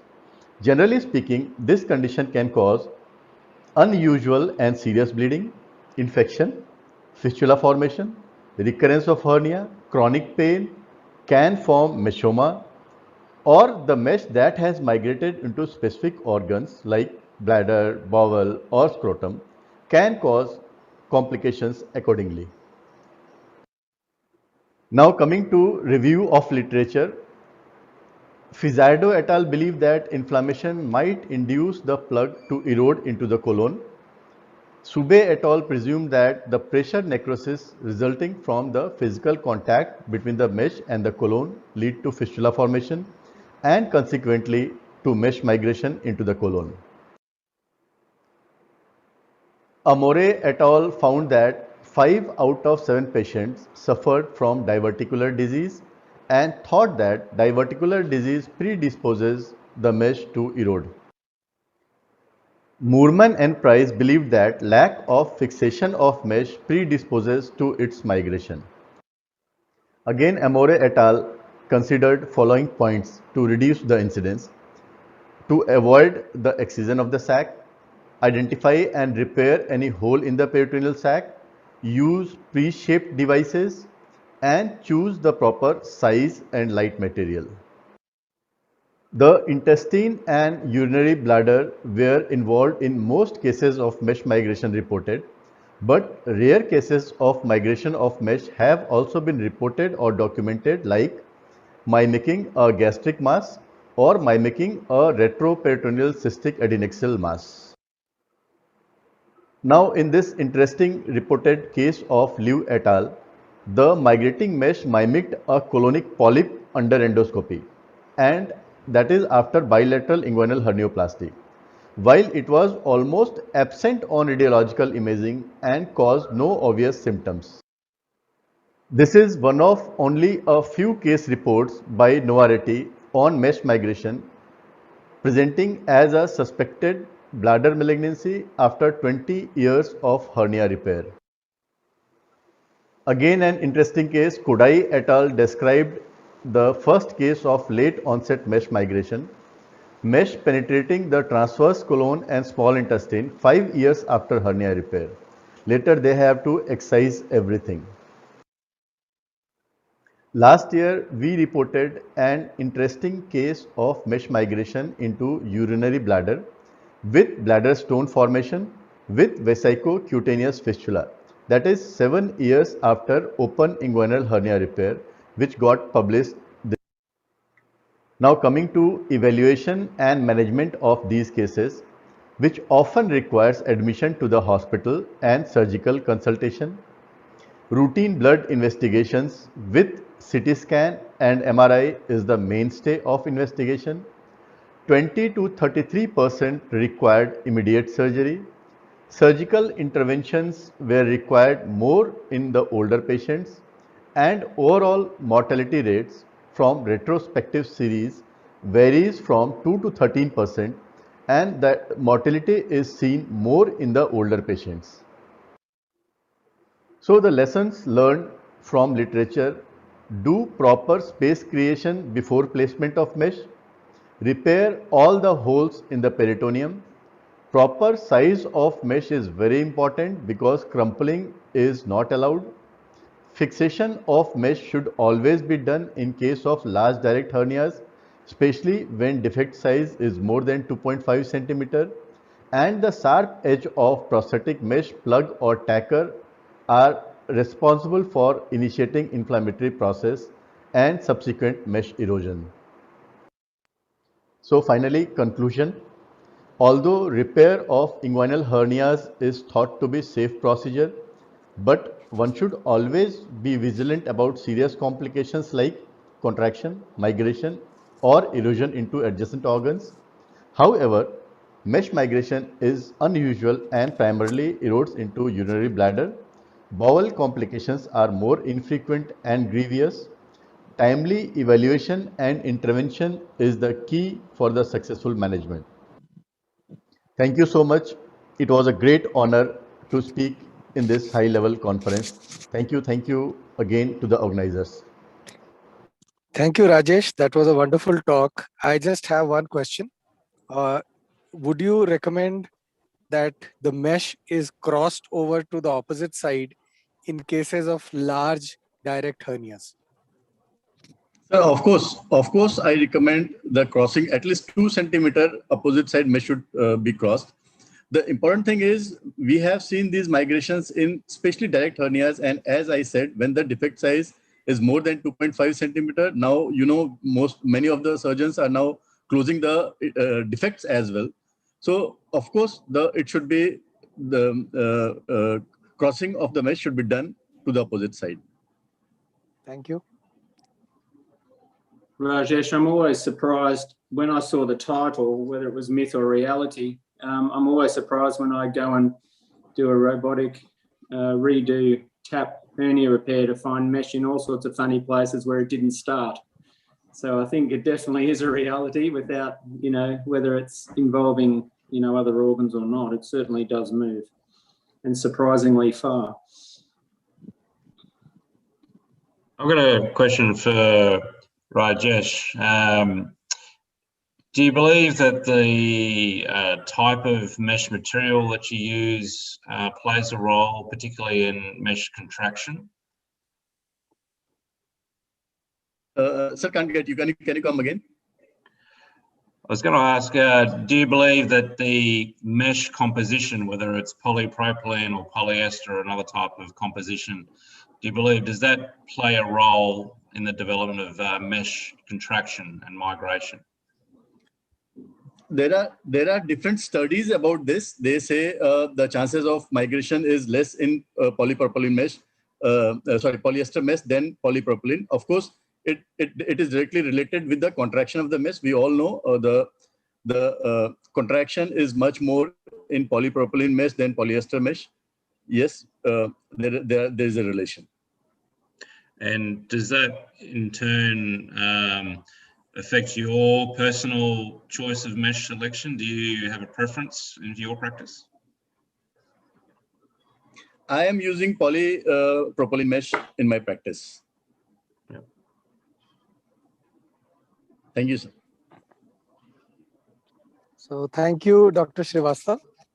I think that brings us to the last talk of the session, which will be given by Dr. Vishakha Kalikar. She is practicing advanced laparoscopic and hernia surgery at Zen Multi-Speciality Hospital in Mumbai. So let me invite her to give the next talk. So over to you, Vishakha. Can the host put on the presentation?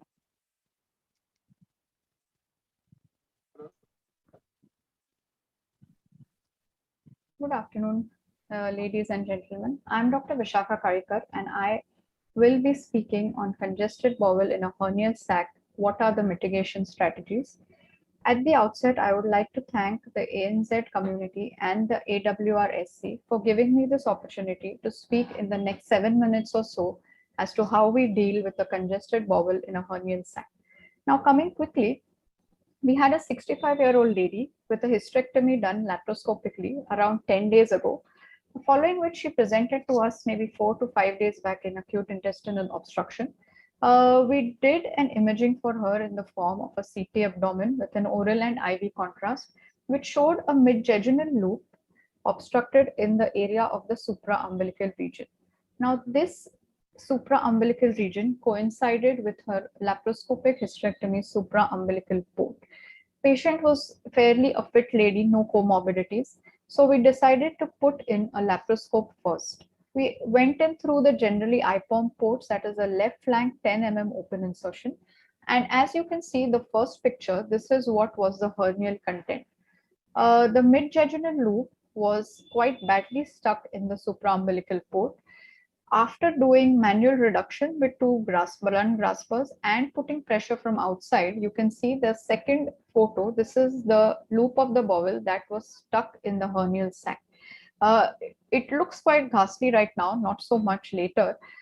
We did give a thorough wash with warm saline, and we waited for a few minutes before we could take a decision as to what is to be done with this bowel loop. After a good 10 minutes or so, this is the picture that we found. No more congestion, healthy looking bowel, good peristalsis.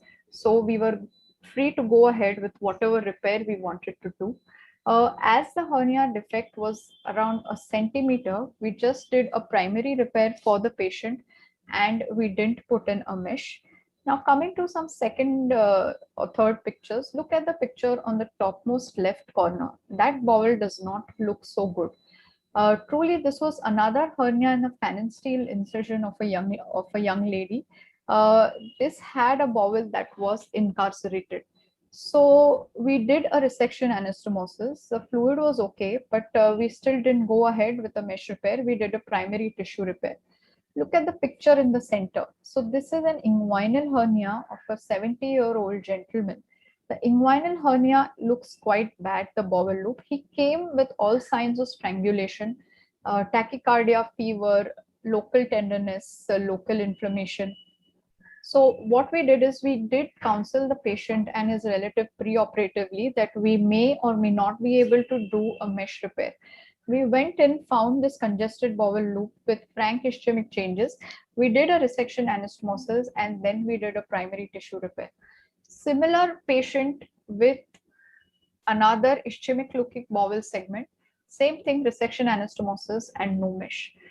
There are a few other circumstances also where we had a lady with another phalansteal scar, maybe a 50-year-old lady, where she had a hernia obstructed around in a 4 centimeter defect.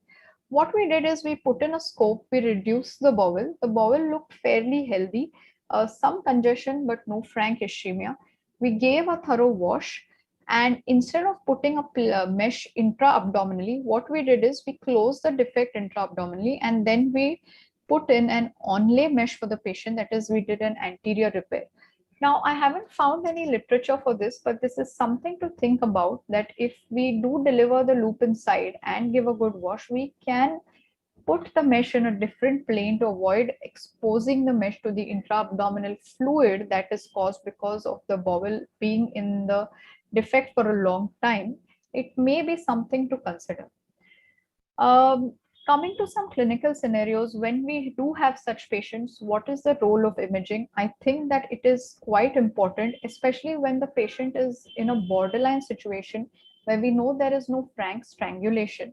A good CT with an IV contrast definitely helps to know the bowel wall vascularity. This will help you in counseling the patient and the relatives about what your plan during surgery is going to be. Another role of diagnostic lab also, I think, is very, very important. For people who are experienced with laparoscopy, no harm in putting in a scope and assessing the bowel condition, assessing what the fluid content is, whether are any pus flakes or it's just serous fluid or it's frank pus, then your decision to put a mesh or not may change. Also, look at the patient's condition, very sick, tender, inflamed hernial sac. We know definitely that this is going to be a strangulated or an ischemic loop.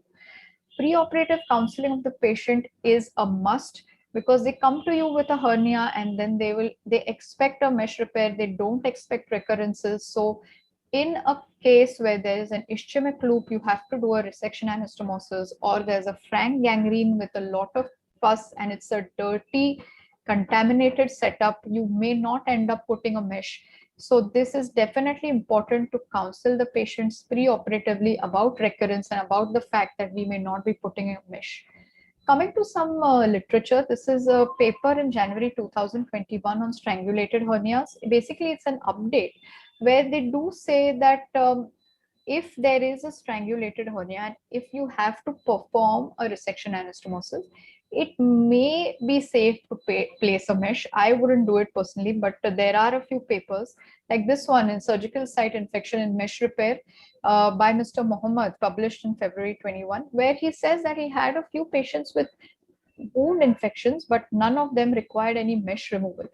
Similar findings by these two papers of management of strangulated abdominal wall hernias and use of polypropylene mesh. Both of them say that they had wound infections, but none of them required a mesh removal. But they do repair, especially by Dr. Pandey, that he had 2 recurrences in his set of 30 odd patients. This is something definitely to think about as the days goes by. What are we going to do with patients who come with a strangulated hernia or with a congested loop inside? Just coming to the end of my talk, no two patients are the same. We have to look at each patient individually, look at how they present, whether it's a tender, inflamed hernial sac, whether the bowel has obvious ischemia or it's frankly gangrenous and there is pus inside, then definitely we may not be considering putting a mesh in a dirty field. If it's just a congested bowel and you give 100% O2, put in warm water, give a good wash, there is healthy looking pink bowel after that with good peristalsis, definitely we must put a mesh because there has been no contamination. Or we may consider putting a mesh in another plane like we did for a few patients and haven't had any problems so far. Just coming quickly to stricture formation, where we had a patient with an obstructed umbilical hernia. We did an open repair for him. The loop on table was congested, but no gangrene or no ischemia. It turned pink within 10 to 15 minutes. We reduced the loop, did a repair with a mesh. I think we did a retrorectus repair. The patient came back to us after a few weeks in SAIO. He had 2-3 episodes of SAIO. We got a imaging in the form of an enteroclysis for him, which showed a stricture at the site of the bowel loop that was stuck in the hernial sac. I don't know how common this is the first time that we have seen this, but how does a congested bowel, how do we know that it's not going to form a stricture later? I will definitely want to hear some comments from the chair for this, and how do we prevent it? But after that, we've definitely learned that this is one of the other things that I counsel the patients about, that a stricture formation in a congested loop may happen. It does not happen to all, but there's a small percentage that this may happen. I will end my talk here. I hope some ideas at least have been clear. So thank you very much, and I will see you all soon. Thank you, Dr. Vishaka. That was a real nice presentation. And I just had one question to ask. You seem to be having a good series of these kind of cases where you have done a primary repair. What percentage of patients came back with a hernia requiring another surgery because you had not put the mesh in the first place? So maybe a couple of patients who had a groin hernia came back. Nobody with an umbilical hernia has come back yet. In the past 1 year or so, before that, I haven't followed up, but in the past 1 year, nobody with an umbilical hernia has come back yet. But maybe next time I will have a 2-year follow-up and we'll know later. Oh, that would make a good presentation, publication. Yeah, we'll see. Maybe next year. Sure. So any other questions from the other chairpersons? Because we seem to be running a bit late. What about femoral hernias? No experience, sir, with that yet. Okay. And do you ever use mesh in the setting of these bowel resections, or? Haven't used one yet, but as there are some papers that say, and also there were a couple of talks today morning that there have been mesh used in bowel anastomosis. So maybe next time I may consider putting that. Okay, thank you.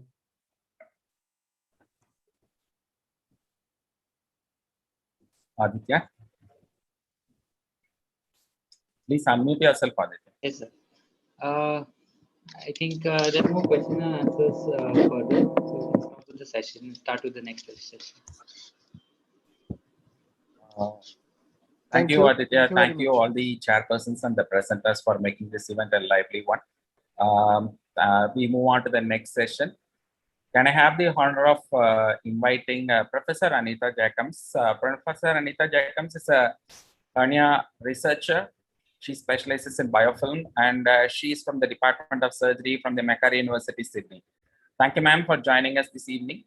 And we have, please unmute yourself, ma'am. We have Professor Srijoy Patnaik. He is a very eminent surgeon from Bhubaneswar.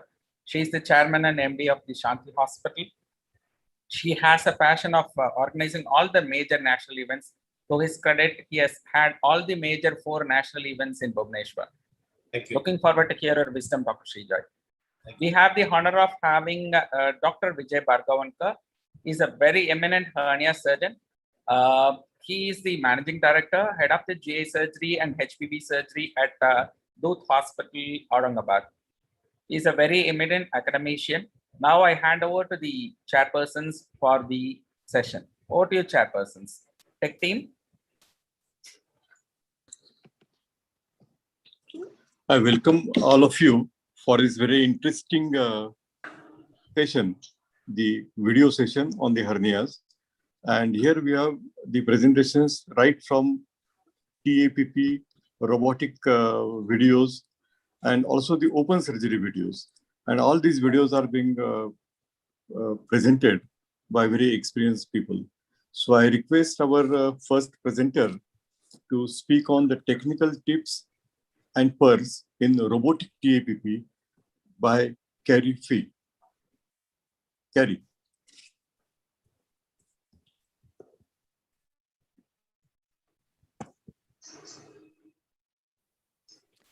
The lumbar hernia poses a technical challenge for the practicing hernia surgeon. The purpose of my presentation is to highlight the technique and also to give some tips and pearls on the conduct of robotic transabdominal preperitoneal, otherwise known simply as TAP, approach to the lumbar hernia. Our patient is a 70-year-old gentleman presenting from the general practitioner with a bulge on his right flank that has been present for the last 6 months. He has no significant comorbidities and his main symptom is pain on physical exertion. Here I have his CT, and the CT just confirms the presence of a lumbar hernia defect on the patient's right, which measures approximately at 4 centimeters.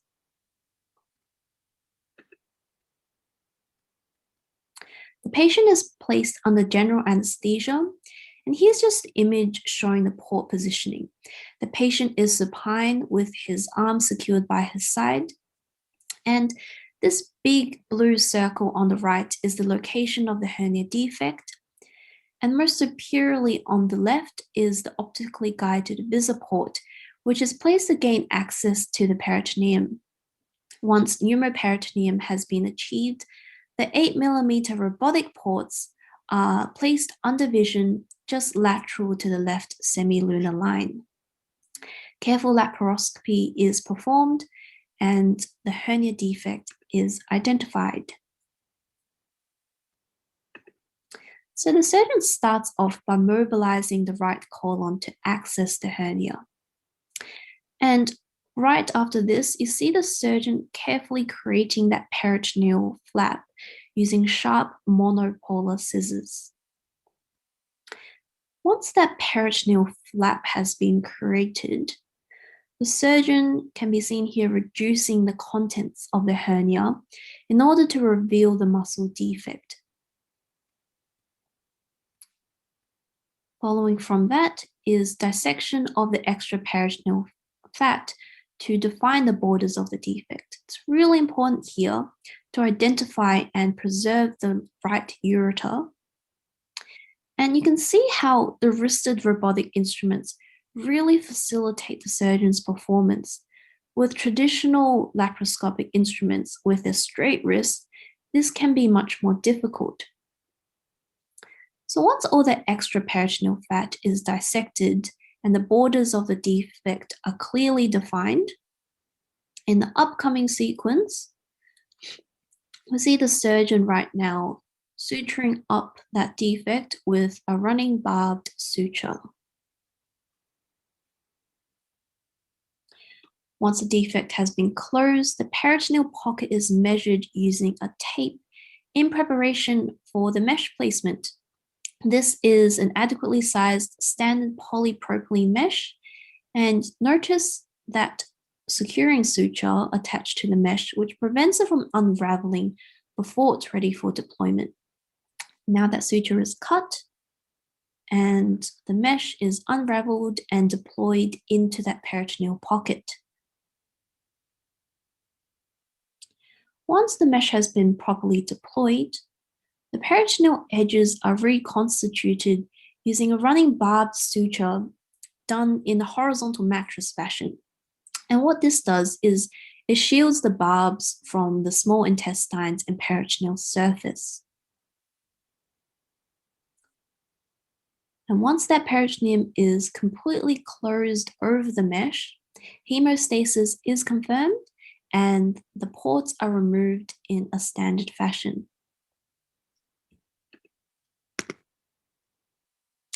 Our patient recovered uneventfully and was discharged from the hospital in 24 hours. A subsequent post-operative review took place in 6 months and the repair appeared sound. So in conclusion, the robotic transabdominal preperitoneal approach to lumbar hernia is an alternative technique for quite a difficult pathology, and it really should form the armamentarium of the practicing hernia surgeon. I hope this presentation was interesting and insightful. Thank you very much. Kathy, that was a nice presentation. And I would rather ask the question, how much flap do you raise? How much centimeter of flap do you raise, both upper flap and lower flap? Yeah, hi, Chris Hensman here. Sorry, can you just repeat that question? The creation of the flap is planned to ensure that you can access it with the robot arms, and you need to preserve an adequate flap so you can cover the mesh over it. So you come as far to the midline as possible and leave yourself a large flap in order that once you put the mesh, you're not restricted from closing it. So that's a good question, and you need to plan that out when you make that peritoneal incision.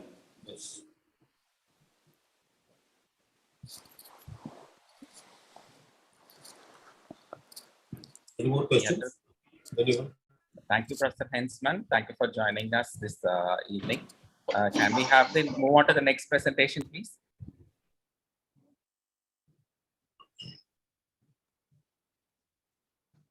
I would first like to thank ANZAWR for giving me the opportunity to present my case. This is a patient who had undergone a hernia repair 3 years back, and 6 months after the primary surgery, he had a TAPP done on the left side elsewhere, and 6 months later he presented to the primary surgeon with a severe burning type of pain in the left inguinal region, and he was given lot of medications which included opioids, gabapentin, and he also underwent some ultrasound guided hydrodissection and nerve blocks in the past 2.5 years for the relief of the same pain. And he, being a lawyer by profession, he was hardly able to stand for a long time during the course of the work, and also in between the primary surgeon had consulted me twice to find out the reason for pain.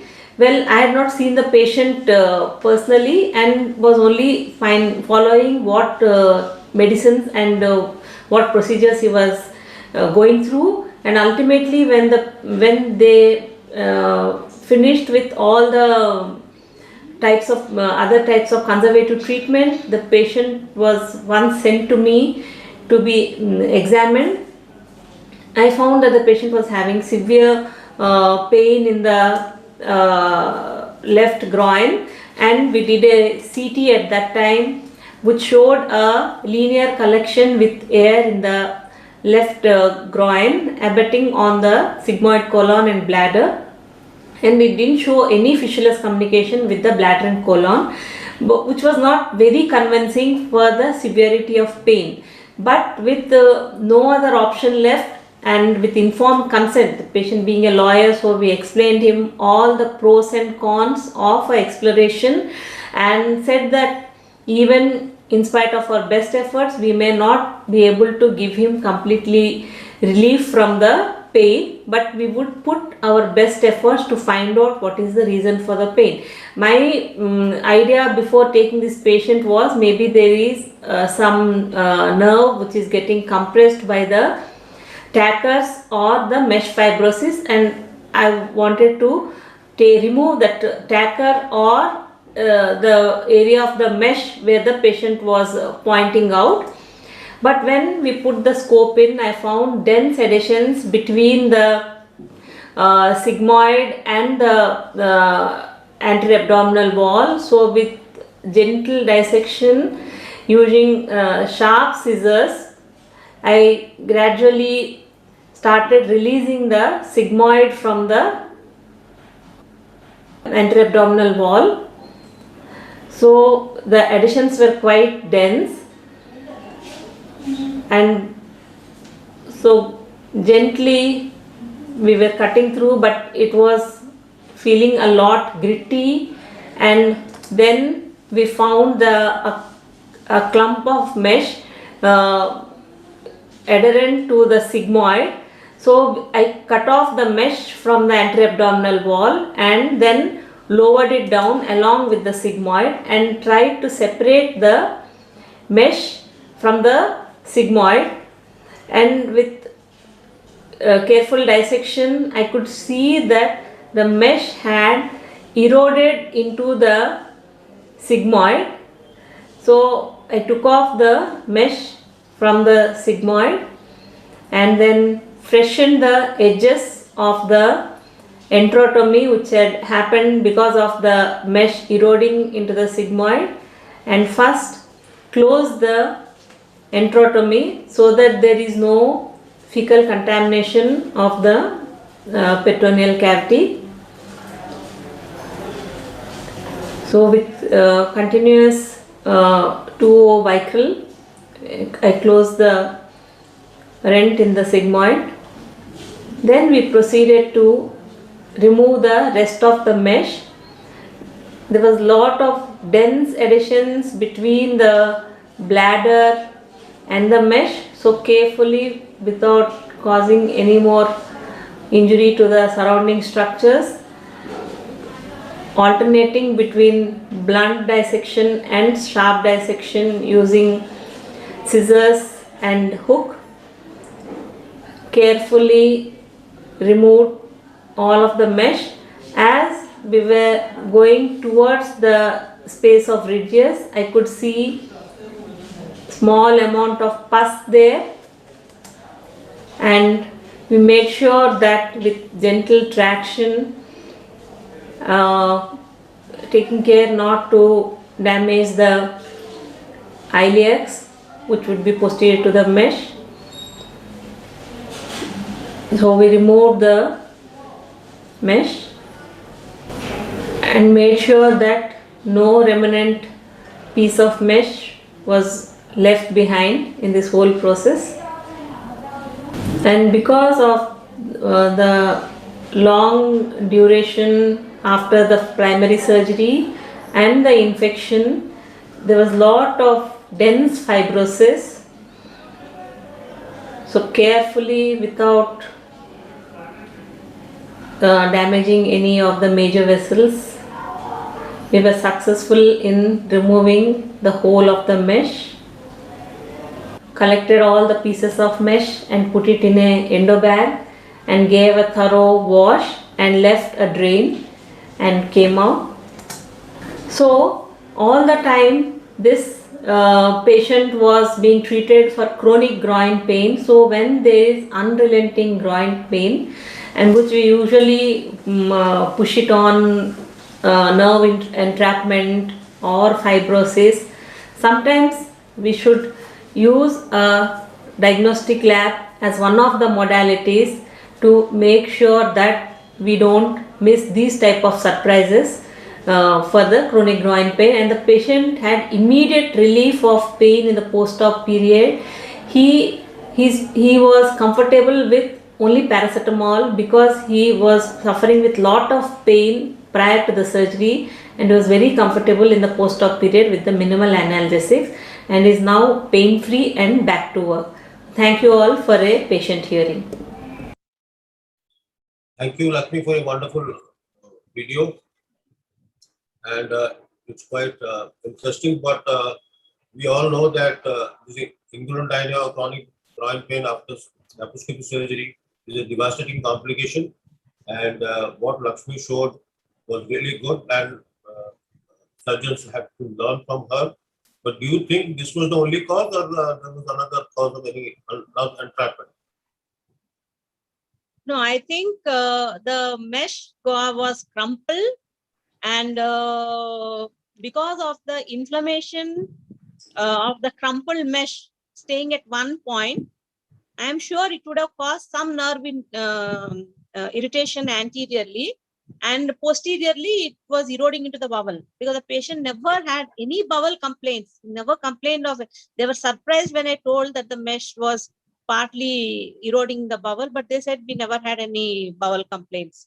So most probably because the mesh was not laid smoothly in the during the primary surgery, I think the crumpled mesh would have caused lot of fibrosis, irritation, and would have got later secondly infected because of the bowel erosion. So you're lucky enough to have escaped, but suppose after doing this, removing the mesh explantation, if the symptoms would have persisted, what would have done? Then we would have to again think of some nerve blocks, because already patient had everything. He had nerve blocks, he had ultrasonic hydro dissection, so many things, and he never had relief from the pain. So whatever had to be done there was already done. That's why, and that he being a lawyer. My question was, if still the pain continues, what will you do next? We cannot do anything. That's why I told him prior to surgery that I am trying my best to do the intervention, because this is a surgical intervention to give you relief from the pain. And this is for your good relief. And I may not be able to also give you relief from the pain. But luckily, I think good for the patient that he got completely relief. I am sure if these sort of findings are there, the patient will have relief from the pain. Is neuronectomy is a option? But I'm sure when we are removing this fibrotic mesh from there, I'm sure the nerves entract would have also come off, because we have no way of marking the nerves during this intense, fibrosis, within this intense fibrosis. I'm sure some amount of neurorectomy would have already happened. Thank you. Thank you very much. Anybody else? Thank you. Dr. Vijay.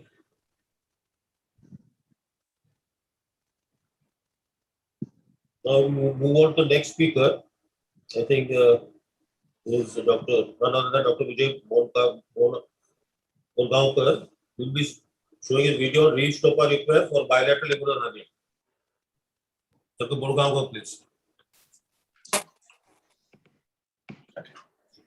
Hello. At the outset, I am extremely thankful to ANZAWR National Coordinators, Sui Mi Ho, and Dr. Arun Prasad from India for giving me this wonderful opportunity to present my work in this virtual conference on inguinal hernia on 29th May 2021. I am Dr. Vijay Borgaonkar from India, and I would like to present re-stopper repair in recurrent bilateral inguinal hernia. In these days of laparoscopic surgery, TAPE, TAPP, and even ETPs, one might wonder whether there is any really role of open re-stopper repair in recurrent bilateral inguinal hernia. However, there are certain situations where patient might be unfit for general anesthesia and patient is suffering from bilateral recurrent inguinal hernia, or there could be a mega hernia where there could be a necessity of a larger dissection and placement of a larger mesh, or in some special situations where hernia might be there after post-renal transplant. In these situations, we might require an open repair for the inguinal hernia. This was a 65-year-old male with recurrent bilateral inguinal hernia with a history of ischemic heart disease, and he was post-angioplasty. He was unfit for general anesthesia, and operation we planned was a re-stopper repair under spinal anesthesia. This is the picture of the patient. Patient had relatively larger right inguinal hernia, and on the left side, a small hernia. He was operated on both sides earlier, and a mesh plasty was done. Now we have decided to take this midline incision under spinal anesthesia to go ahead with the re-stopper repair.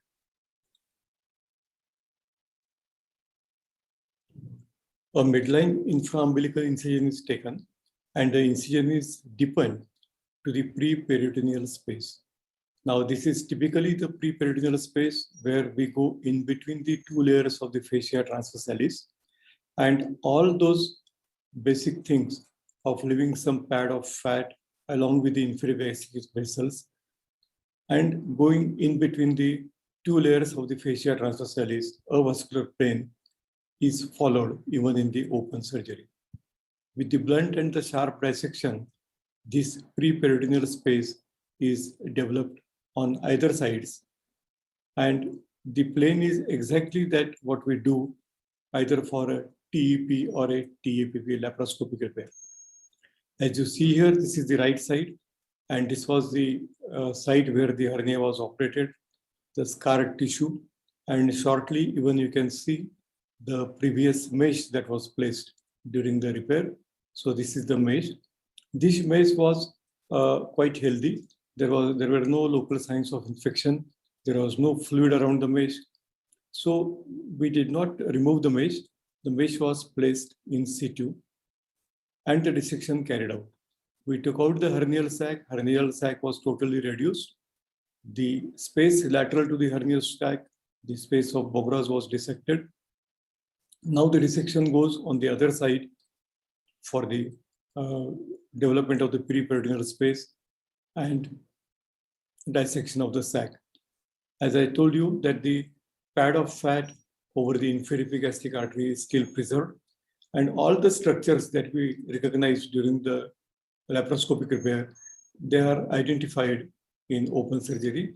We identify the iliac veins, we identify the spermatic cord, the gonadal vessels, obturator nerve, the triangle of doom. So all these landmarks are done, lateral space is created, and then we go ahead with the creation of the space in the cave of Redzius.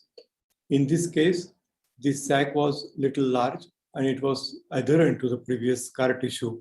So we decided to open up the sac and leave the distal end of the sac like that. Here you see a suture material also with the previous surgery. And now the sac has been dissected. This is the mesh on the other side. We are dissecting the sac. The pseudosac is pushed away. We identify the vas, inferior epigastric artery. That is the sac. And with gentle, blunt, and a sharp dissection, the dissection is progressed. Here the sac has been divided, leaving the distal end of the sac in the scar tissue, and then the proximal area of the sac has been sutured.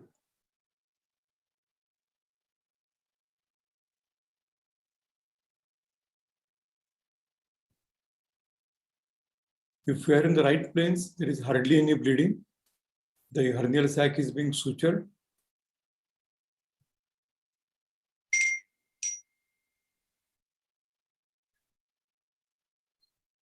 And after this, we create the cave of Redzius.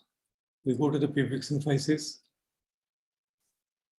and create adequate space for the mesh placement.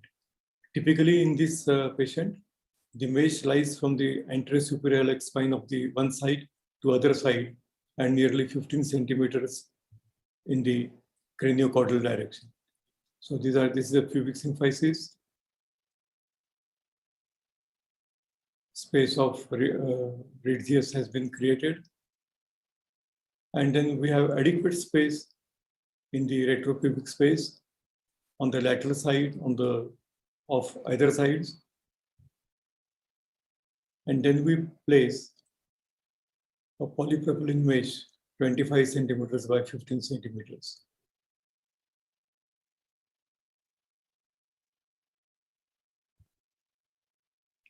A heavy polypropylene mesh 25 centimeters by 15 centimeters has been placed in the preperitoneal space,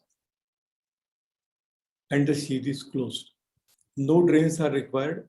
The patient had an uneventful recovery and he could be discharged within 48 hours. Reus Stopa repair is operation of choice for recurrent inguinal hernia treated by the anterior approach earlier. In this patient, open Reus Stopa repair was performed since patient was unfit for general anesthesia. Thank you. It was a wonderful video, sir. And since you have mentioned you have put a mesh around 25 by 25. So how do you calculate that you use the 25 by 25? Why not bigger, 30 by 30? No, actually the placement of the mesh is from the anterior superior iliac spine from one side to the other side. Right. And this was a 25 centimeters transversely tailored mesh. Okay. Yes. Thank you. Sir, Anita, do you have any questions, please? Anita, you have questions? Okay. Now we move on to the next speaker since we are running short of time. I think it's PAPP for urinary bladder hernia by Dr. Mandar Gadgil. Over to you, Dr. Gadgil. Yes, so One small disclaimer that the voiceover was slightly rushed, so let us go through the video first and then we will talk. Irreducible direct hernia with urinary bladder as the contents. A 64 years old male patient presented with the left groin swelling since 5 years. Typically, history suggestive of reducibility after passing urine. The swelling did not have any cough impulse, hence a diagnosis of insisted hydrocele of the cord was made. Sonography confirmed the above findings. However, a CT scan suggested a left inguinal hernia, as seen in the picture. So, in the area of the Hasselbalch triangle, there was a dimpling which was reducible from outside. So, it was diagnosed to be a urinary bladder hernia and proceeded to do a TAPP in this case. A relatively lower peritoneal incision was taken.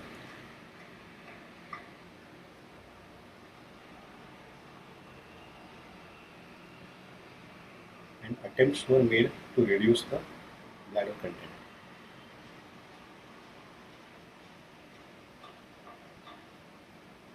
Having failed at initial reasonable attempts at dissection, the incision on the peritoneum was extended medially and attempts were made once again after having exposed a larger surface area.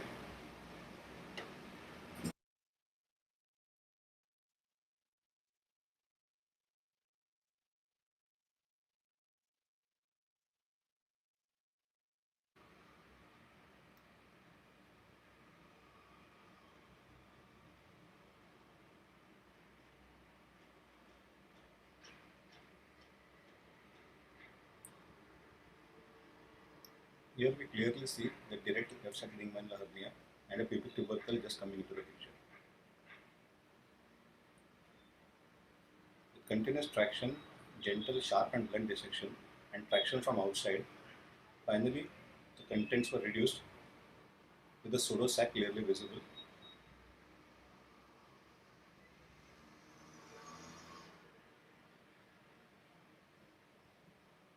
A rim of the pseudosac was also taken to prevent a seroma, exposing a left direct effect with urinary bladder as the previous content.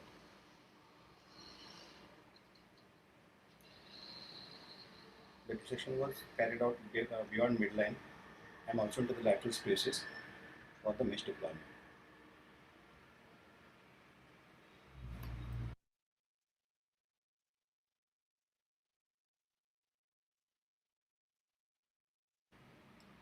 The cord structures were parietalized for about 7 to 8 centimeters on the gateway. The space of Bobros and the cave of bridges are well delineated. And dissection completed in sync with the routine KPP dissection. Superior flaps were raised because the initial dissection, the flaps were mistakenly taken quite low set, so the superior flaps needed to be raised to accommodate the mesh.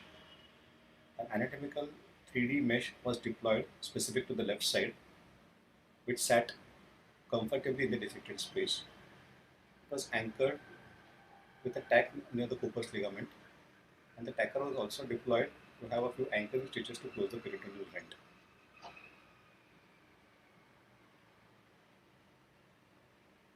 Smaller rents in the peritoneum were taken with sutures of 20 PDS so as to protect the mesh from coming into contact with the abdominal contents.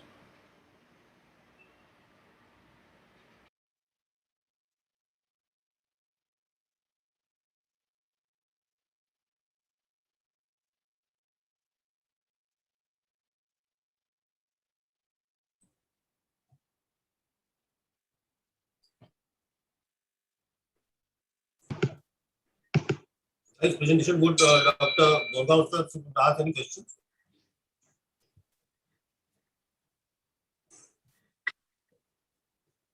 Dr. Borgaon sir? Yes, sir. Yes. Will you ask any questions to him? No, it's fine. Okay. So, wonderful video. What a garden.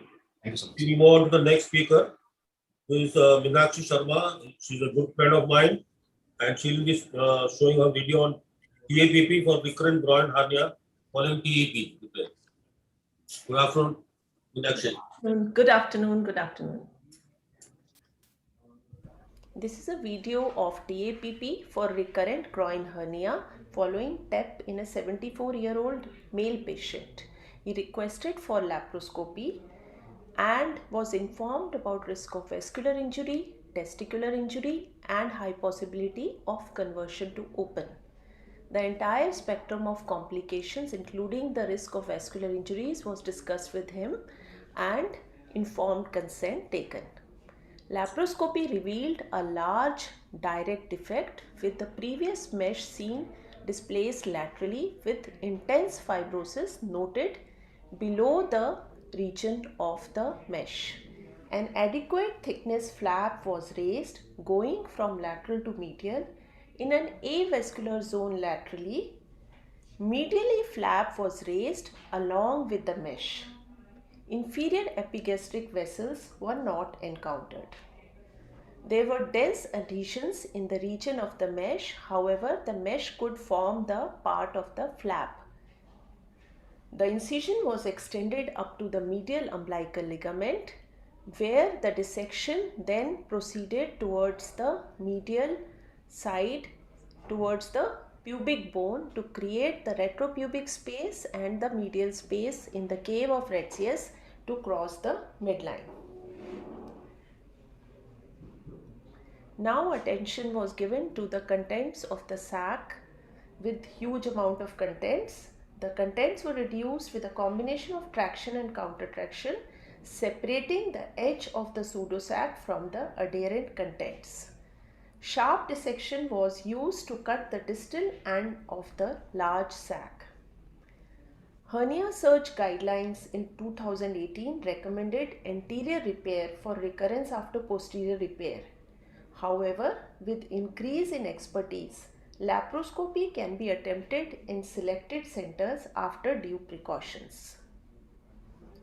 The flap is to be repeatedly checked for holes, since it is imperative that we not make any buttonholing and cover the mesh completely without any defects. No attempt was made to remove the previous mesh as it was densely adherent and was part of the flap, and no tags from previous surgery were found. You can see the flap being lifted here. Now lateral adhesions due to the mesh were cut and the space of Pogros dissected. Tissue above the nerves kept intact. Care should be taken in the area below the defect where the mesh has created intense fibrosis, because that is the region where the iliac vessels are situated. So you can see here that the entire edge of the sac is being dissected circumferentially and the adequate parietalization is being achieved slowly. Retropubic space was also created with 3 cm of space. Then the attention was turned to the cord structures. You can see a little bit of bleeding from one of the branches of testicular artery which was dealt with. Now attention was paid to the vas which was seen without any surrounding structures, and all attempts were made to preserve it by dissecting the tissue around it. However, in the dissection further, there was transaction noted without actually cutting the vas, possibly because of snapping of the vas, and this is the reason why re-laparoscopy in a younger patient should be avoided and anterior repair attempted to preserve the vas at all costs. So while this dissection was being done in the densely adherent zone, careful preservation of all the vascular structures was done. But you can see the transected vas here, and then the further dissection was done to complete the parietalization, and adequate space was created for the mesh.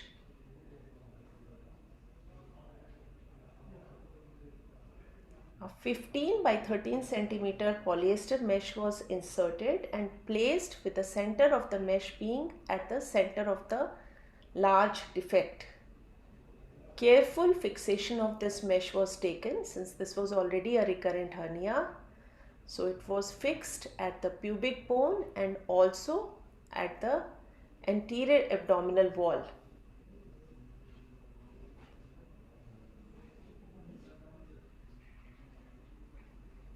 So you can see this is the medial fixation, and some lateral fixation is also done, and the mesh is now carefully laid over the hernia. The flap was then taken up and used to completely cover the mesh, including the hole created by the transection of the sac. Patient continues to do well 3 months after the surgery. Thank you.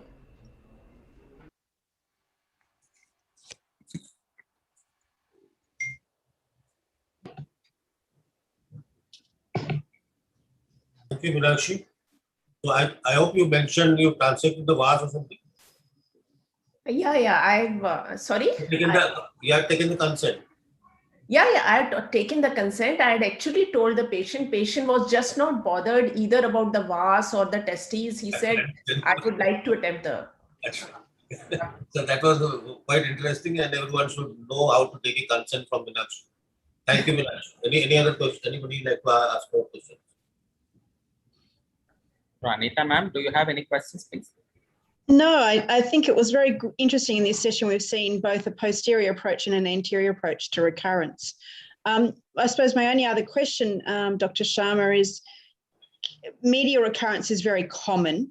And I noted you did do a big mesh placement, but are there any recommendations of how far medially we should be taking the mesh, particularly with this dual posterior approach and making sure we don't get any further recurrence?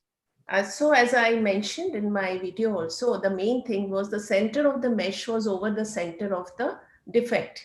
So that was one, and of course a wide coverage. So that is why 15 by 13 centimeters. My main concern was that the medial area, I should cross the midline. I should really cross beyond the midline. So at least 3 centimeters beyond the midline, and completely cover the defect in that way. Yes, I noticed technically you did that very well. I was very impressed with that.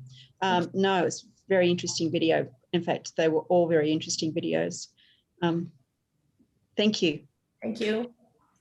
Now we move on to the last video presentation by Dr. Aditya Kalyan Pondeti. We will be showing a video on laparoscopy management of female groin hernias. Over to Dr. Aditya. Hello everyone, respected faculty and all delegates. I am Dr. Aditya Kalyan, FNB resident from Global Hospital, Hyderabad, presenting my video on groin hernias in female. Groin hernias are relatively uncommon in females. Laparoscopy is an attractive approach as it offers reduced surgical trauma, faster recovery, and it has the added advantage of intraoperative diagnosis and treatment of incidental synchronous hernias, which are mostly femoral hernias. Inguinal hernia in female is relatively uncommon as compared to the male. It is interesting to note that 1 in 5 male and 1 in 50 female eventually develop inguinal hernia in lifetime. The incidence of inguinal hernia in female is 1.9%, the ratio of boys to girls being 6:1. Here image showing laparoscopic view of bilateral groin area in female with midline rectus malleus on either sides with medial umbilical ligament on either sides which are obliterated umbilical arteries, and round ligament which is principal content of inguinal canal in female with respect to spermatic cord in males. In women, symptomatic but non-palpable hernias often remain undiagnosed. The site of presentation being 68% in right side, 23% in left side, and 8.5% in bilateral. About 30% of all female hernias are femoral hernias, although often only diagnosed during surgery as synchronous with the inguinal hernia. Advantages of laparoscopy: you can identify all, even obturator hernias also managed in single surgery, either TEP or TAPP. Hence, laparoscopy seems an appealing surgical technique for women with groin hernias. Other entity is suprapubic hernia, which is a term describes hernias located less than 4 cm above pubic arch in midline.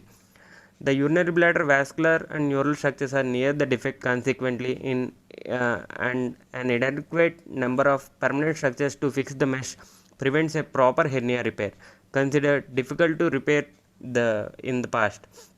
Such defects can be repaired with incising the peritoneum to create a flap entering the space of ridges and exposing the vital structures are common steps in the procedure. TAPE, that is transabdominal partial extraperitoneal repair, is one such repair. Here I am presenting a series of 3 videos. First one is inguinal hernia, second one is suprapubic hernia, and third one is the inguinal hernia with synchronous femoral hernia.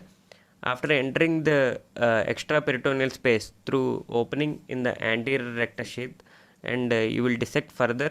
This is a right-sided inguinal hernia. You will identify loose areolar tissue also, and after gentle dissection, here you can see the round ligament, which is the content of inguinal canal in female, and you can identify the sac also.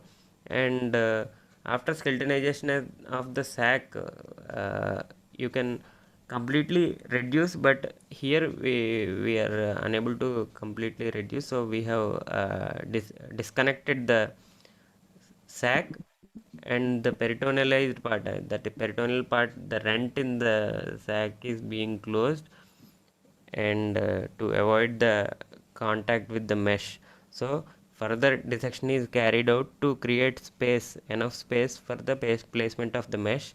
Here you can see. And then we took a 16 into 12 centimeters anatomical mesh. Usually anatomical mesh are right and left are different ones, and here the initially tacked to the corpus ligament medially and laterally to the anterabdominal wall only, lateral most part.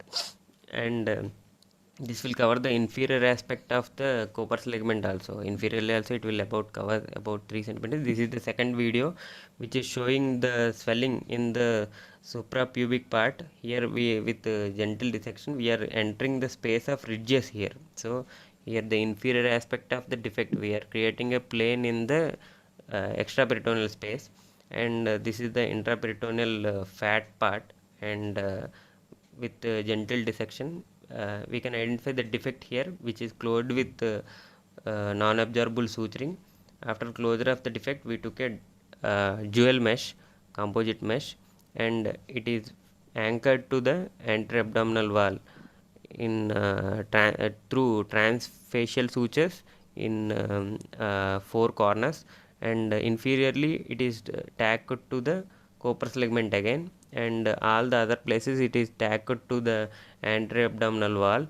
And the inferior most part, I already told you, which is entering into the space of ridges, so which is being covered again with peritonalization. So this is peritonalized and reinforced with V-lock suturing. So we took this peritoneum and we covered the inferior aspect of the mesh with V-lock suturing, so that we can avoid injuries to bladder and all. So here we covered it, and this is the tape repair. And this is the third case, which is again TEP repair of right sided inguinal hernia. After entering, again we can, here also you can identify loose areolar tissue. With gentle dissection we can go till the inguinal canal area. Here you can identify the indirect inguinal hernia with content omentum, which is entering into the deep ring, into the superficial area, which is being reduced. And after this is completely reduced, here you can identify one more hernial defect below and medial to the this indirect hernia, that is femoral hernia. So here also we tried to reduce as much as possible, but completely not possible, so we disconnected the sac, that is and you can identify the rent in the peritoneal cavity because of disconnecting. So we have closed it, taking care not to injure any intra-abdominal part. So we took a purse string suture around this lay open part, and after closure, again here you can identify 2 defects, femoral as well as inguinal. So again we took a 16 into 12 centimeters anatomical mesh, and we have medially tacked to corpus ligament, and after removal of gas, that is placed approximated. So laparoscopic hernioplasty is safe and efficacious as open repair in women and should be considered when the diagnosis is in question for the management of bilateral hernias or when concomitant abdominal pathology being addressed? Thank you. Thank you, Aditya. It was a wonderful presentation. We have shown all three videos, EP, TAP, and even tape. So, presently, if you see what the literature says, that laparoscopy is the gold standard now for all males and females. So, it's still considered the gold standard. And secondly, would you use this metallic tackers in case of tape? Are we still using it? What the literature says? Can you repeat the question again, sir? Are we using this metallic tackers in tape which you applied it on the abdomen wall while reducing the suprapubic hernia? Do you think it's still being done, or actually there is any other method of tacking? Usually for all the possible areas, abnormal tackers only, sir. But in attending to these, we are fixing it to copper fixation. Usually for all ventral hernias and all, we are using absorbable tackers. Particularly to this thing, we use metallic tackers. And it is to Thank you. Any other questions by Anika? Yes, Dr. Aditya, very nice presentation. I have one question for you. How often you have encountered content as the ovary in the inguinal hernia in females?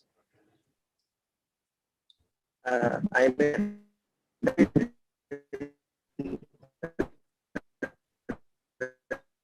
The voice is not audible, sir. Yes, yeah. Yes. open surgeries I have seen that, but in laparoscopy I have never seen that. Okay. My second question is, in last case, perhaps you have divided the round ligament while reducing the sac. So is it so? Or whether we can dissect off the peritoneum of the round ligament very easily? The round ligament and the vas are a little different. We can easily... Yes. Aditya, you can switch off the video, Aditya. You have a low bandwidth, I guess. We are unable to hear you. Please switch off the video and answer, please.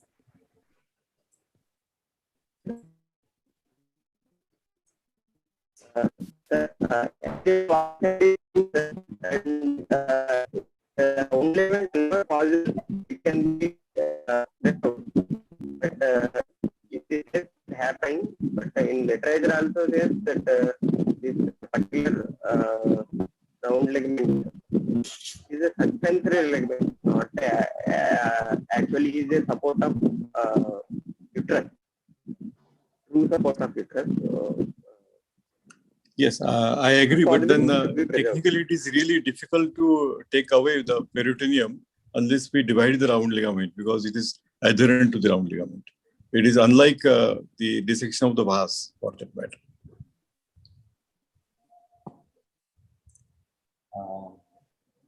Any other questions from the faculty, Dr. Anita, Dr. Srijay? Yes, my question was how in female hernias, how commonly do you go looking for the to the femoral hernia? Do you do that routinely or only selectively? Aditya? Sir, usual presentation, when you compare, usually the female inguinal hernias are rare when compared with the male. And in our hospital also, in a span of 1 year, if you compare, in for every month, either 1 or 2 inguinal hernias in female will come. And since I am working here since 1.5 years, I have seen across only 2 femoral hernias. 2 femoral hernias in female, particularly.